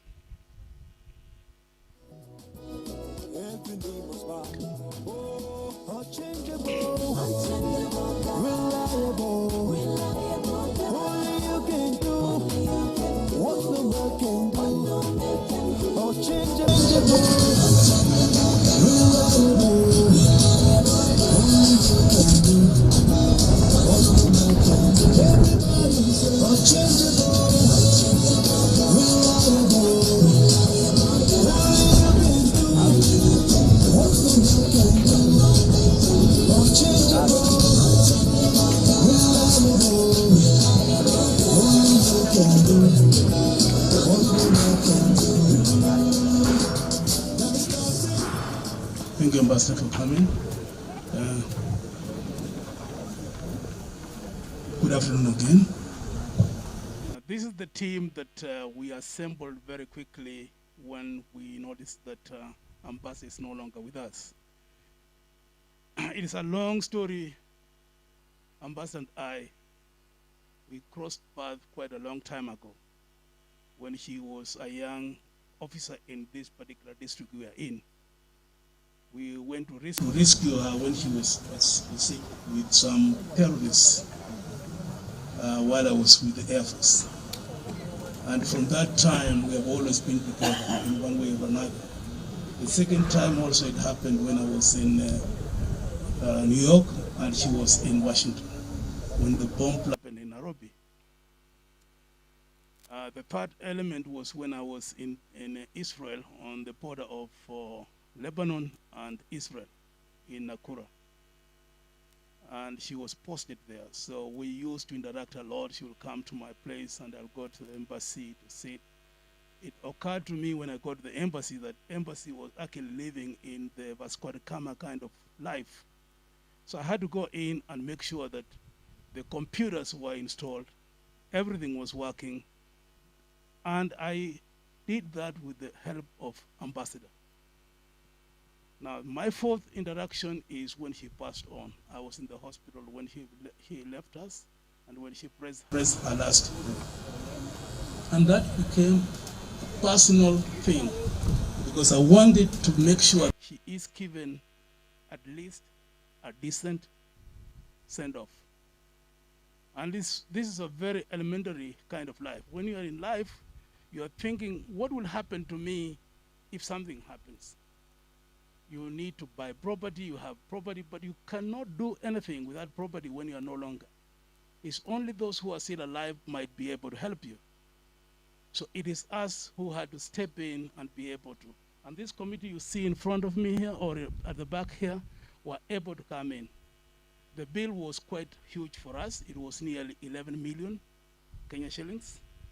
And we have brought it down up to around 2.5 that is remaining to be paid. So we came up with a very small strategy that we go to each individual, and that individual should be able to come up with a group of friends and be able to raise some money. Before I conclude this, I want to say one thing. Ambassador is gone, but how do we plan to remember him?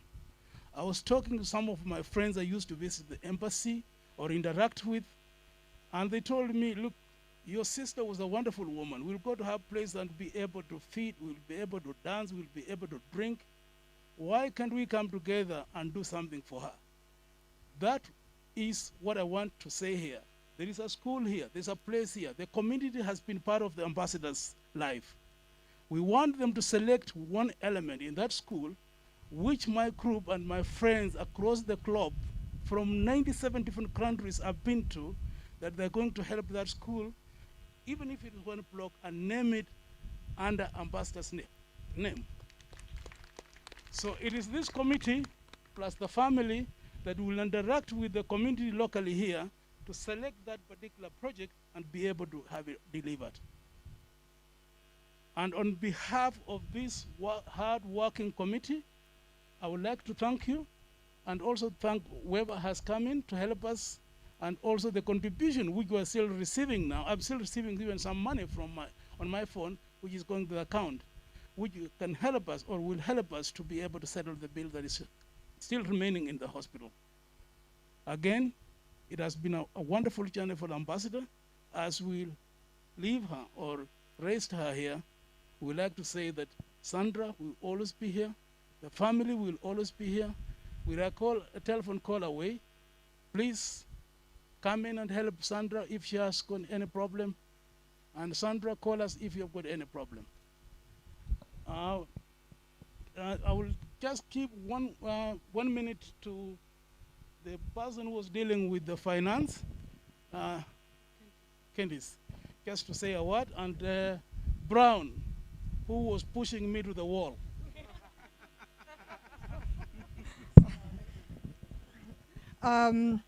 I want to take this opportunity to thank each and every one of you that has contributed towards making sure that we put to rest our good friend, Ambassador Balozi.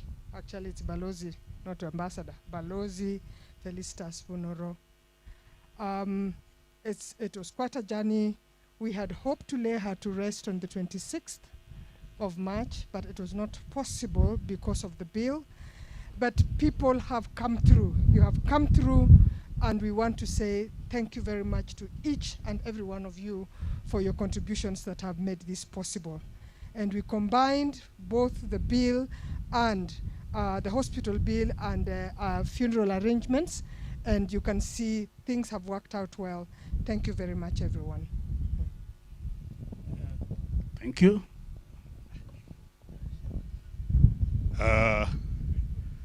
All our 1 minute.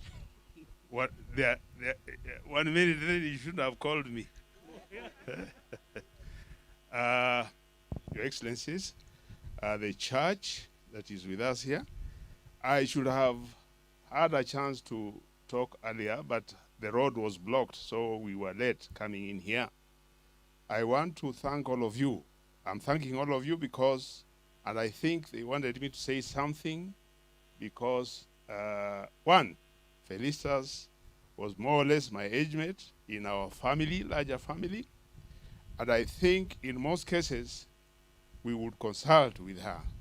This is not the first time we are consulting with her. She invited me here a while ago, about 10 years ago.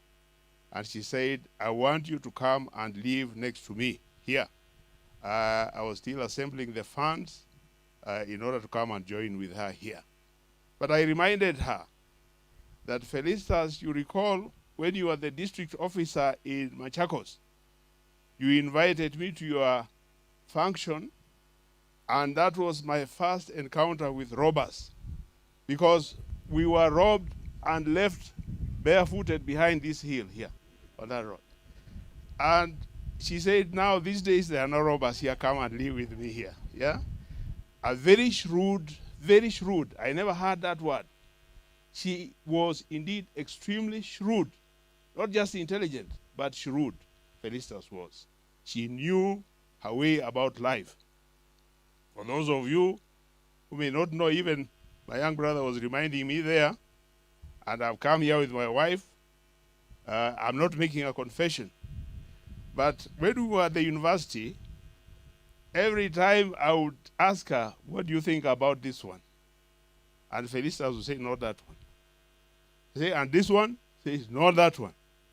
Until she said, I take my wife, yeah? So my wife is here. And it was Felistas who insisted that that one you must take. So you can see she was my closest confidant in this. John, I know you're getting tired. I could have said much more. I heard a professor say some things here. And Professor, you may be wondering, why is Brown, my friend, responding to some of the things I said? You brought an agenda here which was good. You expressed your love for our sister. But there are ways in which we do those things. Isn't it? So Sandra is here. Sandra is evidence that you knew my sister in a very intimate way. But we also have a way of addressing some of the concerns she may have had. So let us approach this topic very, very soberly as a family, so that Sandra's interests are taken care of, the family's interests are taken care of. Let us not rush and express these things in this. This is a good forum, but there are certain things that we don't discuss in a forum such as this one. I thought it was important for me to mention so that there is no confusion. We want to thank the Moore Hills Association. They said very good things. And Sandra, these are the people to lean on. And there's a lot you can do with this property here.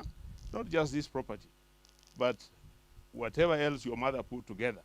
Yeah, there's a lot of effort and very beautiful people around you. So lean on these people and never destroy what your mother has left here. I think we shall have a family forum through which we can express some of these thoughts even in a deeper way. But just to thank all of you for coming to be with us. You've given us your time, your resources, and there is somebody very special that I want to thank here. This man here, Morris. Yeah? An amazing man. And he said I pushed him against the wall. I met this man when he was still very young, isn't it? I was a student in Makerere at that time. And I was surprised to see you. I think you learned some of these organizational abilities from me. So, but we want to thank you very much, Morris. Amazing man. Thank you, all of you. Thank you for coming. Thank you. Thank you all. Thank you, committee. Yeah. I think we better have a musical interlude before we get on to the next session.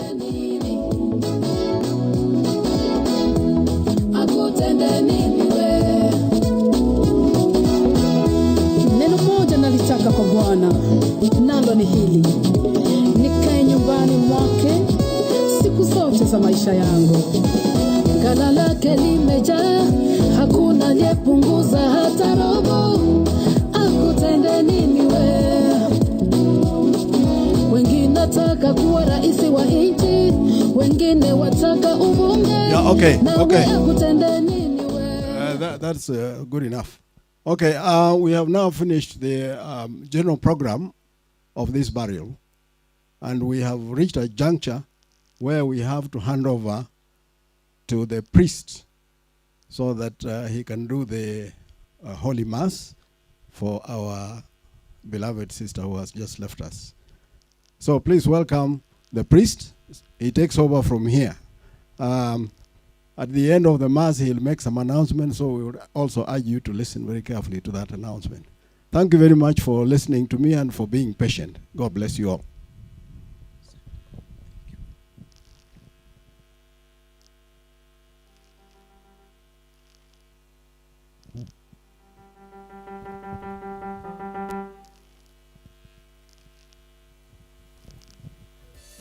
So thank you very much, our MC, for that period of time that you have just concluded successfully. Thank you very much. May God bless you. Now I will welcome you all to another very solemn celebration whereby we are going to enter into Holy Mass so that we can pray for the soul of our departed mother, grandmother, leader, and a Christian, Felistas, who is lying before us around this time. So it will be a solemn celebration, and we say Pole to Sandra and the family members who were for those 67 years with Ambassador Felistas. We have come from all walks of life to say words of condolences to you. And because many of us have come as intellectuals, it is the high time that we show that intellectual capability to God who has granted us it.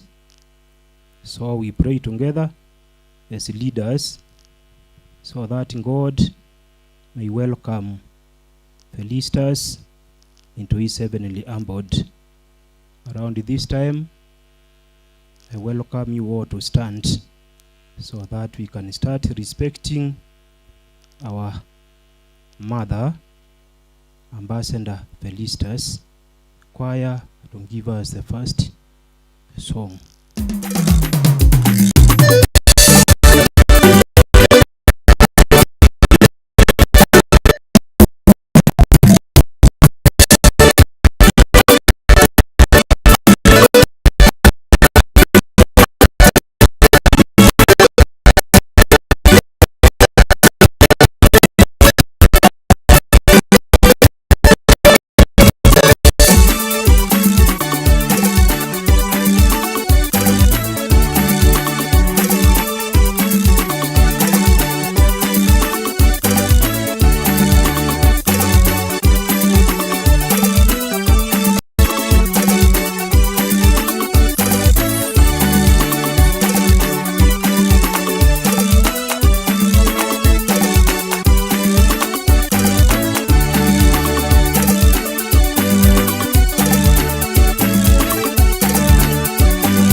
Napenda kuwakaribisheni katika ibada hii takatifu ya misa tunapoungana na mwenzetu mwenda zake Balozi Felistas Vunoro, yule ambaye amelala machoni petu.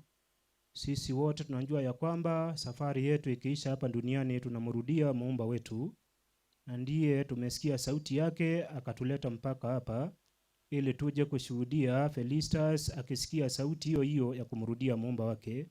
Tuombe ili Mungu amkaribishe katika ufalme wake akaweze kupumzika kwa amani, na tuombe ufarijio kwetu sisi wote marafiki tuliokuwa tunafanya kazi na Felistas, na wale wote ambao Felistas alitusaidia kwa njia moja ama nyingine, na wale ambao ni wa nyumba yake Sadra na wengine. Mungu atufariji na atuweke salama. Tukimye kidogo tumpatie heshima yake ya mwisho.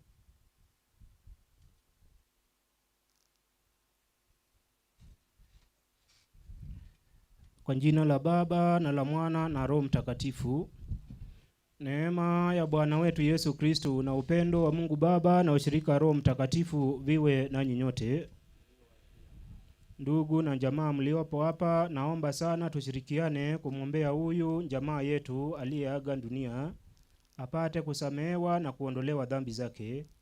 Mungu ampokee kwake mbinguni, aweze kufurahi pamoja na malaika na watakatifu na jamaa zake waliomtangulia, nasi tutakapoaga dunia tumkute huko mbinguni. Ninakulilia katika unyonge wangu, ewe kinga yangu. Toka vilindini na kulilia, Bwana, usikie sauti yangu. Sikiliza sauti ya dua zangu.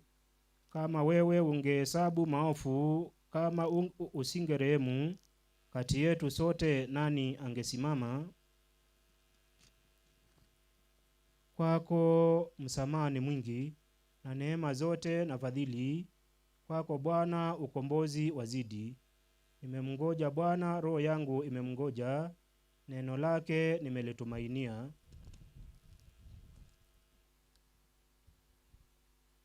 Tumuombe sasa Mungu atutie nguvu ya kupokea msiba huu kwa imani kuu. Bwana wetu Yesu Kristo, uliyetuonyesha njia iendayo kwa Baba yetu wa mbinguni, Bwana utuhurumie. Tunjibu, Bwana utuhurumie. Bwana wetu Yesu Kristo, uliyeleta uzima duniani kwa kifo chako, Kristo utuhurumie. Tunjibu, Kristo utuhurumie. Bwana wetu Yesu Kristo, uliyetayarisha makao yetu mapya katika nyumba ya Baba, Bwana utuhurumie. Tunjibu, Bwana utuhurumie. Bwana usikilize sala zetu. Sisi tunakuomba sana huruma yako kwa ajili ya mtumishi wako Felistas Vunoro.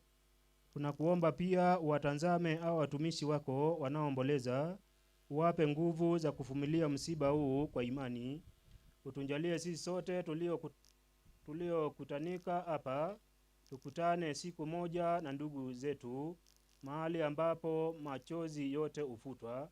Tunaomba hayo kwa njia ya Kristo Bwana wetu. Baba yetu uliye mbinguni, jina lako litukuzwe, ufalme wako ufike, utakalo lifanyike duniani kama mbinguni. Tupe leo mkate wetu wa kila siku. Sisi waliotukosea, usitutie katika kishawishi, lakini utuopoe maovuni. Amina. Salamu Maria, umejaa neema, Bwana yu nawe. Umebarikiwa kuliko wanawake wote, na Yesu mzaa tumbo lako amebarikiwa. Maria mtakatifu, mama wa Mungu, tuombee sisi wakosefu, sasa na saa ya kufa kwetu. Amin. Atukuzwe Baba na Mwana na Roho Mtakatifu.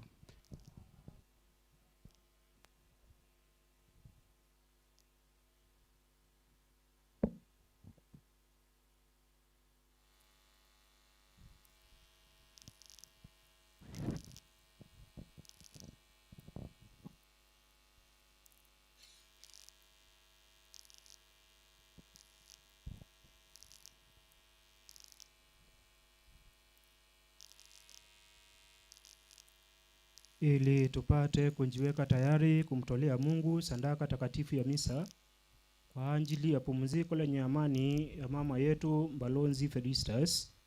Tunajua ya kwamba sisi wote ni wadhambi mbele za macho yake Mwenyezi Mungu. Tukimie kidogo na tunjute dhambi zetu.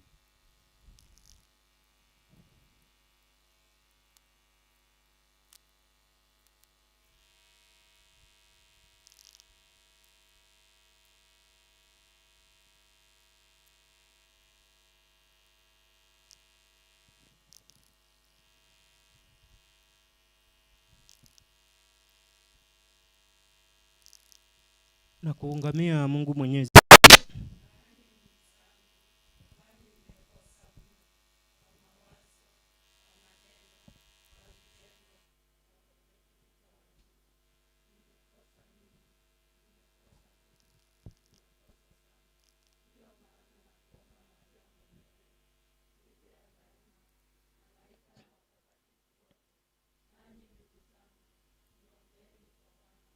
Mungu Mwenyezi atuhurumie, atusamee dhambi zetu na atufikishe kwenye uzima wa milele.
Na tuombe. Mungu Mwenyezi, Mungu Baba Mwenyezi, ulituthibitishia kwa fumbo la msalaba na kututia muhuri kwa fumbo la ufuko wa mwanao. Tunakuomba umjalie kwa wema mtumishi wako Felistas Funoro, ili aingizwe katika jamii ya wateule wako kwa njia ya Bwana wetu Yesu Kristo mwanao, anayeishi na kutawala nawe katika umoja wa Roho Mtakatifu, Mungu daima na milele.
Wakristo wapenzi, somo letu la kwanza latoka katika kitabu cha Ufunuo wa Yohana mlango wa 20 mstari wa 11 hadi 15.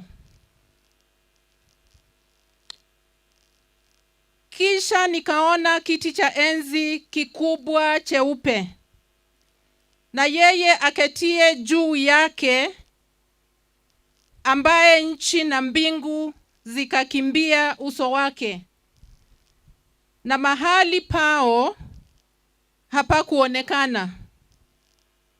Nikawaona wafu, wakubwa kwa wadogo, wamesimama mbele ya hicho kiti cha enzi, na vitabu vikafunguliwa, na kitabu kingine kikafunguliwa ambacho ni cha uzima. Na hao wafu wakahukumiwa katika mambo hayo yaliyoandikwa katika vile vitabu, sawa sawa na matendo yao. Bahari ikawatoa wafu waliokuwemo ndani yake, na mauti na kuzimu zikawatoa wafu waliokuwemo ndani yake. Wakahukumiwa kila mtu kadri ya matendo yake. Mauti na kuzimu zikatupwa katika lile ziwa la moto. Hii ndiyo mauti ya pili, yani hilo ziwa la moto. Na iwapo mtu yeyote hakuonekana ameandikwa katika kitabu cha uzima, alitupwa katika lile ziwa la moto. Na hilo ndilo neno la Mungu. Tumshukuru Mungu.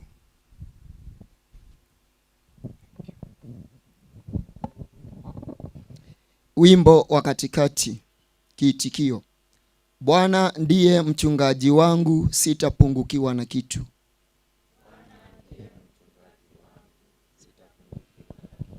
Bwana ndiye mchungaji wangu, sitapungukiwa na kitu.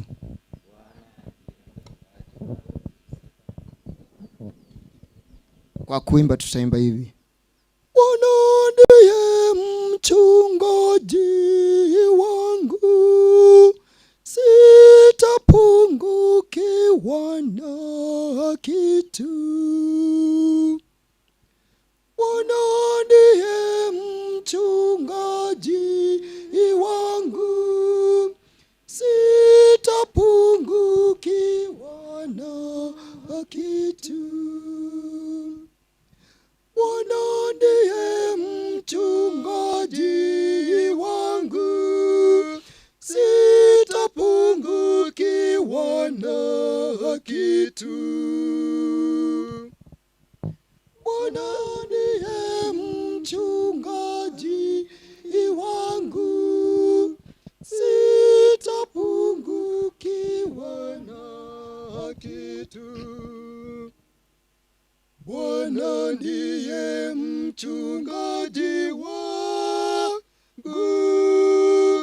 sitapungukiwa na kitu. Katika malisho ya majani mabichi unilaza, kando ya maji ya utulivu uniongoza. Bwana ndiye mchungaji wangu, sitapungukiwa na kitu.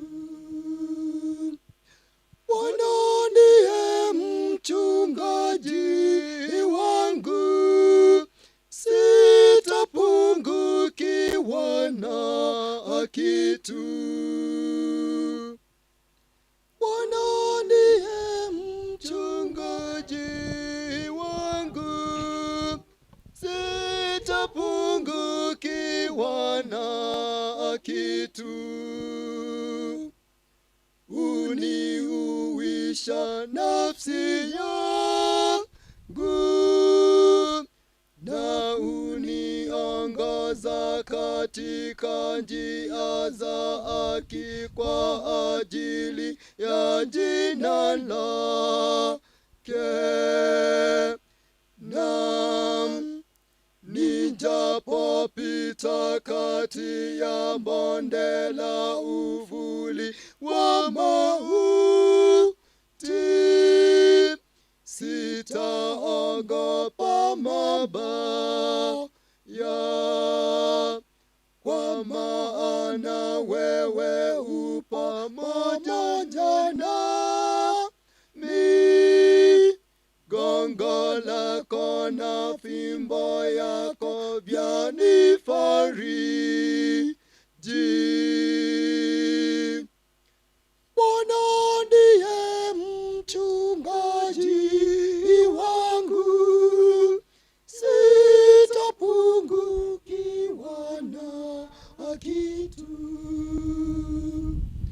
Bwana ndiye mchungaji wangu, sitapungukiwa na kitu. Bwana ndiye mchungaji wangu, sitapungukiwa na kitu. Waandaa meza mbele yangu machoni pa watesi wangu. Umenipaka mafuta kichwani pangu, na kikombe changu kinafurika. Bwana ndiye mchungaji wangu, sitapungukiwa na kitu.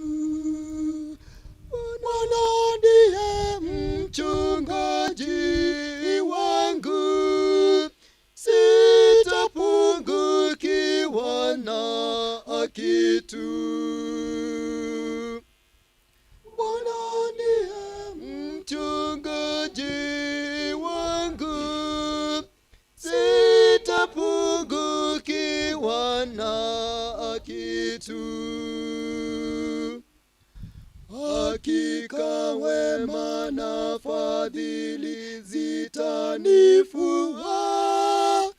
zitanifuata siku zote za maisha yangu,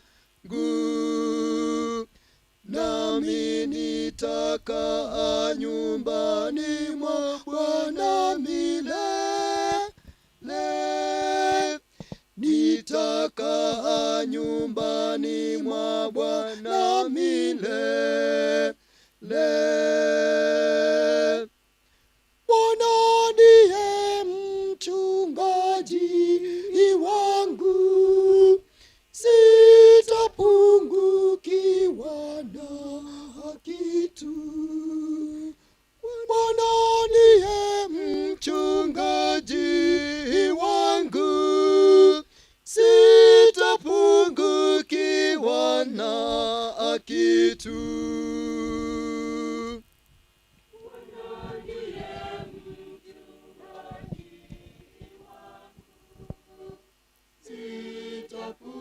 Sitapungukiwa na kitu. Somo la pili. Somo katika waraka wa kwanza wa Mtume Paulo kwa Wathesalonike. Ndugu, hatutaki msijue habari zao waliolala mauti. Msije mkahuzunika kama na wengine wasio na matumaini. Maana ikiwa tuamini ya kwamba Yesu alikufa akafufuka, vivyo hivyo nao hao waliolala katika Yesu, Mungu atawaleta pamoja naye. Kwa kuwa twawaambieni haya kwa neno la Bwana, kwamba sisi tulio hai tutakaosalia hata wakati wa kuja kwake Bwana hakika hatutawatangulia wao waliokwisha kulala mauti. Kwa sababu Bwana mwenyewe atashuka kutoka mbinguni pamoja na mwaliko, na sauti ya malaika mkuu, na parapanda ya Mungu. Nao waliokufa katika Kristo watafufuliwa kwanza. Kisha sisi tulio hai, tuliosalia, tutanyakuliwa pamoja nao katika mawingu, ili tumlaki Bwana hewani, na hivyo tutakuwa pamoja na Bwana milele. Basi farijianeni kwa maneno hayo. Neno la Bwana. Tusimame.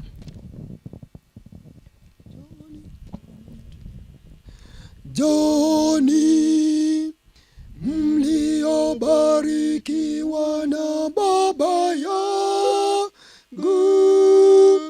urithini ufalme mliowekewa tayari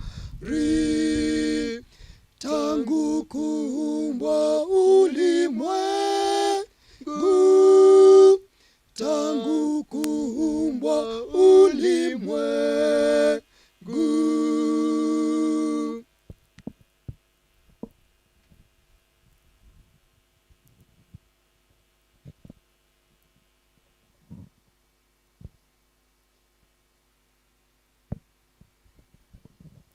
Tunasoma Injili takatifu kutoka kitabu cha Mtakatifu Mathayo, mlango wa 5 kuanzia mstari wa 1 hadi mstari wa 11. Na Bwana awe nanyi. Somo katika Injili ilivyoandikwa na Mtakatifu Mathayo.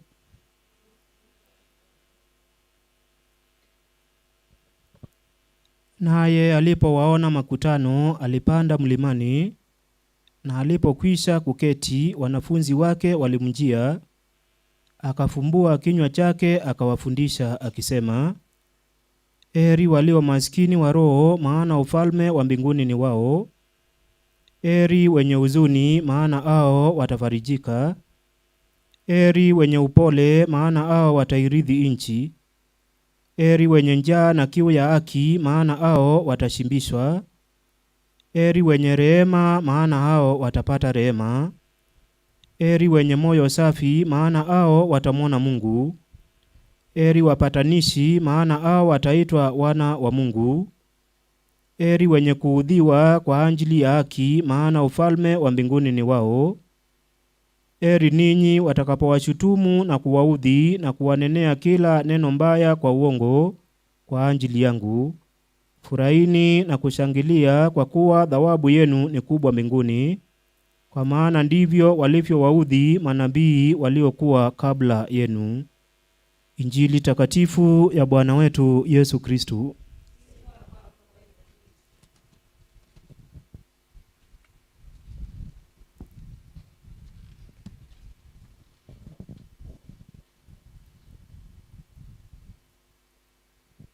Tumsifu Yesu Kristo.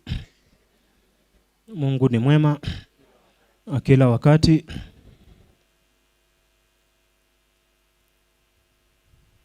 Tunasema asante kwake kwa kutuleta mpaka kwenye mazingira haya ya mboma hili,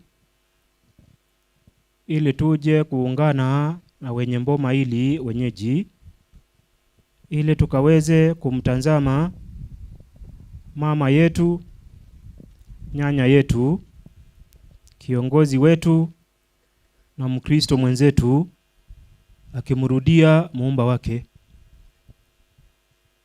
Sisi wote tumesikia sauti ya Mungu ikitualika tuje katika mboma hili,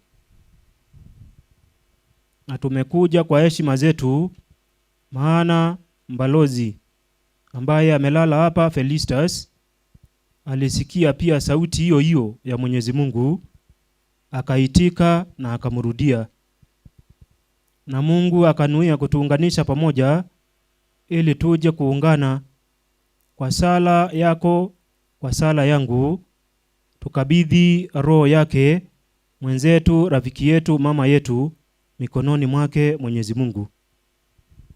Na hizo heshima ndizo tunazo wakati huu, tunapomtazama amepumzika katika macho yetu, kwa utulivu. Na sisi wenyewe tumetulia vivyo hivyo, ikionyesha ya kwamba vile mtu anamrudia Mwenyezi Mungu ama vile mtu anaishi maisha yake hapa duniani, vivyo hivyo ndivyo watu wanakutana pamoja wakaweze kumsindikiza. Akiwa katika hali ya utulivu, nasi tuko katika hali ya utulivu, Roho Mtakatifu wa Mungu aliyemtumikia anatutawala. Ndiyo sababu ndugu zetu, dada zetu, tunaalikwa tuingie katika huo ukimya mtakatifu, tukimheshimu sana Balozi Felistas Funoro ambaye amelala katikati yetu. Ulikutana naye kwa njia tofauti tofauti, na maongezi yenu yote yameongea ama yameashiria maisha yake Felistas. All your speeches were preaching to some extent. Each and every one of us who has talked here has preached in one way or the other concerning the life of Felistas and the goodness that God had hidden in her. Ndiyo sababu umekuja kwa unyenyekevu uweze kusema, rafiki yangu, tulifanya kazi pamoja, mama yangu ulinizaa, nyanya yangu ulinilea, na kwa njia ya kipekee umenitangulia kurudi kule tulitoka. Unakuja kusema katika sala, nenda salama, wewe Felistas ni shujaa. Ni muungano mtakatifu ambapo Mungu anataka sisi wenyewe tupate wakati wa kumwabudu na kusikiliza sauti yake. Maana tukija kwa mazishi, twaja kumwabudu Mungu, twaja kusikiliza sauti yake, twaja kutulizwa na yeye, maana ndiye anamwita mmoja wetu na anatuletea faraja. Na tukiwa katika hiyo hali ya utulivu, tunaomba baraka zake Mwenyezi Mungu zikaweze kukaa pamoja na familia yake hii, Sandra na wengine wale wote ni wa nyumba ya Ayubi.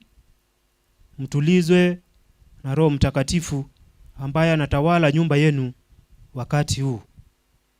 God takes one person to strengthen the second one. Wakati Mungu anatoa mtu mmoja, anasimamisha imara yule wa pili kama anamjua katika maisha yake. Ndiyo sababu in our lives we cannot afford to eliminate God. All the time in our lives, as we meet the ups and downs of our plans, of our works, we cannot eliminate God in all such circumstances. Ndiyo sababu hapa tukiwa hapa, ndugu zangu, dada zangu, omba kwa uzuri, maana Felistas anatutazama. I'm sending you back to one TV program that was there, and because I know all of you are lovers of TV programs, let me clarify one. It was with us and it came to an end. You were watching, I was watching. That program ilifundisha watu mambo mazuri na pia ikafundisha watu mambo mabaya. Nitaongea kwa yale mazuri niliona kwa hiyo program because we are worth it around this time. Kipindi kilikuja katika runinga, tukatazama, kipindi kikaendelea, kipindi kikapendeza sisi wote hapa. Hakuna mmoja hakupendezwa na hiyo kipindi. Maana wengi walikuwa wanaenda haraka haraka wakikimbia wasipitwe wakati hiyo kipindi inaanzishwa. Na kipindi yenyewe ilikuwa inaitwa Maria. Na ilikuwa inachezwa kwa uzuri sana. Ilikuwa na wahusika wazuri sana ndani pale. Ndugu zangu, dada zangu, ilifika mahali mmoja wa wahusika wale waliokuwa pale akaaga. You know better whether it was Toby ama Kobe. I can't remember well, but one of those characters passed on. Alikufa, na wale ambao alikuja kumsindikiza, mmoja alikuwa padre kama mimi, acting as a priest, not really a priest like me, but he was acting. Maana mmoja wetu akituacha, akiwa wameunganika nasi taifa la Mungu, mpaka padre awe, Wakristo wawe, tuungane pamoja, tuombee roho yake ipumzike kwa amani. Ndio sababu padre alikuja pale, wana jumuiya wakawa pale, wale wengine wahusika walikuwa pia pale, na padre akaanza sala. Na kama wewe mwenyewe ulikuwa makini kiasi, wakati huyu msichana alikuwa anasindikizwa, akiwa ndani ya jeneza, alikuwa anaonekana amesimama hapo nje. Is it not true? Anasindikizwa, ako ndani ya jeneza, ndio wale wanamzunguka ndani ya jeneza, lakini yeye ako nyuma yao, amesimama vile nimesimama, na anatazama wale waliokuja kumsindikiza vile wanafanya. Amesimama hapo, anaonekana mwili na roho zikiwa pamoja. Wale wanamchukua, wale wanamuombea hawamuoni, lakini yeye anawatazama. You make a single mistake of misbehaving in funerals, then who will come to punish you? The one we are giving send off. Ndio sababu tunaambiwa ukifika kwa mazishi, kuwa na heshima kuu. Yule ambaye umekuja kumsindikiza anakutazama. Around this time, she is moving around. Kutoka kwa kwaya, anaingia kwa hema ile, anazunguka, anakuja hapa ulipo, anakuja pande hii, anakuja mpaka hapa, anasimama hapa na padre. Ndio usilete mchezo katika muungano huu mtakatifu wake Mungu. And that is why she is always there listening to our prayers. Tunapoongea maneno mazuri kumuhusu yeye, anafurahi sana, maana roho yake inatulia, anaona yale yote alitenda yalimpendeza Mungu, yaliwapendeza wanadamu. Do good all the time while you are with the people. And make sure that while we assemble to pray, your soul, your mind is fully disposed. Maana Felistas ako hapa, vile unasimama unasema, I was very much happy to meet a soul like this one. Wakati unasema hivyo, amesimama hapa ulipo. Na kama Felistas alipenda utulifu, ndio sababu unaona ako katikati yetu, anatutazama, tumetulia sisi wote. We are all called to be calm from within ourselves. Maana wakati ule uko na utulifu, unaweza mtumikia Mungu, unaweza barikisha watu mikononi mwake, na unaweza tembea katika njia zile zinampendeza Mungu. Felistas is very much happy with us. And for all what you have said, my brothers and sisters, that one is enough to make Felistas to rest in peace. Tenda wema katika ibada hii takatifu ya misa. Omba kwa uzuri, sikiliza neno lake Mwenyezi Mungu. Kile chote ambacho utatenda hapa, it will make Felistas be very much happy with you. Mumekaa kwa miaka mingi, mumesaidiana kwa miaka mingi, amekutangulia, ni wewe umekuja kumsindikiza. Just the way you are very much disciplined and diplomatic in your affairs, just come in the same manner, escort Felistas with your prayers, with your respect, so that even God may bless you as he welcomes her to the heavenly abode. Ndio sababu ndugu zangu, dada zangu, tumeambiwa ni kitabu kinafunuliwa. Wale wote ambao wanapatikana wameandikwa katika kitabu kile cha uzima waliingia mbinguni. Wale hawakupatikana pale kwa sababu ya matendo ambayo si mazuri, wangeliingia katika moto wa milele. Ndio sababu unasikia tunaambiwa kuna kifo cha kwanza na kuna kifo cha pili. Tukiwa hapa duniani kila wakati tunashuhudia kifo cha kwanza. Kifo cha kwanza tunakiona mbele za macho yetu. Felistas, mwili hauko pamoja na roho. Zimetenganishwa na yule aliziunganisha pamoja. Sisi wenyewe tumeunganishwa, miili yetu na roho zetu, tunapumua, tunaweza furahi, tunaweza omba, tunaweza tembea, tunaweza kula, maana mwili na roho ziko pamoja. Lakini wakati roho inatwaliwa, mwili inaachwa, tunasema hicho ndicho kifo cha kwanza, the first death. Ndio sababu unaona tunakuja mbele zake Mwenyezi Mungu tunasema, Mungu tufariji, maana mwenzetu mmoja umetoa roho yake, umetuachia mwili. Hii kifo inatufanya tusikie uchungu.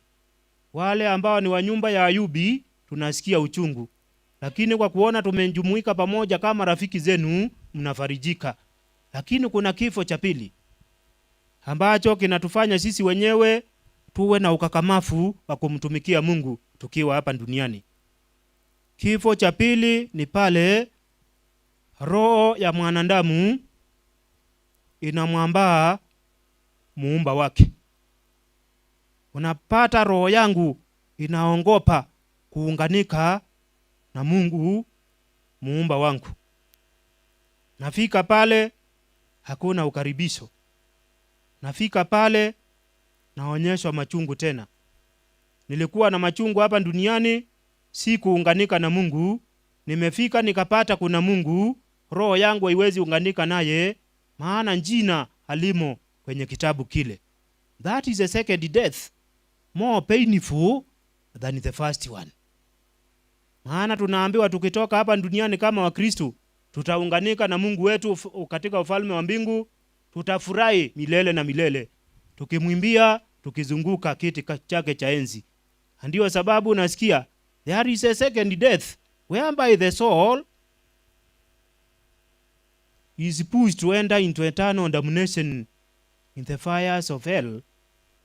Wakati mlikuwa mnaongea hapa vile Felistas alikuwa anatenda hii, unamfurahia.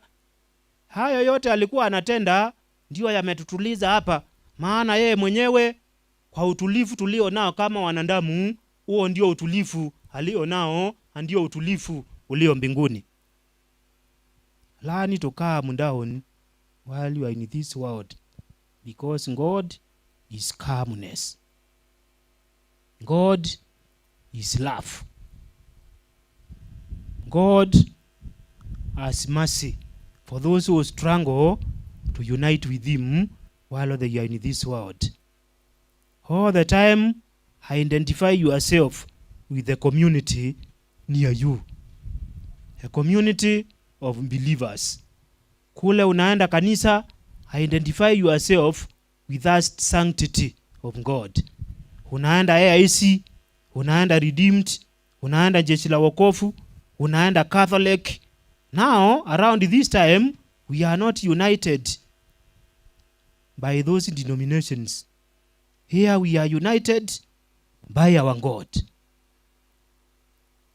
Hautasema sielewi kile kinaendelea, maana ukisema hivyo utakuwa unamtukana Mungu. Nikija kwa kanisa lenu, nikipata kiongozi anaongoza ibada, nitaingia pale kwa heshima, sitasema sielewi kile pastor anafanya, because I have the Spirit of God in me. I know God is unity, one, and the whole world is a reflection of the one God.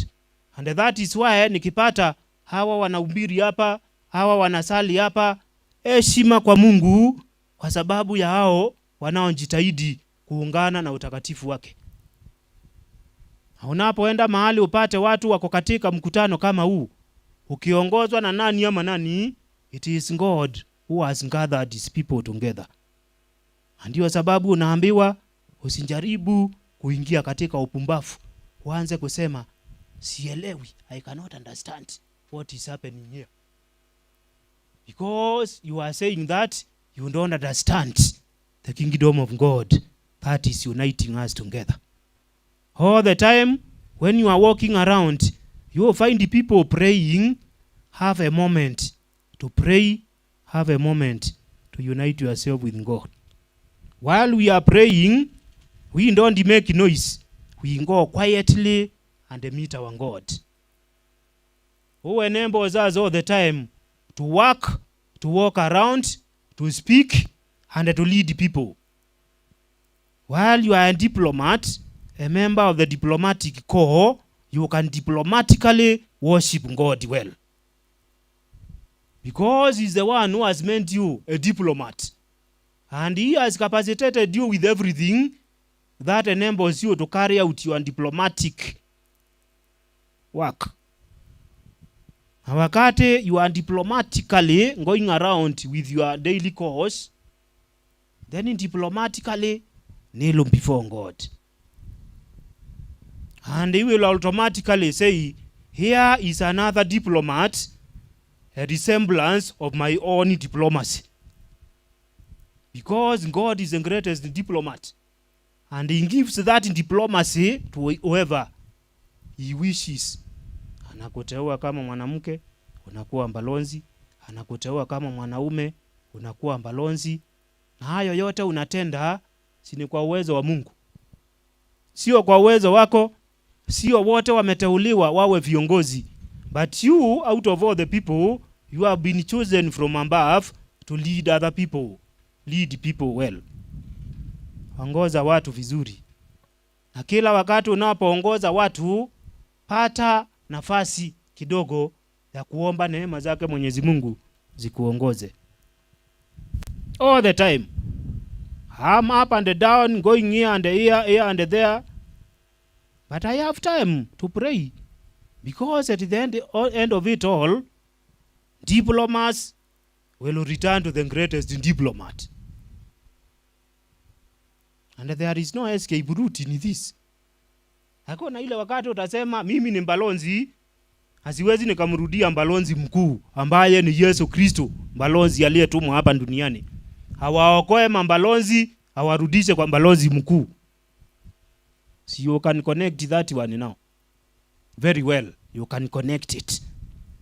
With your own intellectual capabilities, you have come to worship God. You have made several statements that are in line with the will of God. Now he's telling you, calm down, I'm the greatest diplomat. Let me tell you how you will go about your duties. Ndio sababu tumeambiwa andikwa katika kitabu hicho cha uzima. Na roho yako isiende mbali na muumba wako. Mtumikie Mungu kwa wale watu ambao wamekupa.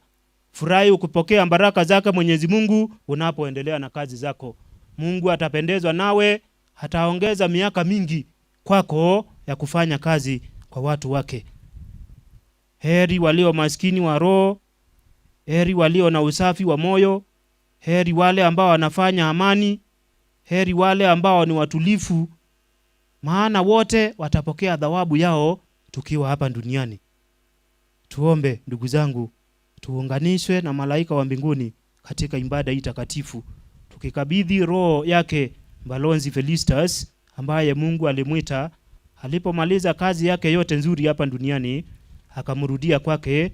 Sasa na sisi kwa sala yetu tuseme Mungu ampokee juu mbinguni, amkaribishe kwa usalama, malaika wambebe wakamweke mbele za uso wake, atulie, afurahie ile kazi nzuri alifanya hapa duniani. Sote tufarijiwe na neno lake Mwenyezi Mungu.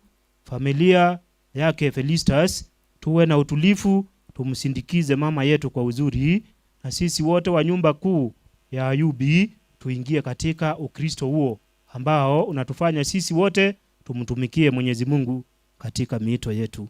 Tumsifu Yesu Kristo.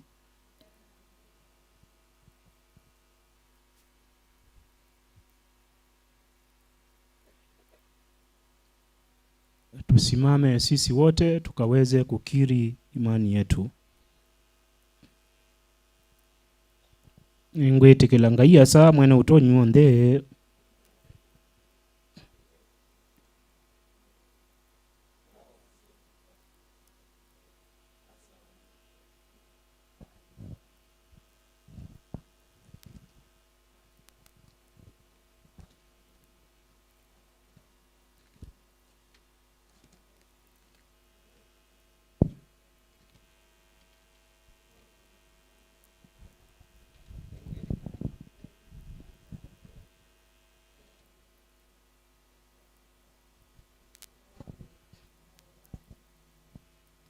Tumwombee huyu dada yetu kwa Bwana wetu Yesu Kristo aliyesema, mimi ndimi ufufuo na uzima.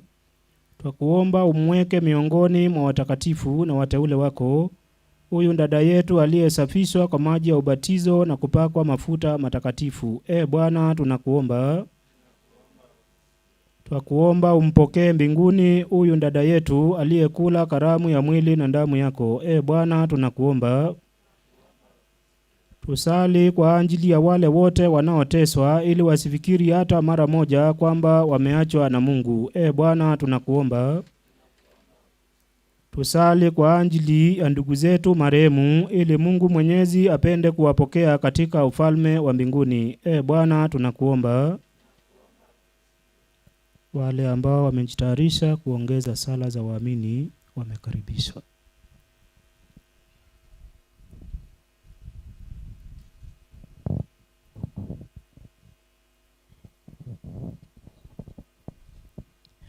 Baba wa rehema, twaja mbele zako mchana wa leo. Kwanza twasema ni asanti. Asanti Mungu wetu, umpali umetutoa Baba, ni mapenzi yako. Baba, tunaombea kanisa imejitoa ili kuhubiri Injili. Yesu mfalme, tunaombea mabishop, mapasta, mafadha na mabruda. Yesu mfalme, shusha baraka zako kwa Wakristo wetu. Kwa hayo tunakuomba.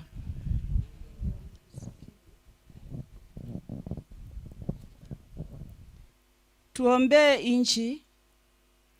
Mungu Baba, Mungu Mwana, Mungu Roho Mtakatifu, twaja mbele zako mchana mwema.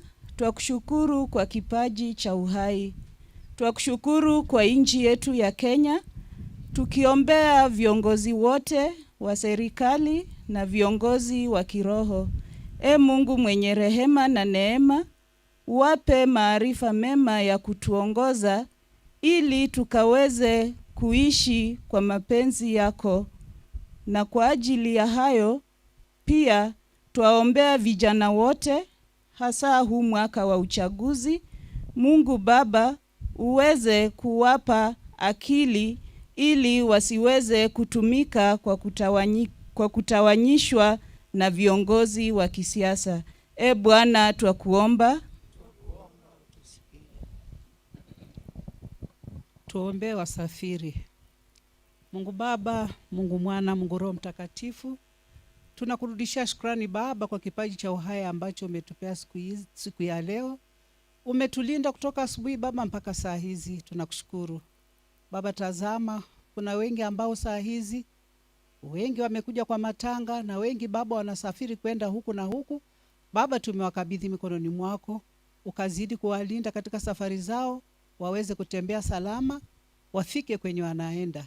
Bwana twakuomba.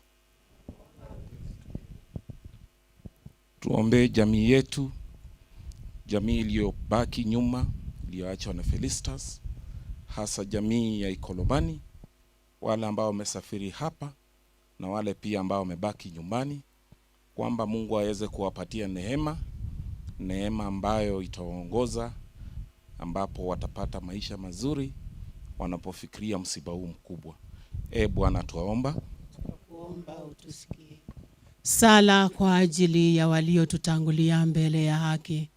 Mungu Baba, Mwana na Roho Mtakatifu, tunakushukuru kwa ajili ya maisha ambayo ulitupa tukaishi na wapenda wetu, akiwemo dada Felistas. Mungu Baba, tunakuomba uwasamehe dhambi zao, warehemu ili waweze kupumzika kwa amani. Bwana twakuomba.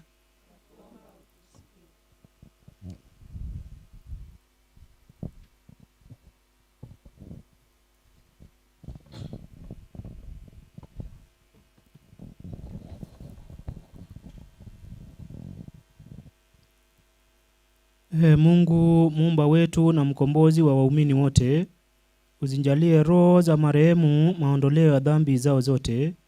Kwa maombezi yetu wapate msamaha waliotumaini daima. Tunaomba hayo kwa njia ya Kristo Bwana wetu. Na sasa tuunganishe sala zetu na mahitaji yetu yote pamoja. tuyakabidhi mikononi mwake Mwenyezi Mungu kupitia kwa maombezi matakatifu ya mama yetu tunaposema Salamu Maria.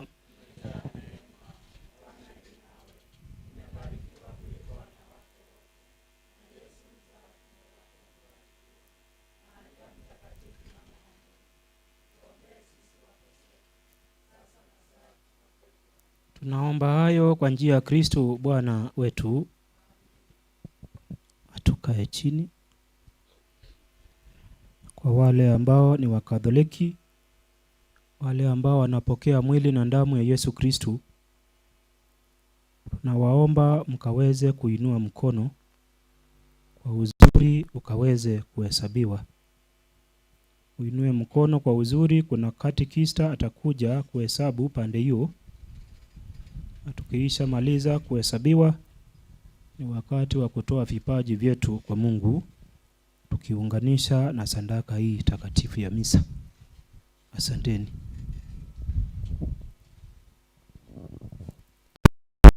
Wakati wa kutoa sadaka, naomba madam utafute mahali tutaweka sadaka, na kama kuna mtu ana kitu anataka kuzindikiza ama anataka kupea padre, nafasi iko. Kwa hivyo tutaandamana pamoja, tulete sadaka, ndio itatangulia, then wale wengine tufuatilie na kile uko nacho. Kama iko kwa bahasha, hata kama haiko kwa bahasha, unaleta tu, padre atakubariki. Thank you so much.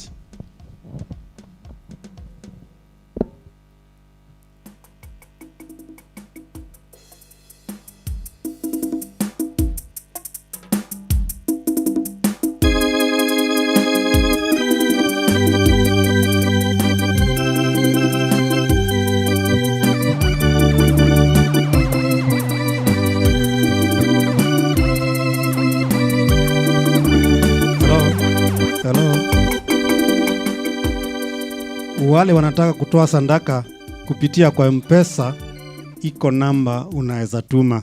Kama unataka kutuma kwa M-Pesa, unanijulisha na kuja na kupea namba, unatuma. Thank you.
Halo, mwenye anataka namba ya M-Pesa anaweza inua mkono.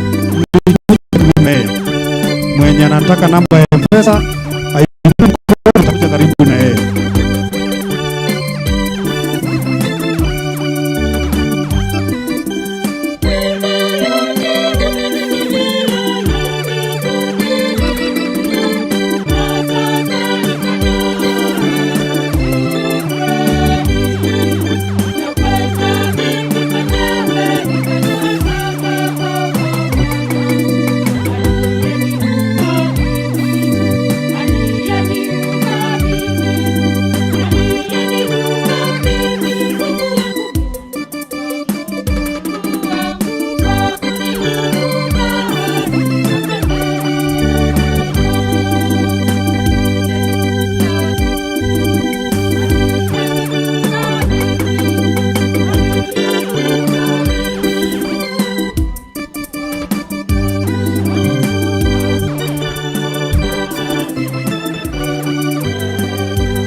Salini ndugu na dada zangu, ili sadaka yangu na yenu ikumbaliwe na Mungu Baba Mwenyezi.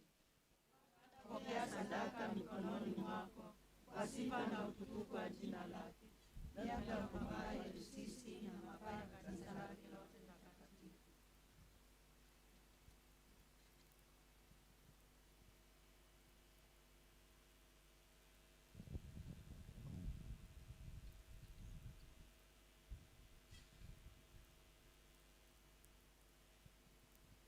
Tukimya kidogo, wale ambao tunaongea tunataka ukimya wakati huu. Those who are talking, let us be quiet. Atuombe. Bwana umtazame kwa wema mtumishi wako Felistas, ambaye kwa ajili yake tunakutolea sadaka ya sifa. Tunakusii kwa unyenyekevu, ili kwa njia ya ibada hii ya upatanisho astahili ufufuko na uzima. Tunaomba haya kwa njia ya Kristo Bwana wetu. Amina. Na Bwana awe nanyi. Inueni mioyo. Tumshukuru Bwana Mungu wetu.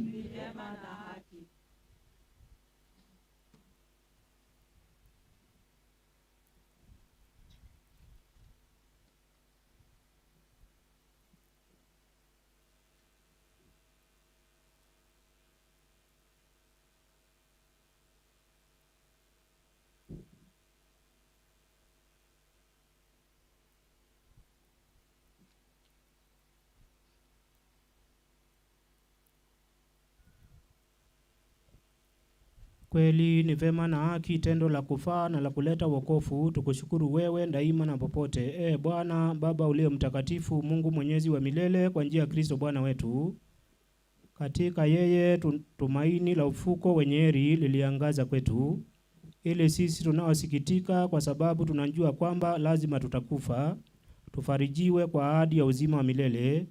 Maana uzima wa waamini wako Bwana hauondolewi, ila wangeuzwa tu, na wanapata makao ya milele mbinguni, yakiisha bomolewa makao ya hapa duniani. Kwa sababu hiyo sisi pamoja na malaika wakuu, pamoja na viti vya enzi na milki, na pamoja na majeshi yote ya malaika wa mbinguni, twaimba utenzi wa utukufu wako, tukisema bila mwisho.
Bwana kweli umtakatifu, na kila kiumbe kilichoumbwa nawe kinakusifu kwa haki.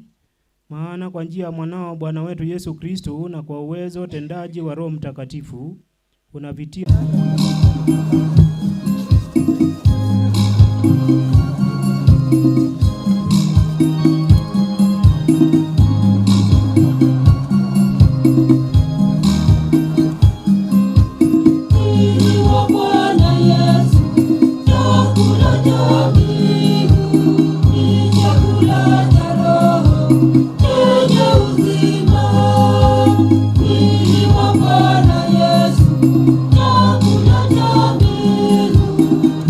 Chakula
na tuna wetu ni sito agithe masumbu tatu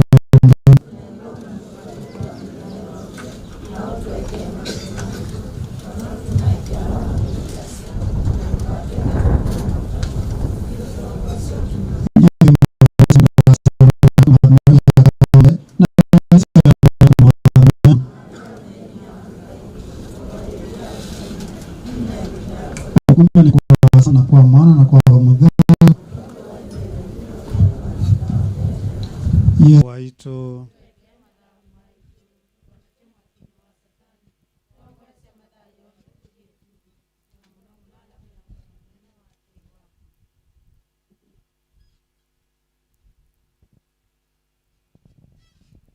Tumsifu Yesu Kristo.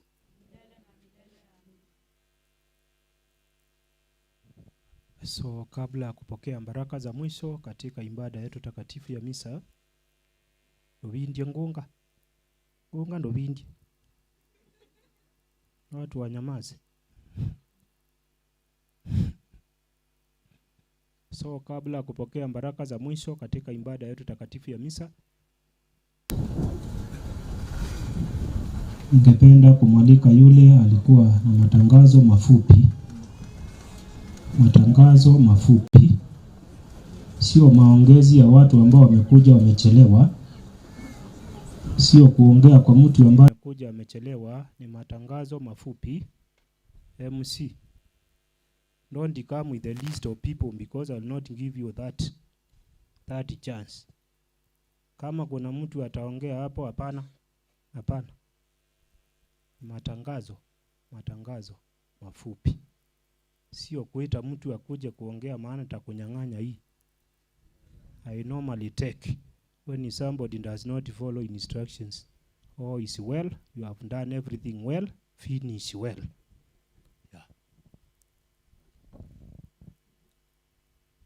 Yeah, we just have a short announcement. The family and the community welcome you to a cup of tea, and if there is a bite. And this announcement actually directs us to where each one of us may go and be served a meal and a drink. Now, the category is a church.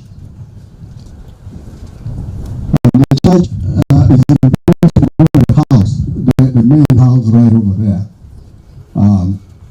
for a meal and a drink.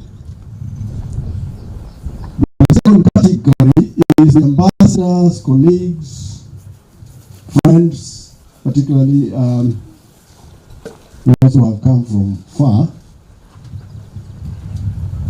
The tent right behind this big tent here, there is a tent next to that cottage. You are invited to go there for a cup of tea. And then we have the rest of the relatives and the community from around. There should be another tent behind the house. I'm assuming it's on the other side of the house. I haven't gone there. It will be behind the house. So when everything is done and we have finished with the church, I think at that point then people can, as the burial takes place, I should think. Is that okay? As the burial takes place? Yeah. That's all, and thank you very much.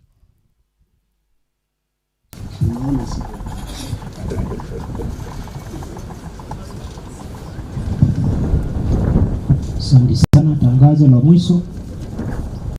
Choir, silence. Tangazo la mwisho.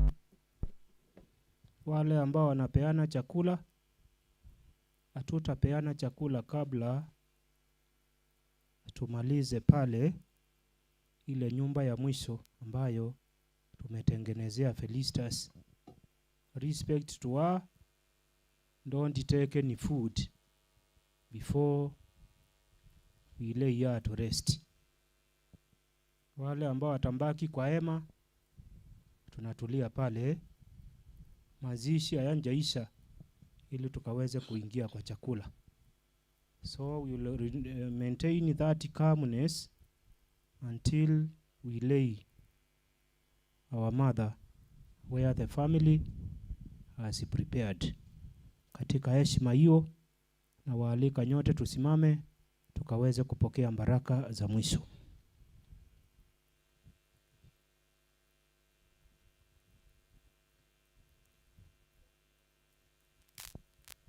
Wote anipao Baba watakuja kwangu, asema Bwana.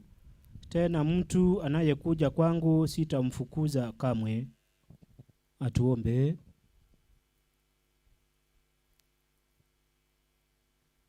Bwana, tumeshimbishwa kwa sakramenti iletayo uzima. Tunakuomba dada yetu marehemu Felistas, ambaye umemshirikisha angano lako, atakaswe kwa nguvu ya fumbo hili na afurahi bila mwisho katika amani ya Kristo. Tunaomba haya kwa njia ya Kristo Bwana wetu. Na Bwana awe nanyi. Awambariki Mungu Mwenyezi, Baba na Mwana na Roho Mtakatifu. Tukae na amani, tuendelee na kumpenda tumtumikie Mungu. Misa imekwisha. Na waalika tusimama kwa final commendation. Wale wanafunika mwili wa Felistas na net wakaribie karibu kwa ukimya mkuu, heshima kwake. Final commendation. Na wale wanabeba mwili wanashiriki zoezi hilo, tutaandamana mpaka pale. Na usikuje ukiwa umevaa kofia zote chini. Kama umekunywa pombe kiasi usikaribie. Nataka wale ambao wana heshima kwa mama yetu. Tukiwa tumenyamaza, tumetulia, wale wanafunika mwili wa Felistas na net wakaribie.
Ngoja kidogo wale ambao wako na net, tungojee kiasi ili wenzetu hapa watengeneze kila kitu. Tumpe heshima mama yetu, kiongozi na Mkristo. Na wakati tutakuwa tunatembea pale, uwanja sio mkubwa, wengine wetu tutambaki hapa. Wale wa familia tutaenda mpaka pale ambapo tumetengeneza. Wale wengine tutambaki kwa utulifu hapa tu. Kwaya mnakuja huku, mnaacha hizo ala za muziki hapo, kila kitu hapo, tunatembea vitangulia mwili.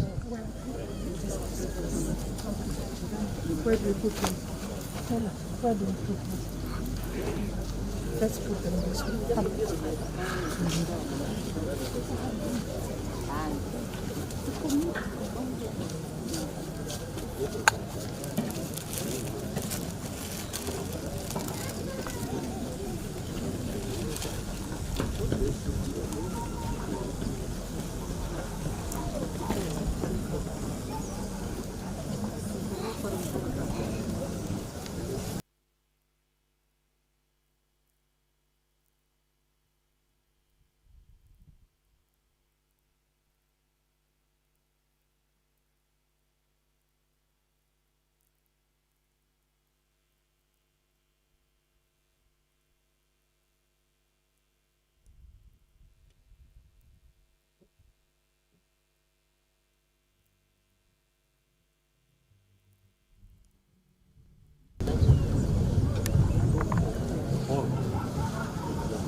They are taking their time to set everything in order.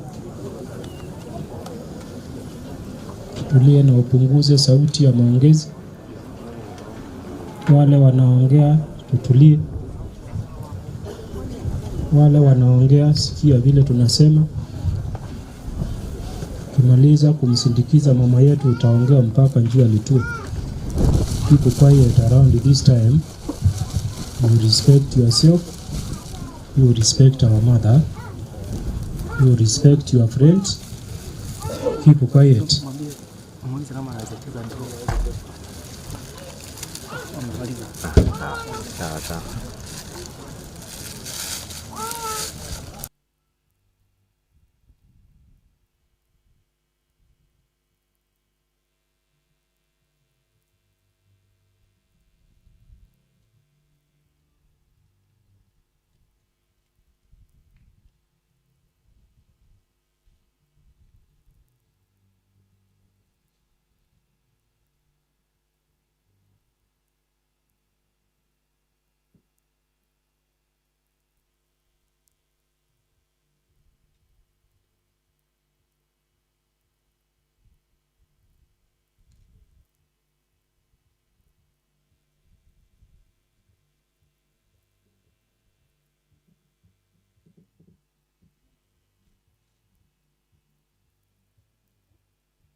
Sio muite kwa China.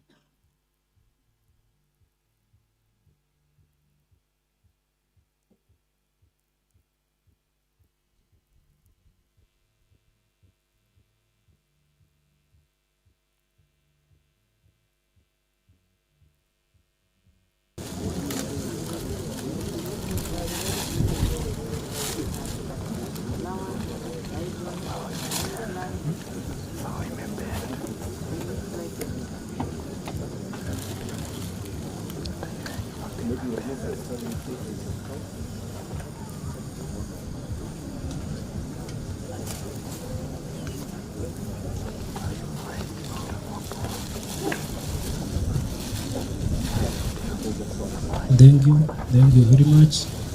All is set. Those who are covering, now you can continue.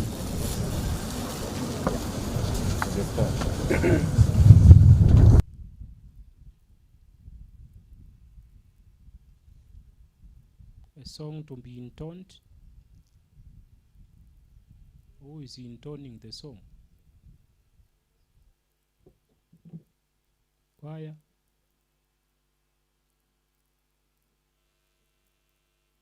I think a song of your choice, preferably a funeral song.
Asante sana kwa heshima hii. Asante sana kwa hiyo heshima kwa mama yetu.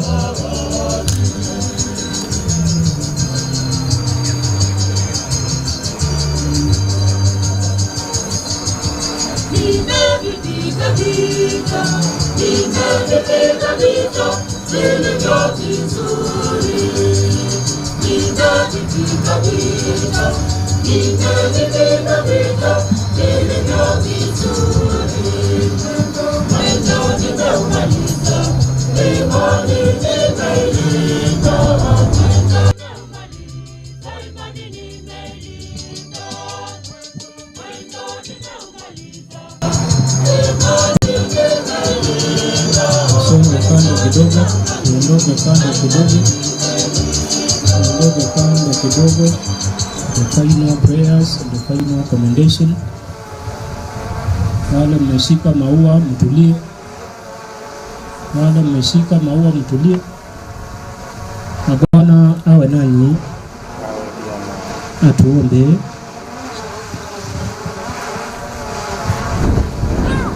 Bwana usikilize sala zetu. Sisi tunakuomba sana huruma yako, ili marehemu mtumishi wako Felistas umweke katika amani na mwanga pamoja na wateule wako. Tunaomba hayo kwa njia ya Kristo Bwana wetu.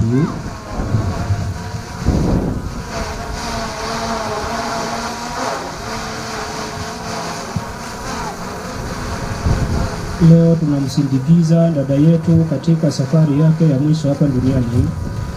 Mungu alimpa maisha ya duniani na sasa amemwita ili ampe maisha ya mbinguni yasiyo na mwisho. Mwili wake tunauweka ardhini kama mbegu ya mwili utakaofufuka, na roho yake iingie katika raha ya milele. Kwa kuomba Bwana umpokee huyu dada yetu katika uzima wa milele na utawala wako, apate furaha isiyo na mwisho na kukaa miongoni mwa watakatifu wote. Tunaomba hayo kwa njia ya Kristo Bwana wetu. Baba yetu uliye mbinguni,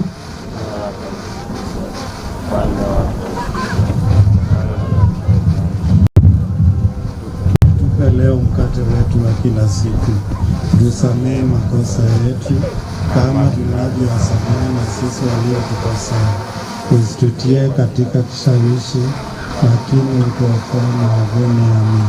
Salamu Maria, umejaa neema, Bwana yu nawe, umebarikiwa kuliko wanawake wote, na Yesu mzaa tumbo lako umebarikiwa. Maria mtakatifu, mama wa Mungu, tuombee sisi wakosefu, sasa na saa ya kufa kwetu. Amina.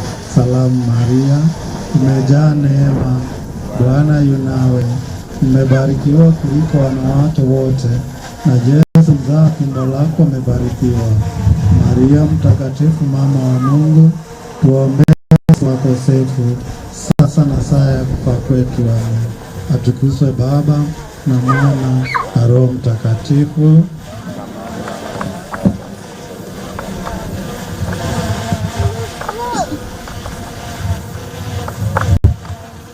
Wanakwaya tukaribie, tukue hapo mbele.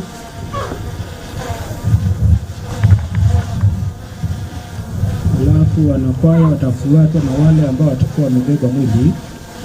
Tupatie kidogo ni songe. Hawa watakuwa wamebeba mwili, nyuma yao watakuwa na padre. So karibuni, na tunaenda pole pole. Yule anabeba msalaba achukue msalaba.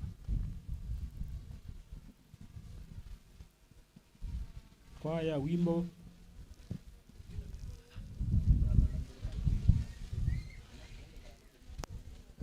Tunaenda pole pole na usipige kelele. kwa ukimya, tunaenda polepole. Nimevipiga vita, nimevipiga vita vilivyo vizuri. Nimevipiga vita, nimevipiga vita vilivyo vizuri. Mwendo nimeumaliza, imani nimeilinda. Mwendo nimeumaliza, imani nimeilinda. Mwendo nimeumaliza, nimeilinda. Mwendo nimeumaliza, imani nimeilinda.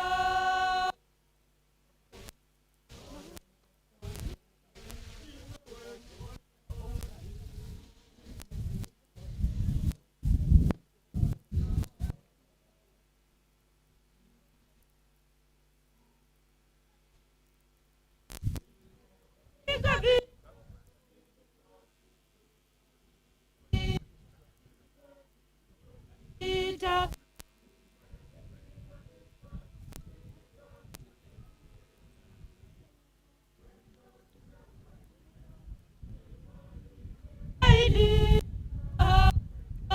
Nimeumaliza, imani nimeilinda.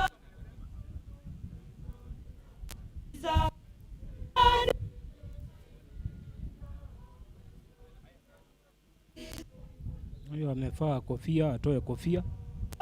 Toa kofia ndugu yangu.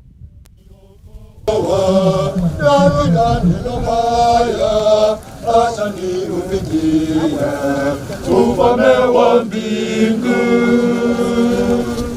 Nimevipiga vita, Nimevipiga vita vilivyo vizuri.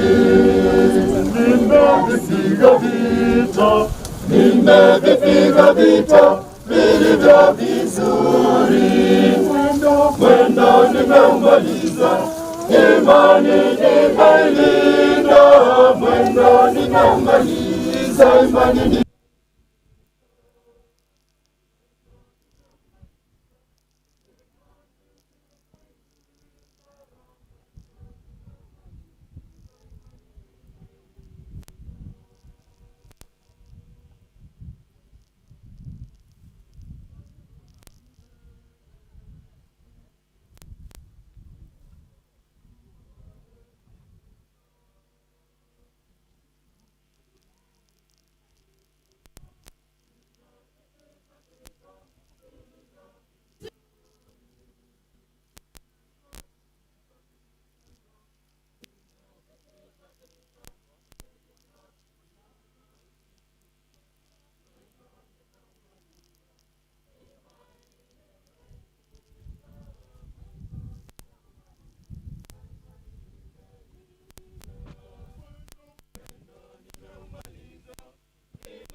na Roho Mtakatifu, uweke na malaika wako mtakatifu alilinde, na huyu ambaye mwili wake utazikwa humu, roho yake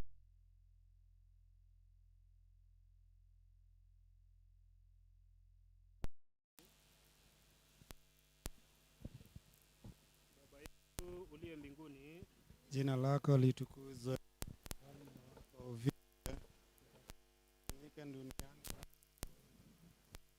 Mkate wetu wa kila siku, tusamehe makosa yetu kama tunavyowasamehe na sisi waliotukosea, usitutie katika kishawishi.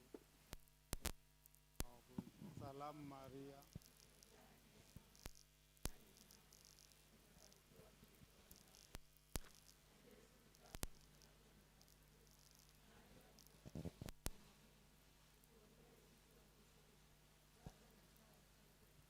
Salamu Maria,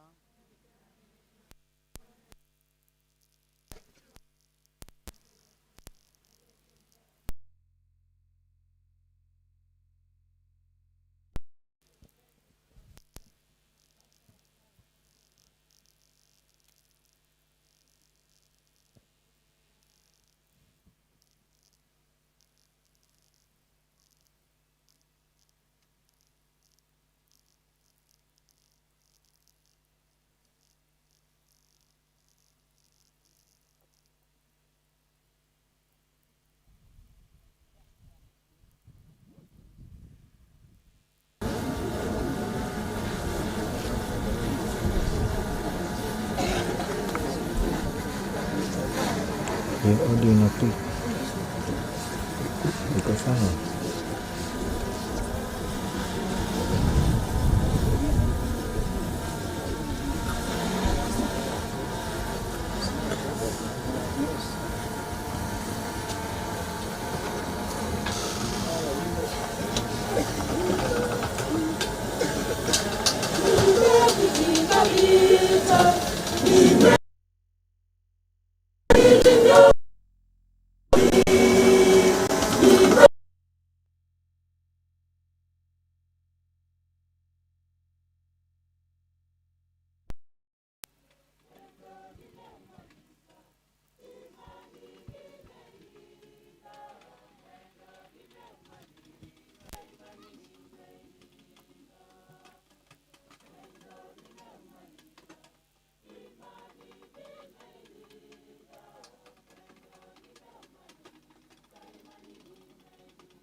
tufufuke katika furaha yako.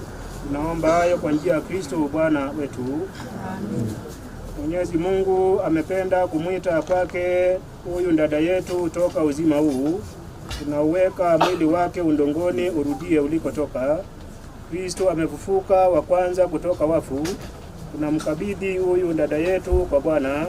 Bwana ampokee katika amani yake na mwili wake aufufue siku ya mwisho. Tunaomba hayo kwa njia ya Kristo Bwana wetu. Amen. Wale wa familia tukaribie karibu waweze kuchota mchanga kurudishe udongo katika udongo.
Mchanga ukiwa nyuma ya mtu mwingine.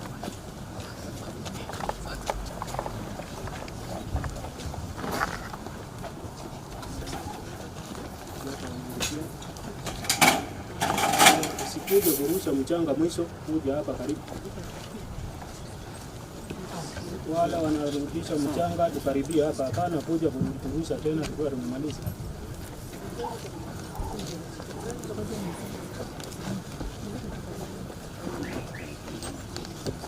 Mchanga ukiwa nyuma ya mwenzako.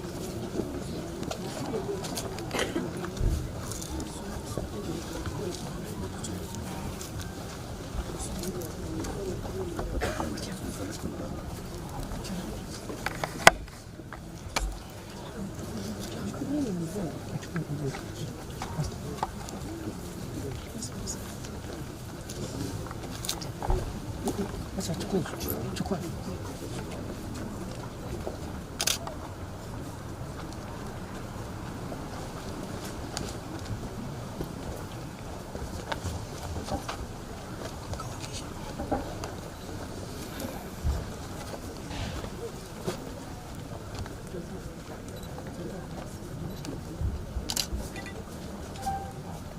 Felistas, wewe ni ufumbi na umerudi kwa ufumbi, lakini Bwana atakufufua siku ya mwisho. Kwa jina la Baba la Mwana na Roho Mtakatifu. Duniani tunapita wewe, tunakaza mwendo, tunaenda mbinguni. Dunia yaenda mbio, siku za mwisho zakaribia we, tuwe macho ndugu, hukumu yaja. Sisi ni mavumbi, tutarudi mavumbini we, mwisho tutafufuka, twende mbinguni. Sisi ni mavumbi, tutarudi mavumbini we, mwisho tutafufuka, twende mbinguni.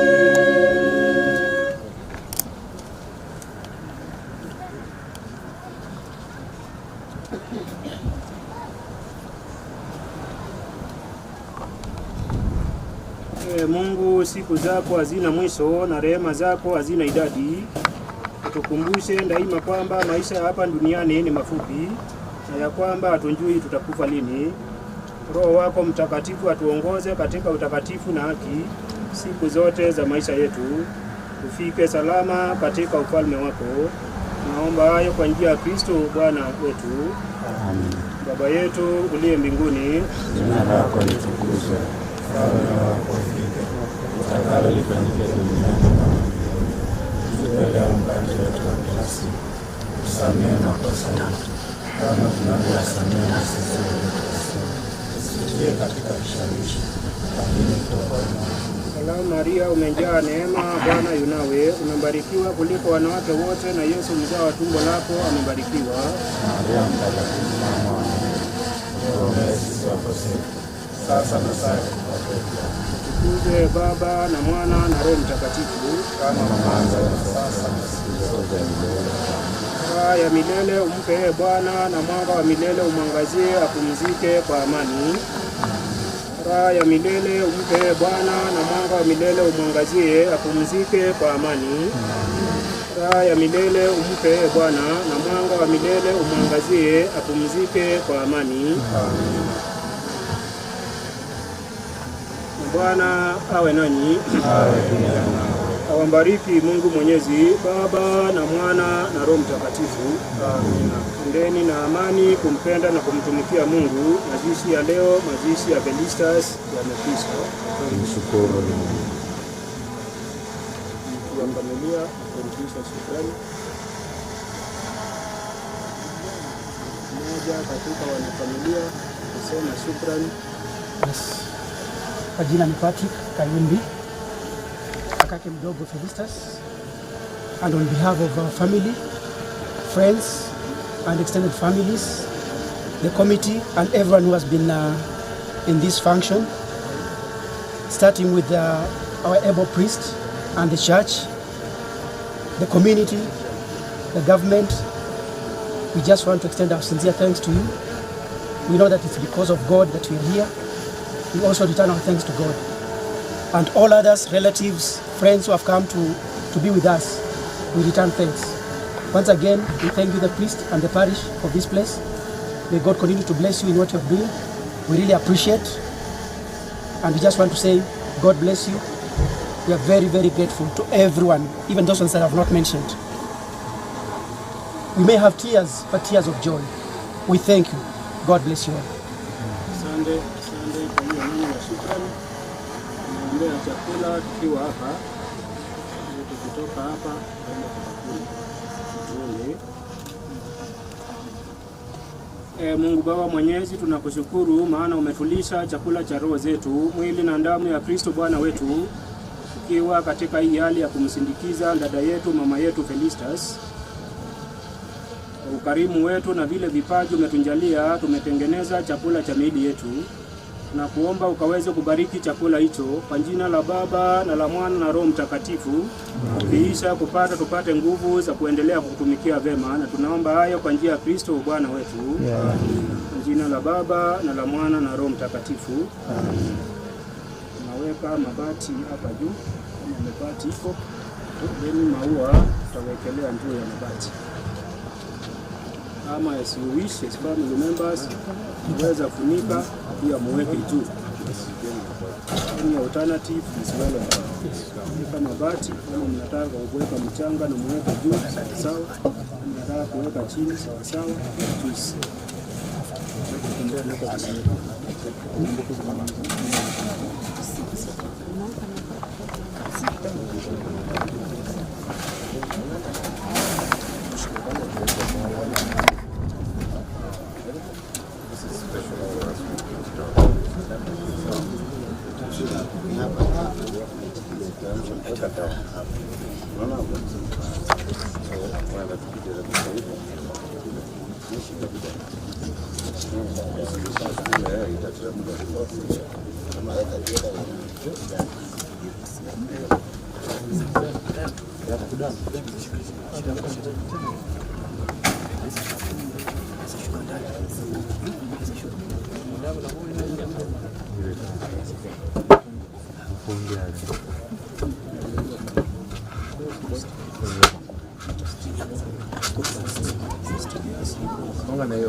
Next one.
Weka chini, hiyo ndio chini.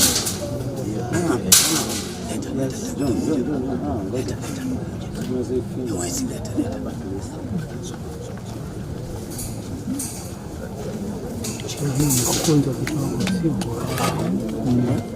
kukunja kidogo. Kama ivinyelewa ikiwa hapa. Hata jaribu ingeingia.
Now, change. Take it.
Utakaso, nizame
But they can't come here.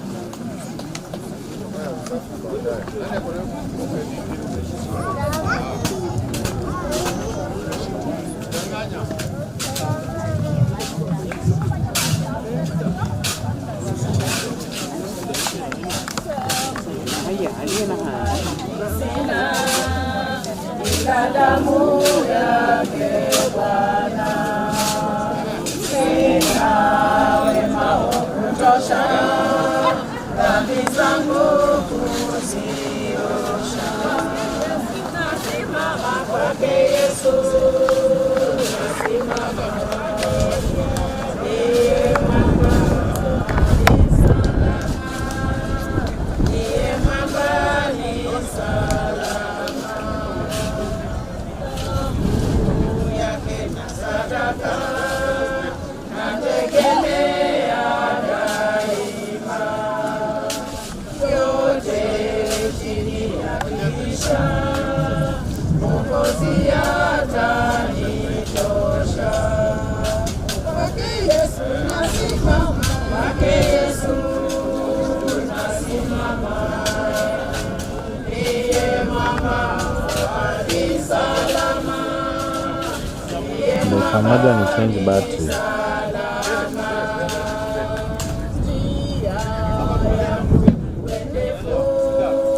Yeye hunipa wokovu, mawimbi yakinipiga, nguvu zake ndizo nanga. Kwake Yesu nasimama, kwake Yesu nasimama. Ndiye mwamba ni salama, ndiye mwamba ni salama. Nitwa hukumuni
iko na 61 minutes Amerika.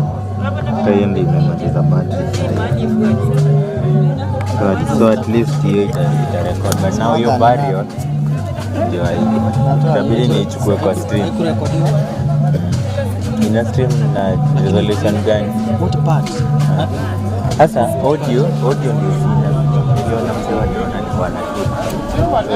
Audio natumia sasa audio utatumia ya YouTube. Bora audio ikuwe na video fulani, si lazima the whole thing.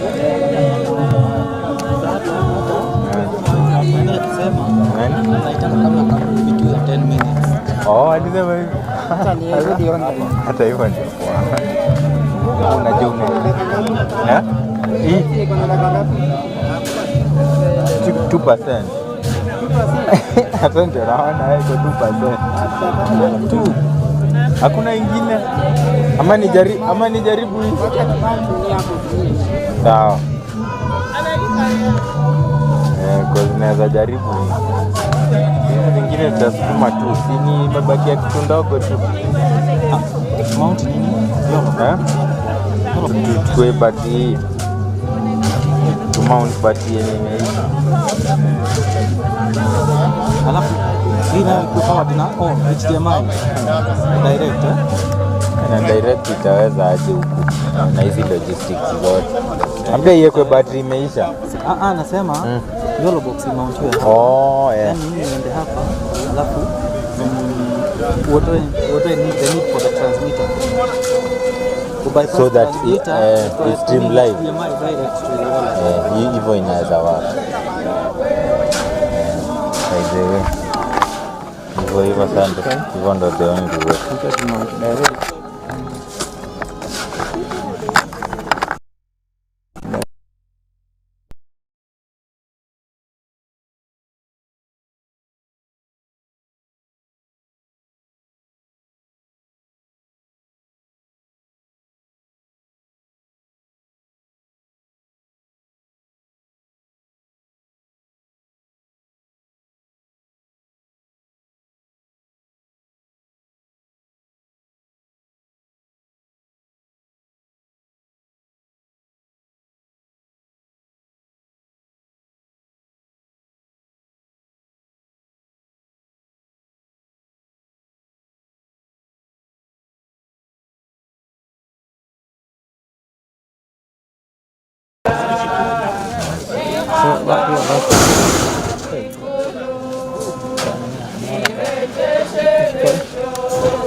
Sisi ya kwenda mteremko.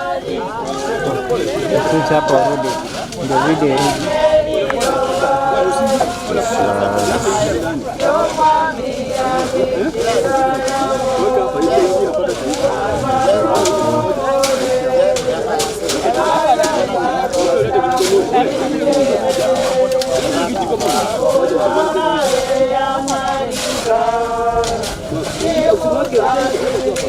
Hata mimi huwa inanitesa. Nafikiria kushuti hii article. Sasa lazima tena ukuze huko.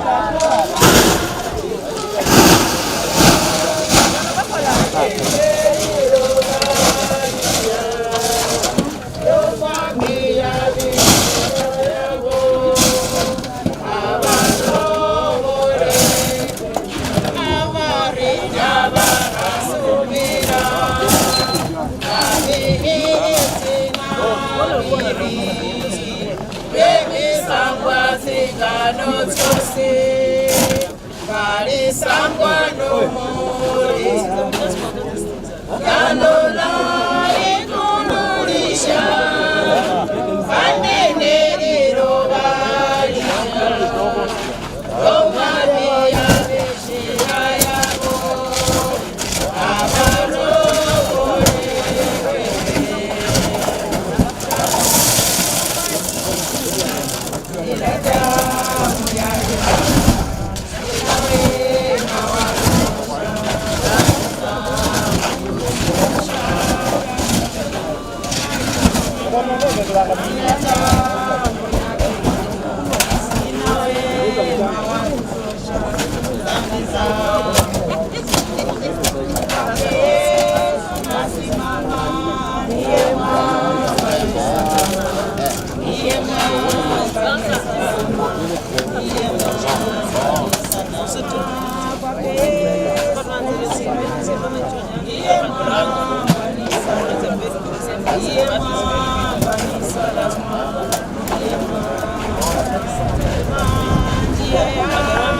Huku chini sijaona mtu yoyote, hata hawakuwa wanatumia mic. Huku walikuwa wanaongea tu hivi, kama wameenda kukula somewhere.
La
Hapo tuko hiyo kona rafu. Siende kumpiga.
Hii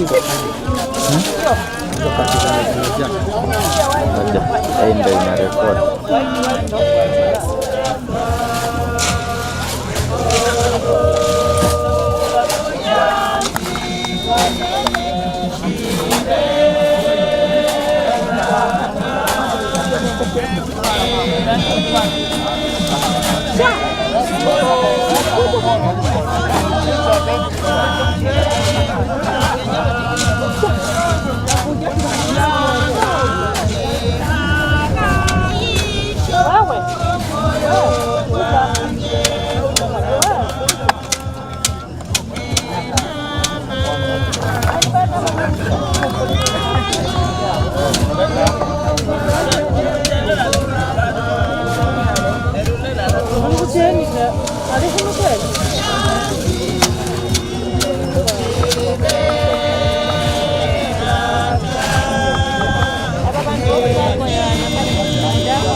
card ingine.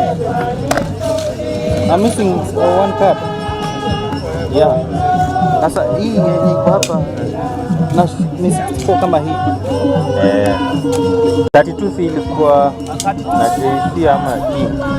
32 I think ilikuwa na JC. 32. Si hii imebakisha card ngapi? Card 48. Hiyo ni ile kubwa.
Leta hiyo. Ndani.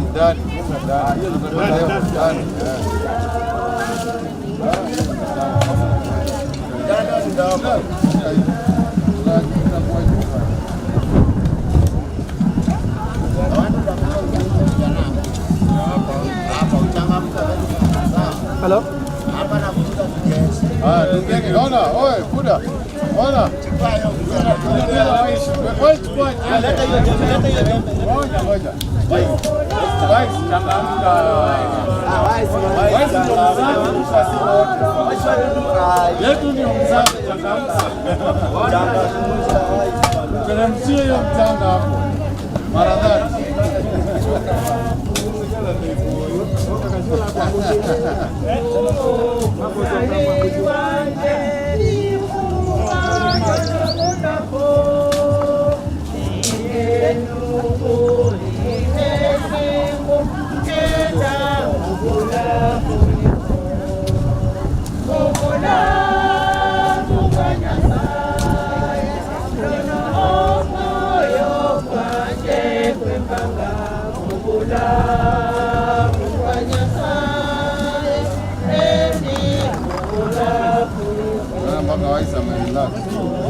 Niko rada ya kila mtu, very relax. hapa kulingana na uchafu wewe. Hiyo kijembe hapo.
Kuna Gibson hapo karibu.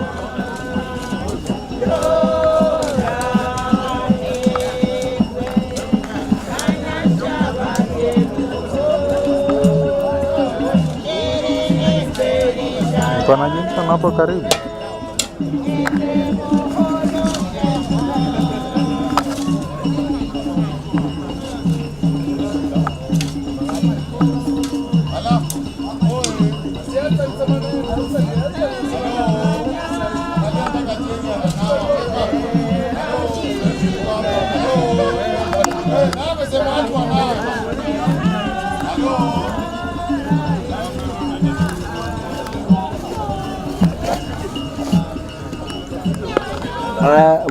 Wanamalizia kuweka mchanga. Alafu nini, battery ya Yolo iko 20%. Battery ya Yolo. Haya sawa. Haya sawa.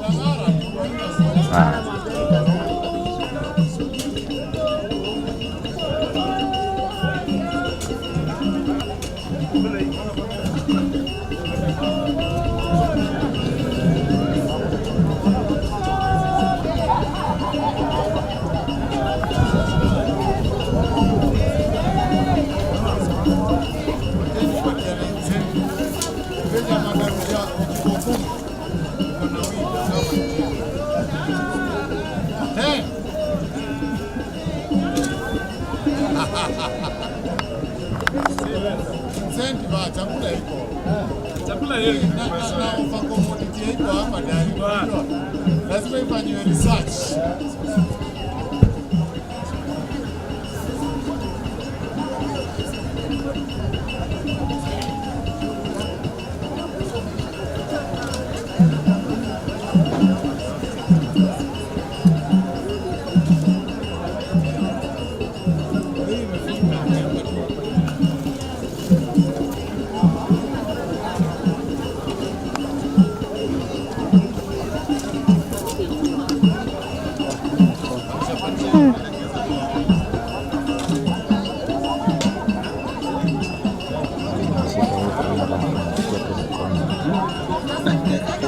Kama hapa nasikia mkono zimeisha.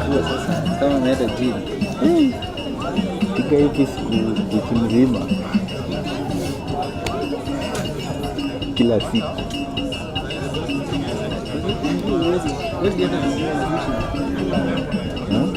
Piga mazishi siku 3. Hawezi. Tafendi bana. Kama leo nimesoma hiyo jua nilikuwa nasikia headache hapa. Itafika maybe siku ya 3 ama ya 4. Jua imechoma. Kwanza jua ikiwa hivi huwezi. Hautaweza. Utaanguka. Siku ya 3 utaanguka. Ni noma. Ni kazi.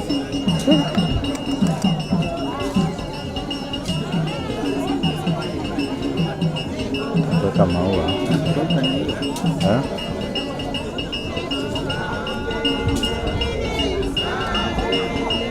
Kuweka maua ama nini? Nataka kuweka maua.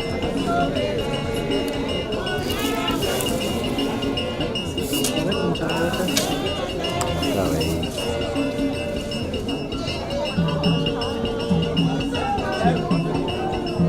Mchanga ndio watakuja kutoa.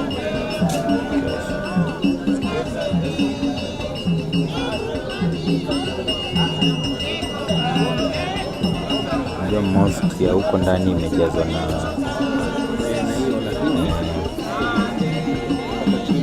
sasa wakitandaza. Unaona itakuwa flash.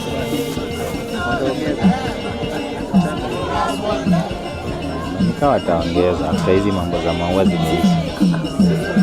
Oye, wangetandaza juu ikae flat.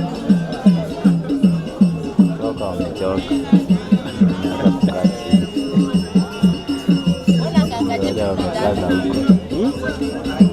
Where are you sitting how you want? Unaona nini kuna? Chimba.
Kwanza asubuhi wangepiga kabisa before watu waanze kurudi.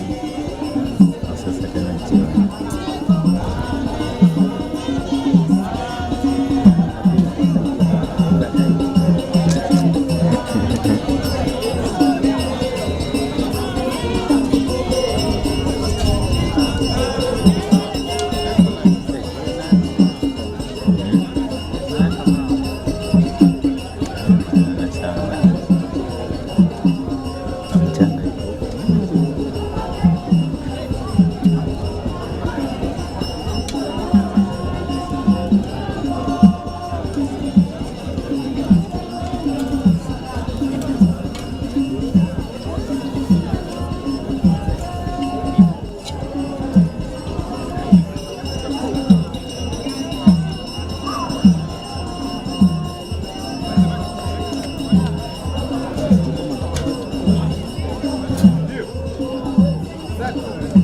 Halo?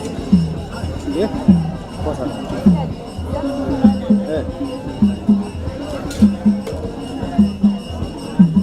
Atike?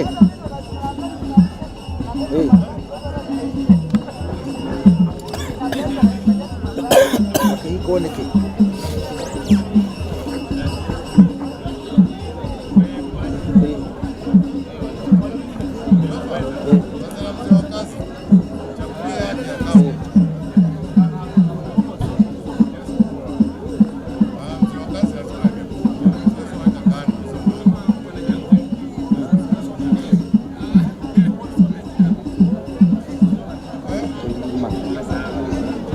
Matakirima za vina ni maharuka kama liko na shaka. Imeshima barabara.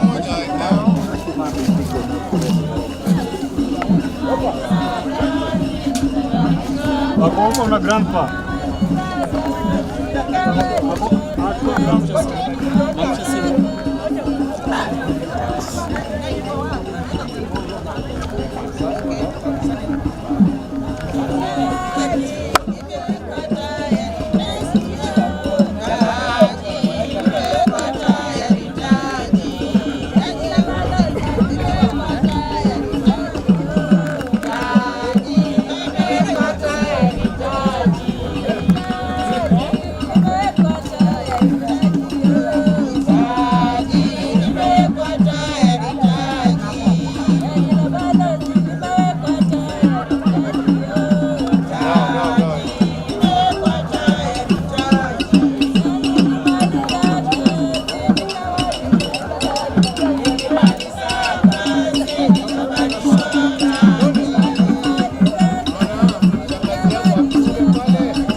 Saizi maua haraka alafu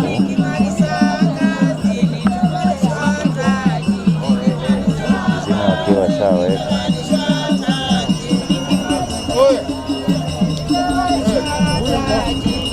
kutia wasiwasi. Hiyo most important thing ilishaenda.